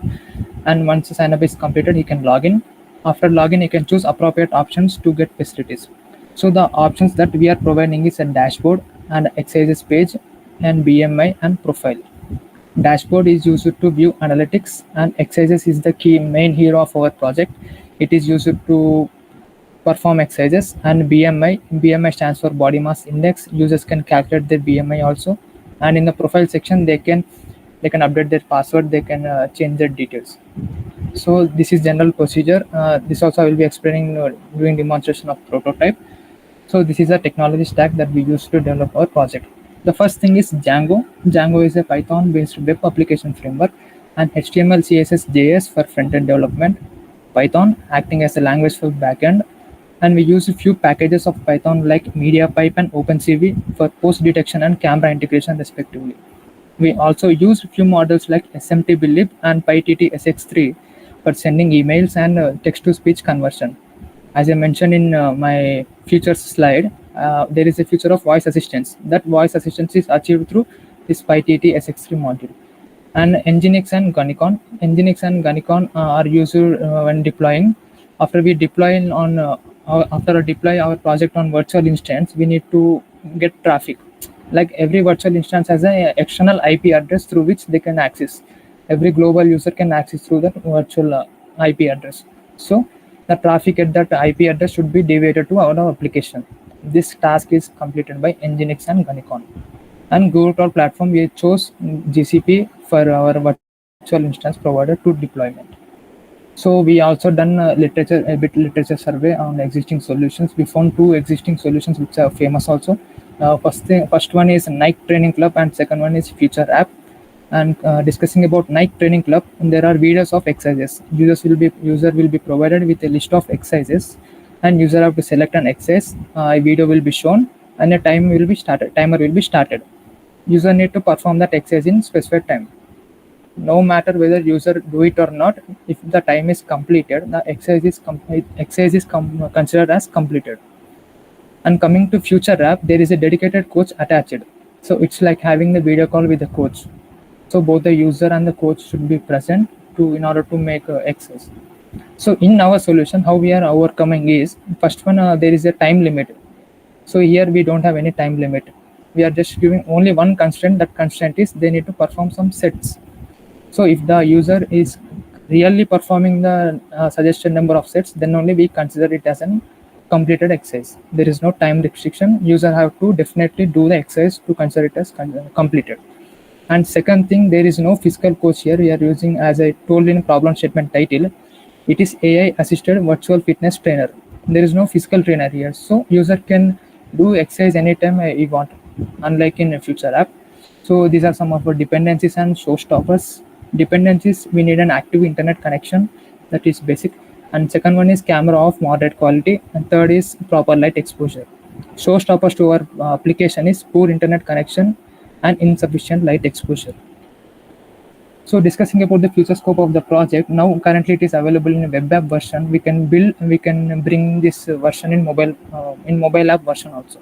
And also we can integrate our web application with smartwatches to detect BP rate, blood pressure, heart rate, step count, etc.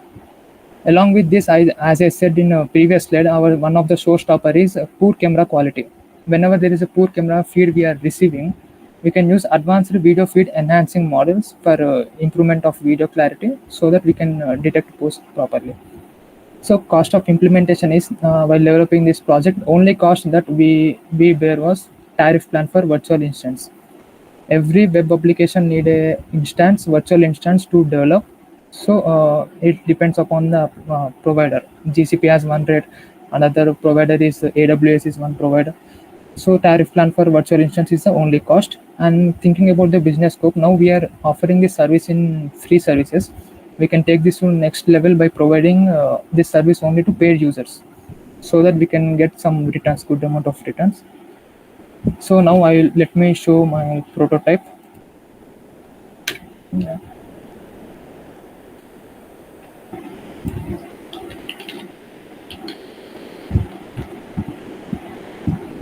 So this is our home route path.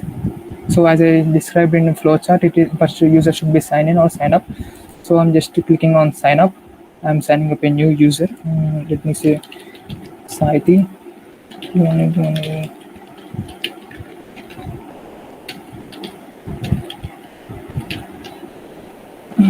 4, 5, 6, 7, 8, 9, 10.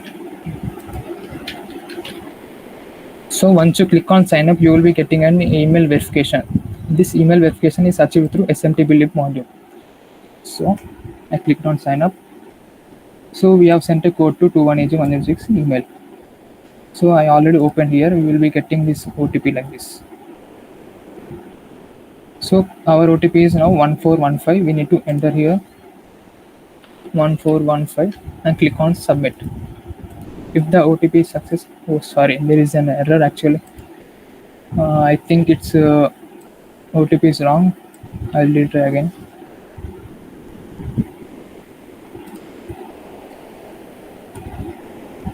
Yeah, 6215. 6215. Okay, I'm getting some error. Okay, let me show you sign in page. I already created one user.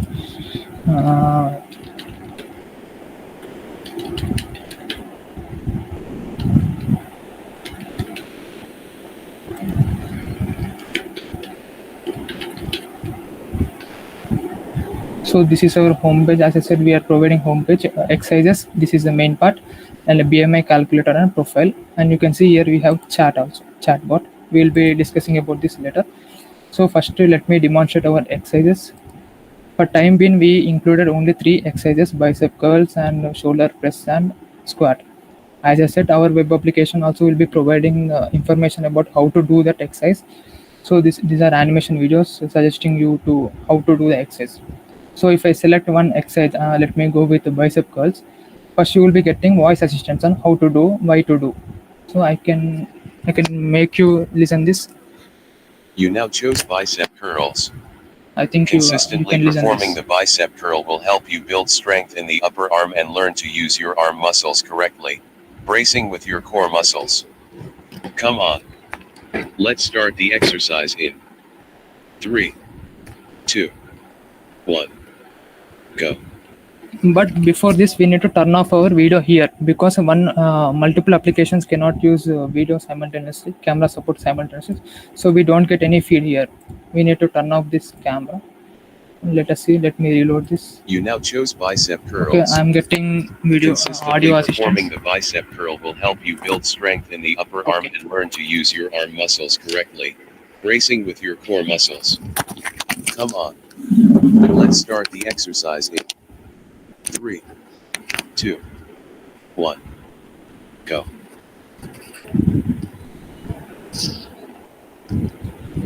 So now video is ready. So RH scan and LH rep. When we do this is bicep curls, we need to do like regular dumbbells. So if I do with my right hand, count is 1. Count is 1, 2, 2, and this one is 2, 3, 4. Like this, user have to select the exercise and you need to correctly do it. Then only the count is updated. I can also show some other exercise also. Let me go with. We got it, Karthik. Please Yeah. go ahead with your explanation. Yes, thank you. So the next thing is BMI calculator. BMI is a parameter which is used to determine the fitness level. We can it can indicate the fitness. So next I'm showing this. So my BMI is 18.52 and I am healthy. Okay, based on this BMI, I will be getting conditions also: underweight or normal, overweight. This is something. And this is a profile section. Profile section, as I said, it will be displaying details. So what I am pending is with this chat. We also embedded a chatbot into the application to address queries if any user have. So let us type hi.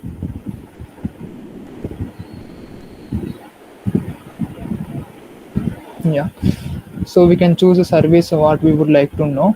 So if I would like to change my password, it shows something like this. Okay, if I need more further information, like for suppose I need some information on exercise, I can click that also. Let me show you that one also. So I'm selecting I would like to know more about exercises. Okay.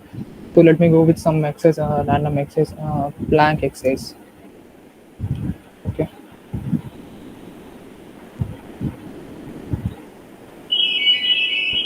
Now it will show me the details about plank exercise. The plank exercise is a popular portion of this. Once you're done, you can click no thank you, and it's done. You can sign out also.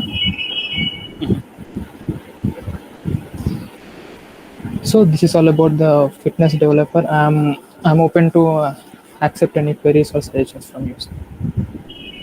Yeah, few questions, Karthik.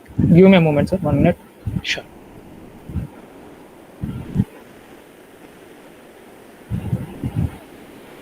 Yeah, sir. Yeah. So first, you are using this motion sensors, right? While I'm trying to do my biceps. So what are the specific algorithms, neural network algorithms that you have used for that? Actually, we have a package called MediaPipe, sir. It internally uses 2 ML models. Okay. The first one is for detecting a human presence in the frame, and second thing is detecting a landmarks. Landmarks are something like key points.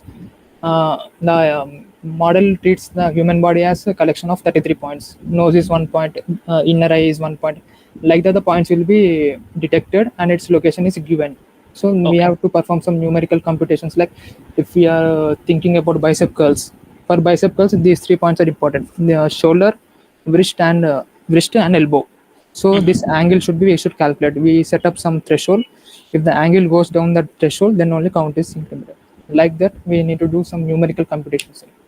Okay, means instead of stretching completely, if I do half, so is that going to consider it as 1 point, or still it is going not? No, sir. You need to satisfy the conditions. Our conditions that we set up is it should go less than 30 degrees, and it should for next round it should go behind 160 degrees. Like that. Okay, so how you have arrived to those solutions? Like how you are training that model? Sir, it's already defined in a Python package itself. We know. Not everyone need to be prepare weapons. We can use weapons already prepared also.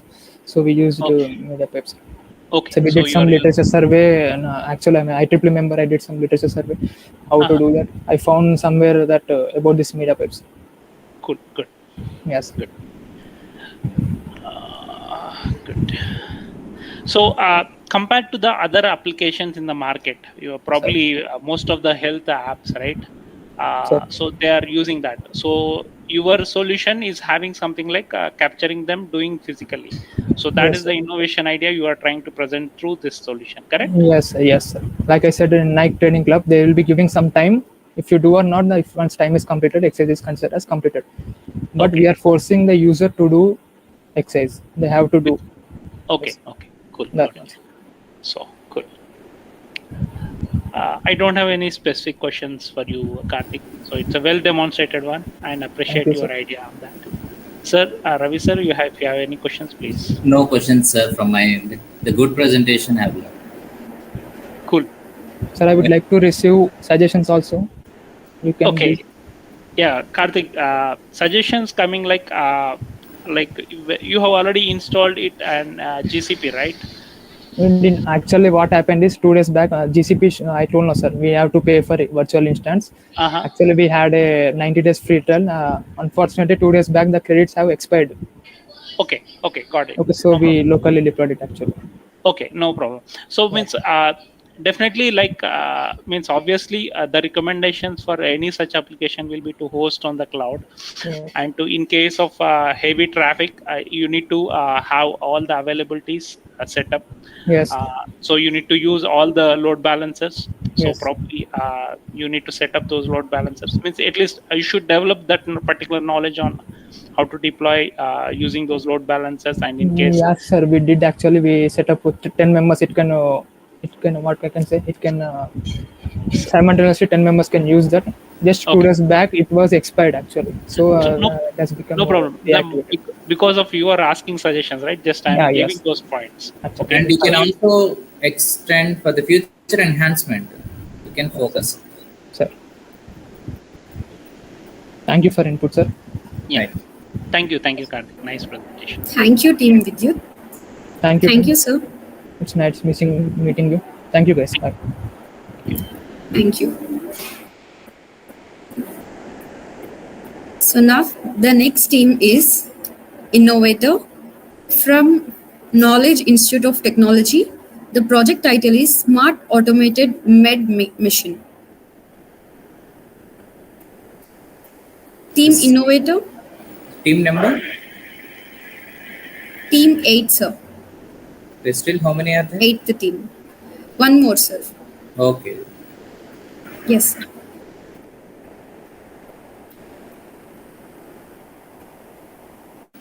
They are not joined. Yes, sir. They are yet to join. Okay. Yes, sir.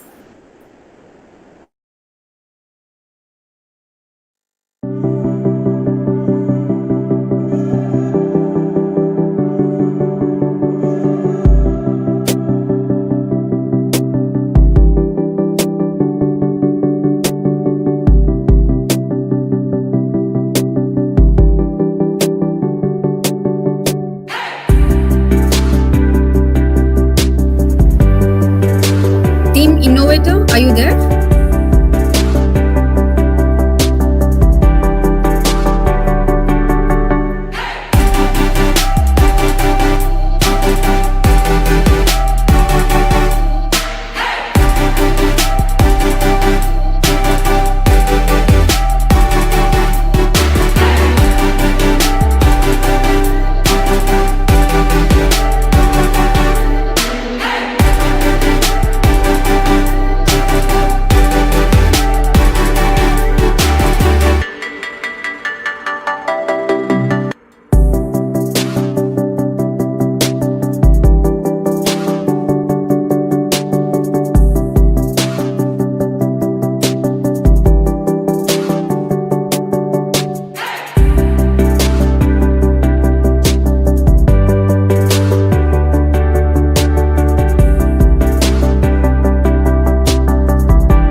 Pratibha, you can call other team who are available.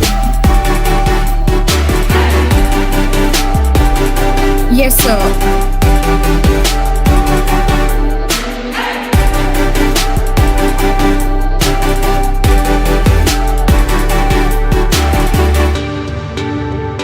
So the team innovator is here.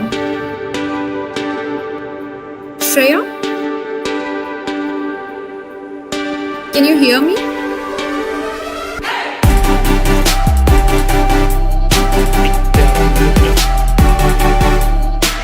Shreya, please unmute.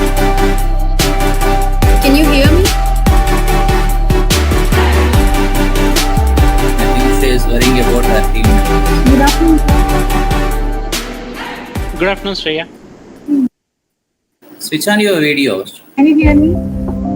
Yes.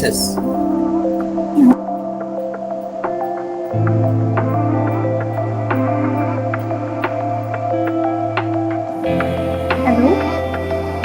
Shreya, we are able to hear. You can start your presentation.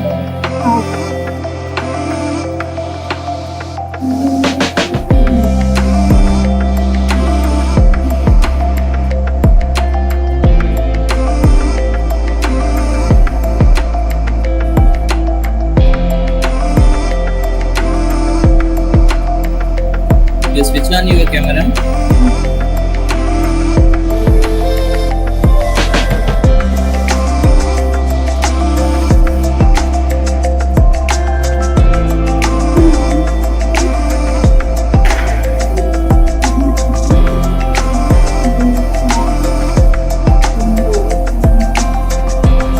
Shreya, you should start your presentation soon. This is a live. Yeah. This is a live presentation, Shreya, so you have to start as soon as possible.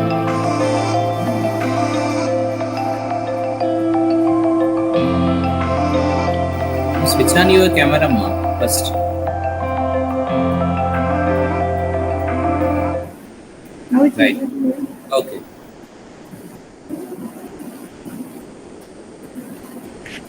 Good afternoon, sir.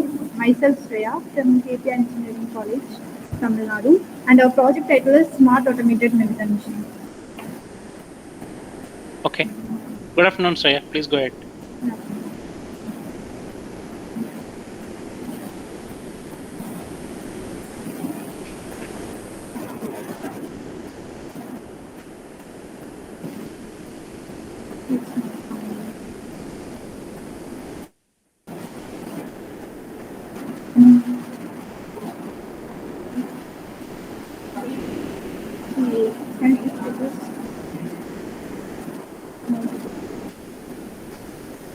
You're unable to slide? Slide Ah, through yes, your... sir. I'm unable to slide. Just click on Alt tab and try to do it again.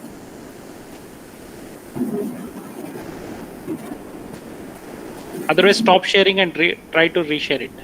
Okay.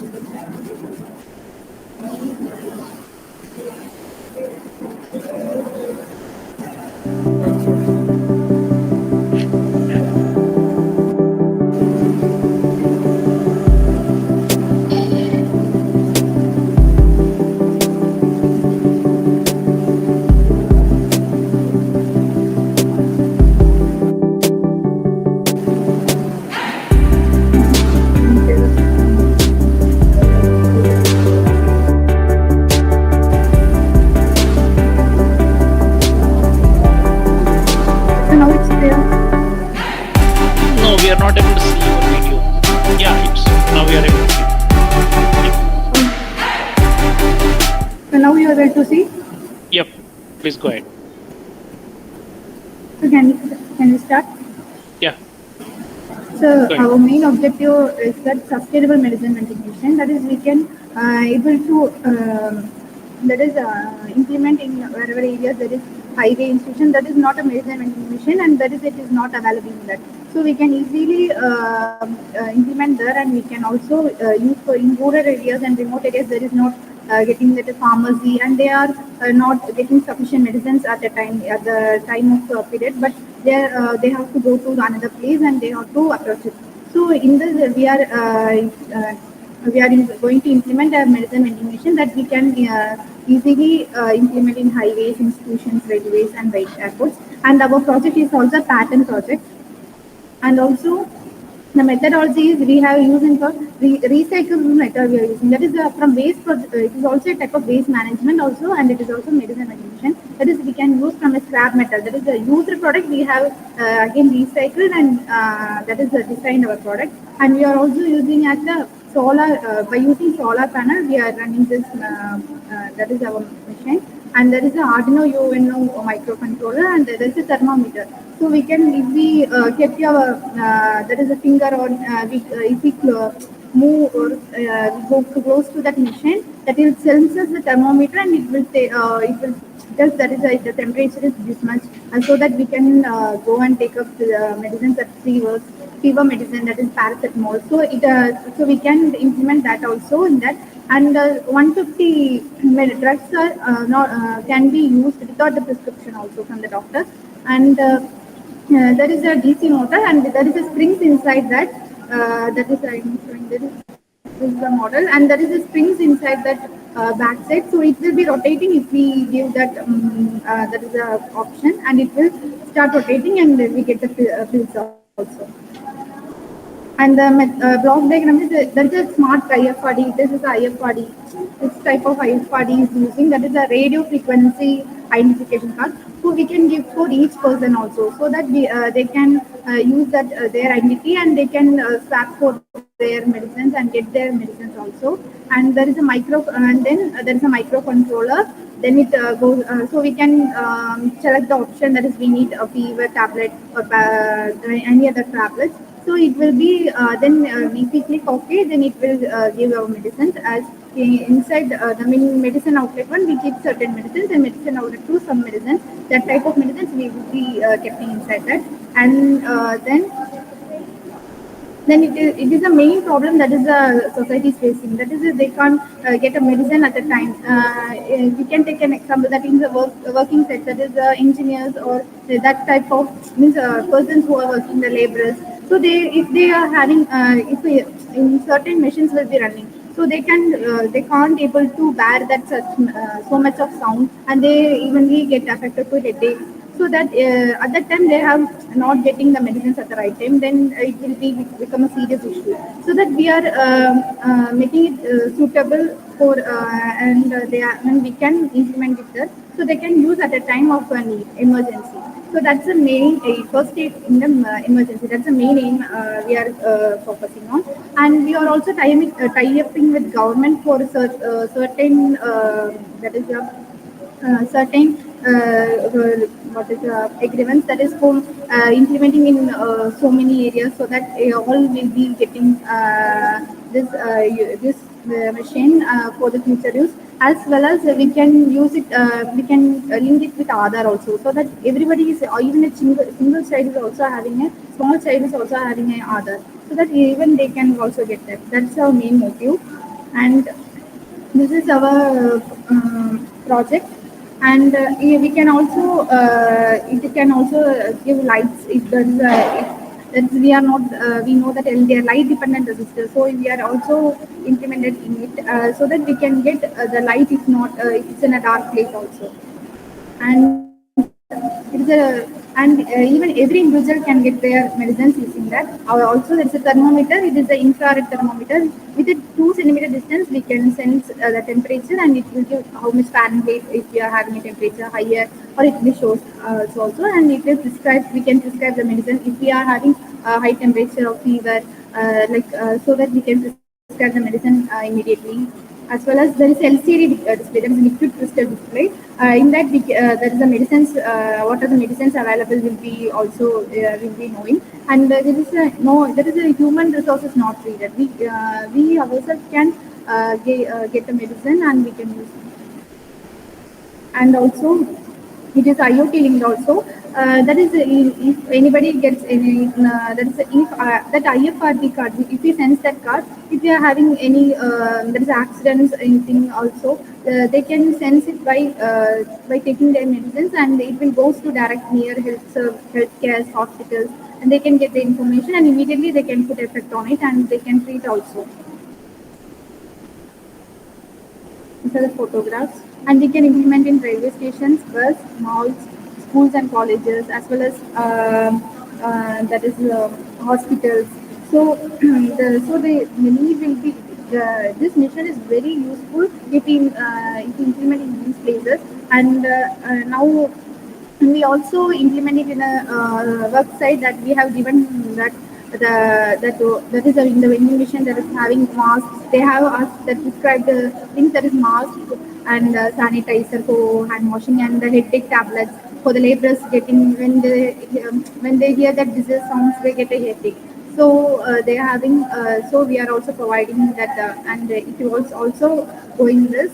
And in future, we will tie up with government, and we can put it in Aadhaar, so that easily anybody can swap it and get it.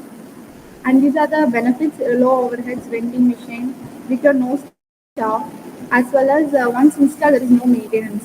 And we can also sense the body temperature. This we not need an extra thermometer. In the machine itself, it has a body temperature measurement. As well as the LDR is a light dependent resistor. If we are not can't see clearly, there is a light. It will provide a light, and we can easily see that, and we get the medicines. As well as it is very useful in rural areas and emergency areas. That is, we know that lot of accidents will be happening in that is highways. So we can implement in emergency areas, that is highways. And the vending machine can also make money, and we can put it like that is faster. By recharging, we can get it, and other times we are not get. And we do not want to advertise also. If anybody sees this, they will be very. They will be eager to use it, because it is a very useful machine, and it will be if we implement it, it will become a change in a society, and it leads to a technology also, and it is also easily redeemable.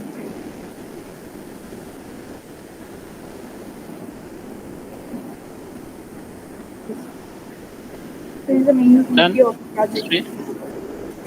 Yes, sir. Okay. Yeah. So you said they have to scan with their Aadhaar card in order to get the medicine. No, sir. We are just tie-upping with the government. In future, we will be tie up with government, and then we will implement that is in the Aadhaar card. We can swap it like that. Okay. Okay. So means how you make sure that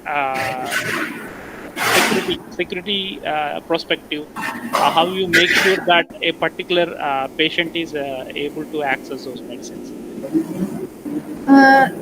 So can you please repeat it?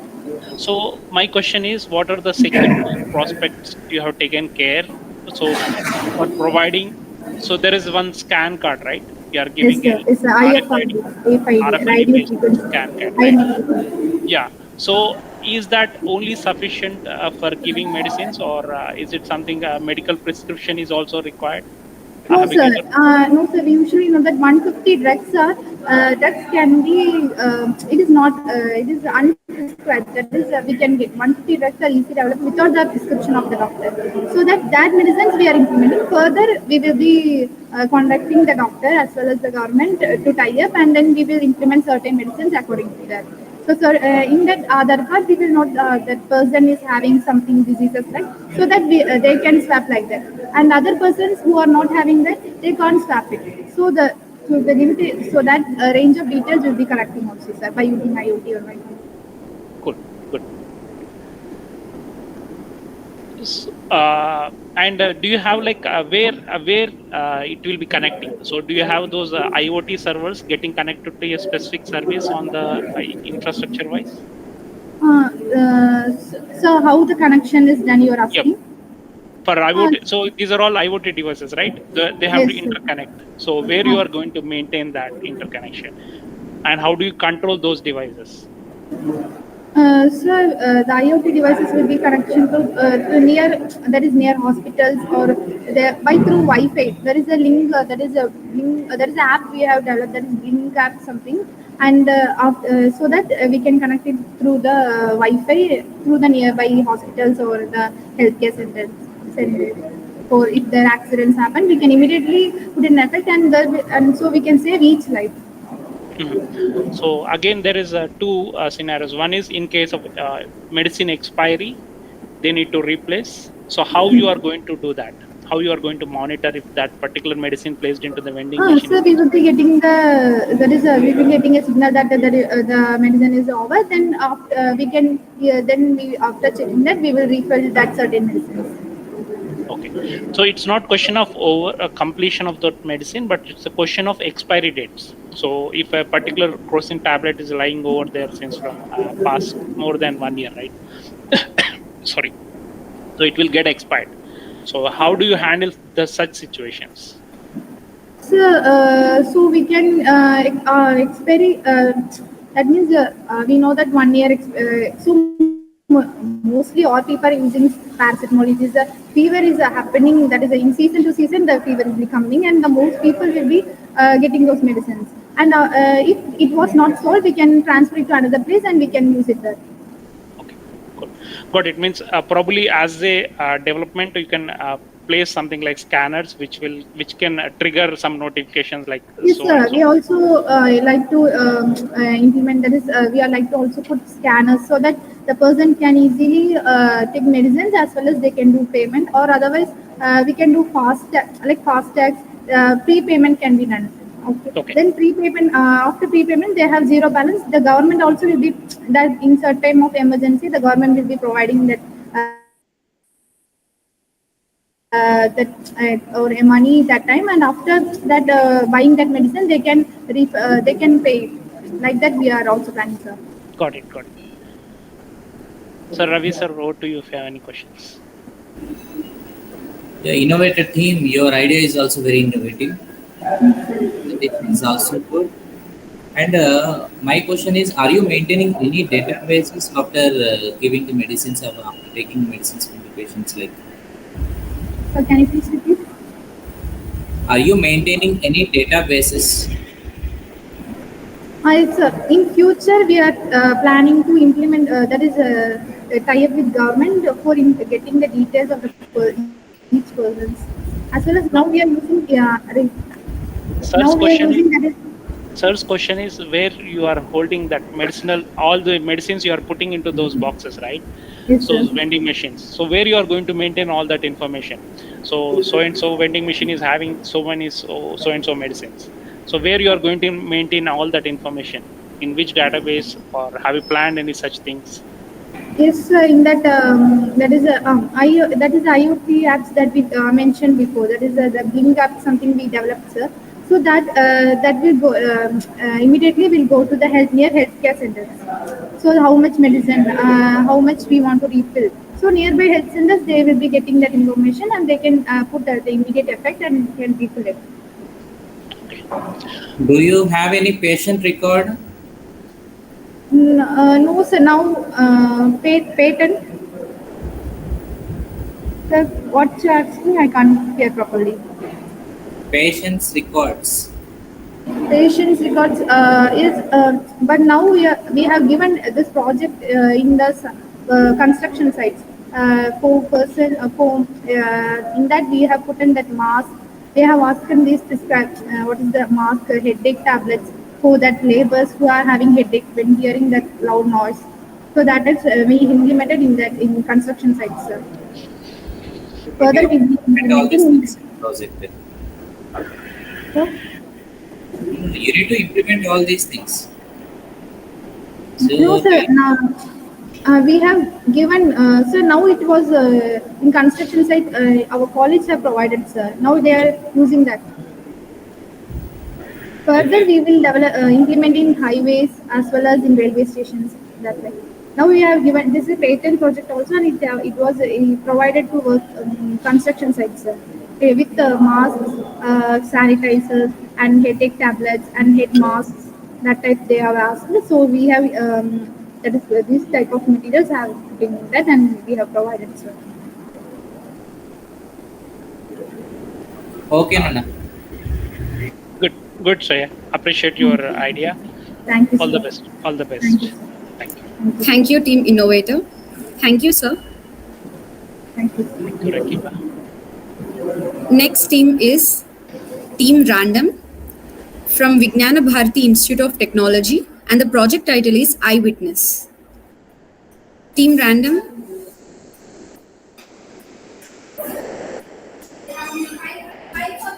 Can you hear me? Team Random? Yes, you're audible.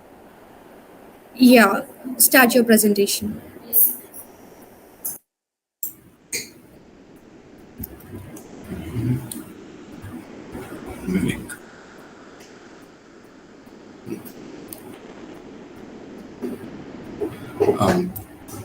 Good afternoon, everyone. I am from Team Random, and today, and my project name is Eyewitness app.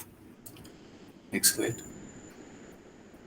So our problem statement is the current existing crime reporting system is not up to the mark, and it has been causing a lot of problems to the law enforcement and not able to provide proper evidence and proper evidence to the suspects.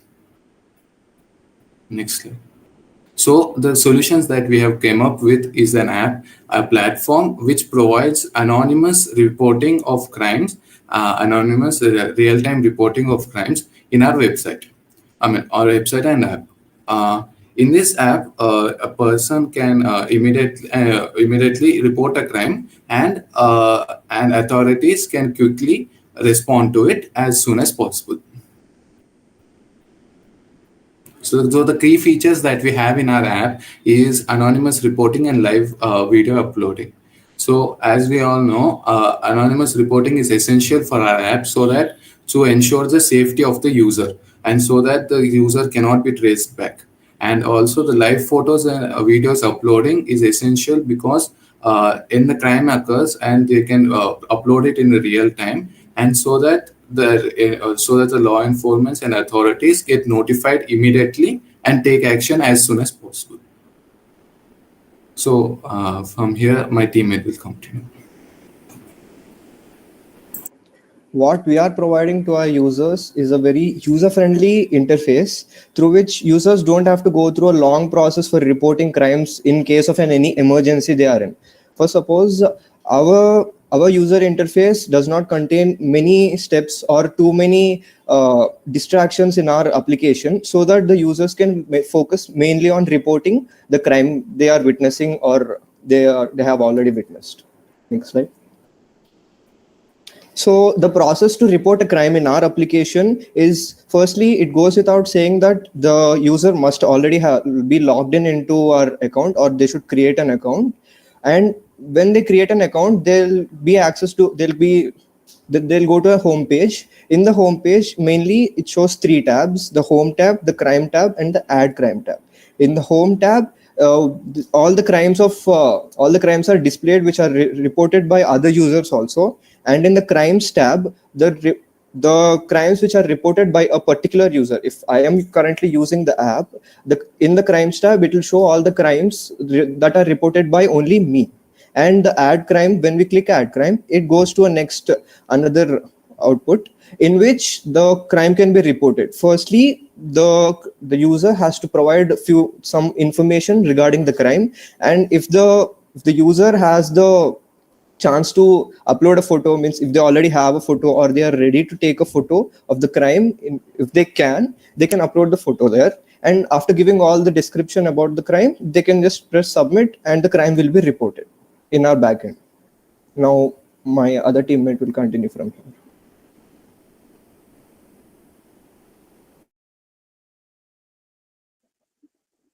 So here I'm going. Second.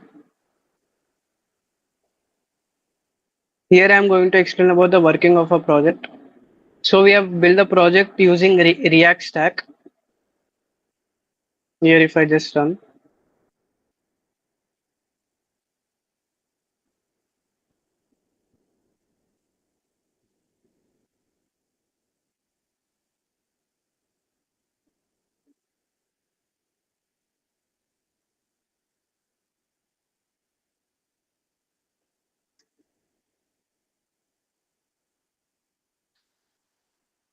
So first, to use the app, we must have an account in our website. So using the sign up option, we can create an account.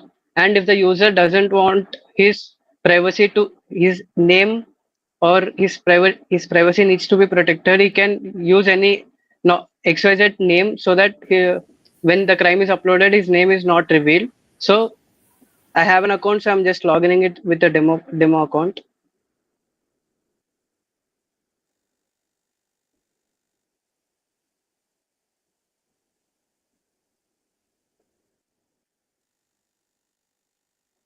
So after we enter the app, as my teammate has mentioned, the home section, crime section, add crime section. So in the crime section, I haven't added any crime, so it is empty now. So for an example, I'm just demoing how to upload a crime here. So for example, this is a crime image.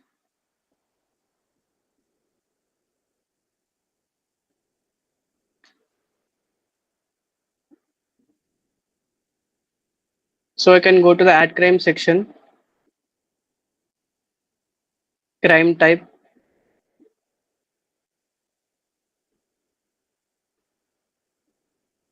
crime location we can specify, and description of the crime we can elaborate what has happened and everything. And after we click submit, in the home section, the crime will be uploaded. So we can edit posted by one. So the account name is, for example, given as one here. So here description we can elaborate, location, and the type of crime.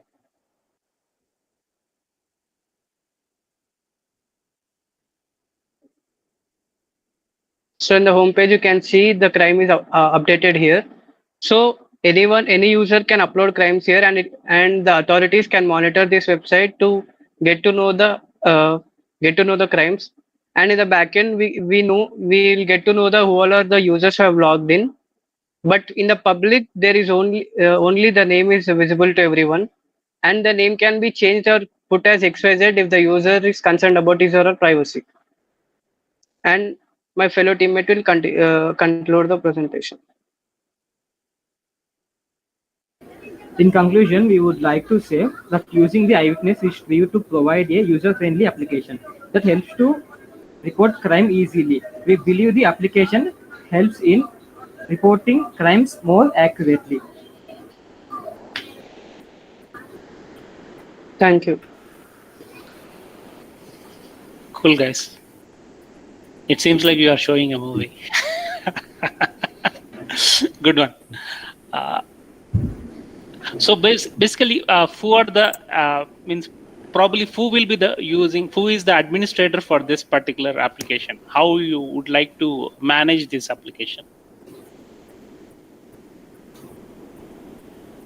So firstly, we would like to consider, we would like to approach government authorities or mainly law agencies for legalizing it. And after we get the approval from them that, okay, we can continue with this, then under their guidance, we can continue, sir. Okay.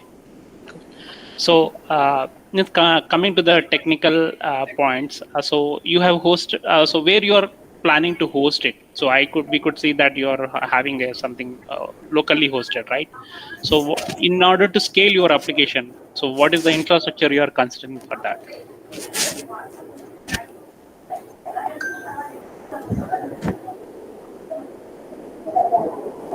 We would like to use, firstly, for now, since we are trying to display how our application works, we have used a local server. But for the more users to come and join, we would like to use any cloud services based for the backend issues.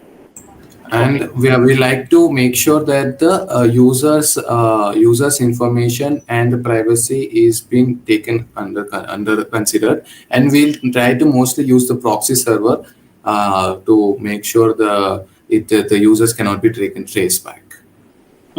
Okay. And how do you make sure it is properly authenticated? So means is this something means how you are going to validate that? Is he a valid user or something? If he's reporting fake incident. Sir, coming to the reporting, only the valid email IDs can be logged in. Any fake email IDs cannot be logged in. And coming to the real and fakeness of the crime, we might not. Sir is asking when this happened real. Yeah. So actually, there is a really high and low chance of it being a fake and the real ones. But as the technology is growing, we all know that there are various technologies like OpenCV and other machine learning technologies which can actually detect the assault and other processes. We can use those modules in our websites and our projects, which can detect the actual what happening, and the threat level will be indicated to the authorities, which will be useful for them to act accordingly. Yeah, appreciate your idea on that, but definitely you can explore like how to detect it real or not. So there will be a lot of tools probably you can explore on that part, and probably to make it more realistic, your application to look more realistic, you can explore on that side as well. Yes, that is one of the, you can take it as suggestion. Okay. Yes. Thank you. Yeah. So I will give you one more suggestion. Like you are entering the location. So manually you are entering the location. Can you apply that location to GPS or else any tracking? We can track the location. Yep. Then it will be better. Otherwise the image will be. Then how can you justify that the image uploading based on that the crime is happened? Like it is wrong. Correct. So it's like Yes, sir, we'll try to implement geolocation capture. At that moment, just you take the snap, so automatically the geolocation gets updated so that police gets an alert and they can. Yes, sir. We actually considered that too, but sometimes it may raise some privacy concerns of the user also, no, sir. Because if the user wants to stay anonymous, like he doesn't want to reveal his identity, like if I want to report a crime, but I don't want to reveal my identity that I have reported a crime, and when I'm trying to completely use my GPS for tracking the location of the crime for reporting, it may raise some concerns. We actually tried that, and we should actually explore few more, sir. Good. So yeah, privacy. Sir, this is just an initial stage, sir. That's why we didn't include much complexity. We understood. We understood, Aryan. Just it's like whatever questions you are asking, those are like, you should take it as feedback. Okay. Yeah, thank you, sir. Yes, sir. For sure, sir. Yeah. Okay. Thank you, guys. I would like you participants to stay on the meet.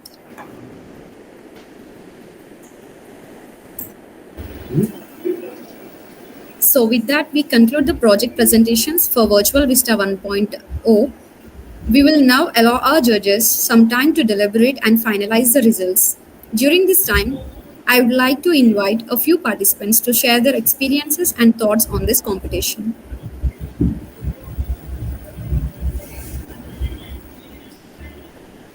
I would like you participants to share your experience. Like many have to join, no? You just inform all the participants to join in this, they will share that.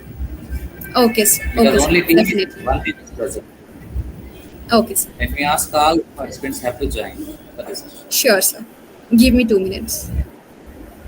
Sure.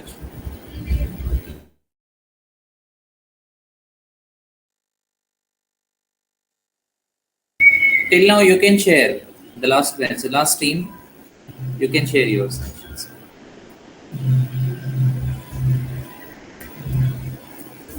What is your experience in this presentation? So actually, this is our first time participating in a virtual hackathon, and it has been actually been a really good experience. We've been working together, and it seems a really friendly place, and your institute has made a very progressive way of conducting an hackathon during this time. Thanks. Thank you. It was a really good experience. I would like the platform for the opportunity given to us to showcase our skills, showcase our ideas, and by uh, by being in this type of events, we'll also know in which category we must improve, and we'll know the judgments from the real-time employees and real-time people, so we can improve in our improve in that way, and we'll get to know our mistakes.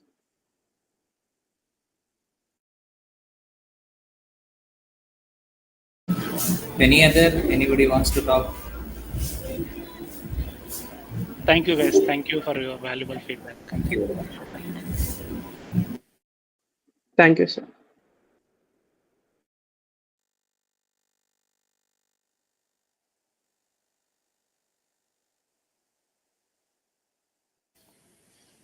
So I believe the idea behind these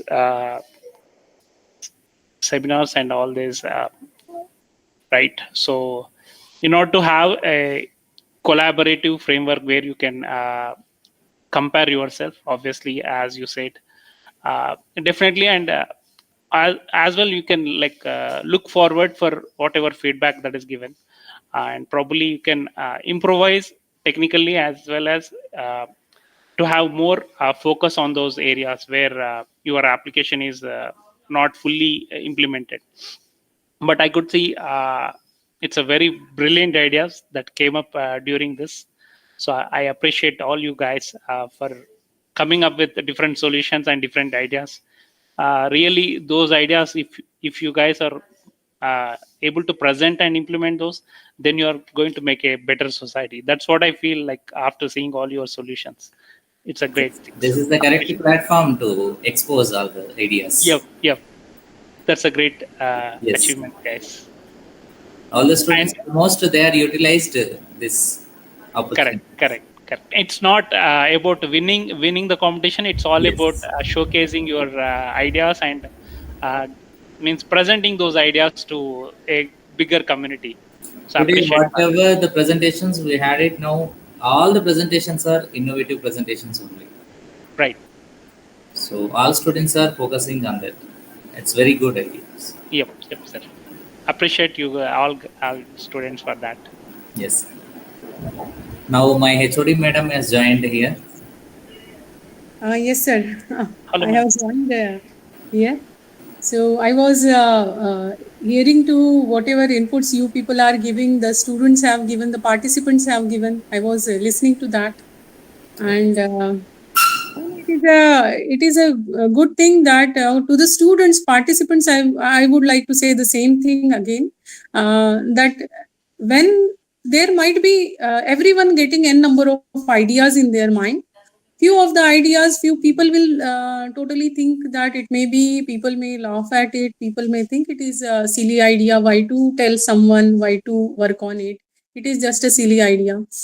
but a few may dare to go further and tell someone, and few may after go further one step more, and they may try to find out implementation and working model for that idea. So all these people who are coming to such platform, they are already winners, because as Santosh sir said, that more than half of the battle they have won already by coming to such platform and having the courage to discuss their ideas, demonstrate their prototypes, and try to convince what they are thinking, their idea of a better society. So they are trying to convince in their own way, and that is again a best thing. That is the best thing. All the ideas, all the 142 teams, whatever we have got, the projects, all are very good projects. They are really of the national level competition. All are very good. And even Dr. Ravi sir knows, he was in the panel of first round also. So he is knowing that how difficult it was to get the top 50 teams out of those 142 teams. It was really a tough thing. Yes. All ideas were very nice. And those who have reached up to this stage, they are already winners. And thanks to Santosh sir for accepting our invitation and giving these young budding technocrats your ideas, your views, guidance, because this is also very much necessary for the students, what they are thinking and what is the right direction to achieve their goal, how it can be in the correct way implemented, what little bit modification they need, where they want to improvise, there should improvement. So giving this input from your valuable time, all are we are knowing that industry people are so much busy, and Saturday, Sunday, snatching time, their personal time is a crime, I should say. They are working a bit really hard. So thank you for all your kind words, madam. So it's actually my pleasure to join and see such innovative ideas. So means I mostly I love to join such events, and I would like to contribute such events. Even I suggest all the students who grew up and join as an innovator, as Bajat sir said in his comments, right? When you grow up, you should contribute back to the society. That's what ideology we believe in. And grow up as a person, we need to contribute back to the society. So that's what the ideology should be for every student, and they should grow up with all their dreams, and they need to come up with more achievements. That's what Sure. All the best to all the participants, and thank you for you faculty members like organizing such great events, and all the students who have taken up the initiative for being in the front line. So that's a very good opportunity to innovate themselves. Appreciate all these efforts, man. Yes, sir. Our team of students and staff, because we are all having vacation here this time. This is the vacation time, but all the students for past 1 month, I would say 1 month, all the students are taking lot of efforts, faculty members also, and students majorly. They have made this event like anything. I was not expecting this much, but the students have worked really hard in the background. They have done many things, right from registrations, preparing many things they have done, anchoring, and every minute details they have taken care of. And this is a wonderful batch of students we have got. And the faculty members also, those who are involved in this team, they have done day and night. They have worked to make the evaluation of the 142 projects, to get the registrations, to resolve the queries of the participants anytime, whenever the participants are calling, resolving their queries. All these things are done by the Virtual Vista team, students and staff. I thank all these people to make this event successful, and our management who is always supporting us to conduct such things. Great, madam. Even I'm a student of one of your faculty members, Rajshri madam. So she was my mentor. So I was under her guidance. Good to know that. So good to know that. Why I'm stating this, because as a student, we remember all those. So definitely each and every student should contribute back to their teachers as well as their institutions, and going forward you grow up. So Yes. that's what the idea behind it. Thank you very much, ma'am. Thank you. Yes, Rakiba, you want to say something? So, as we approach the end of this extraordinary event, it is time to acknowledge the efforts and the contribution that have made Virtual Vista 1.0 a resounding success. To extend our heartfelt gratitude to all those who have been a part of this journey, I would like to invite Dr. Ravi Aula to deliver the vote of thanks. Sir, over to you.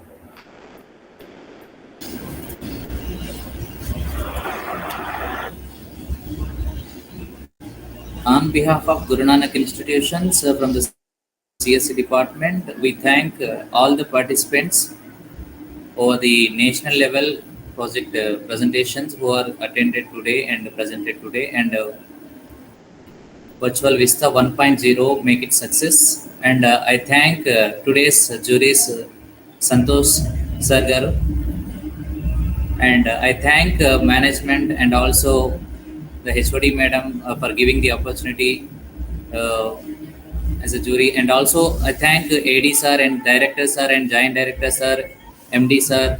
I thank each and every participant who are participated and expressed their ideas and projects in this first national level online project competition Virtual Vista 1.0. Make it a grand success. Thank you each and everyone.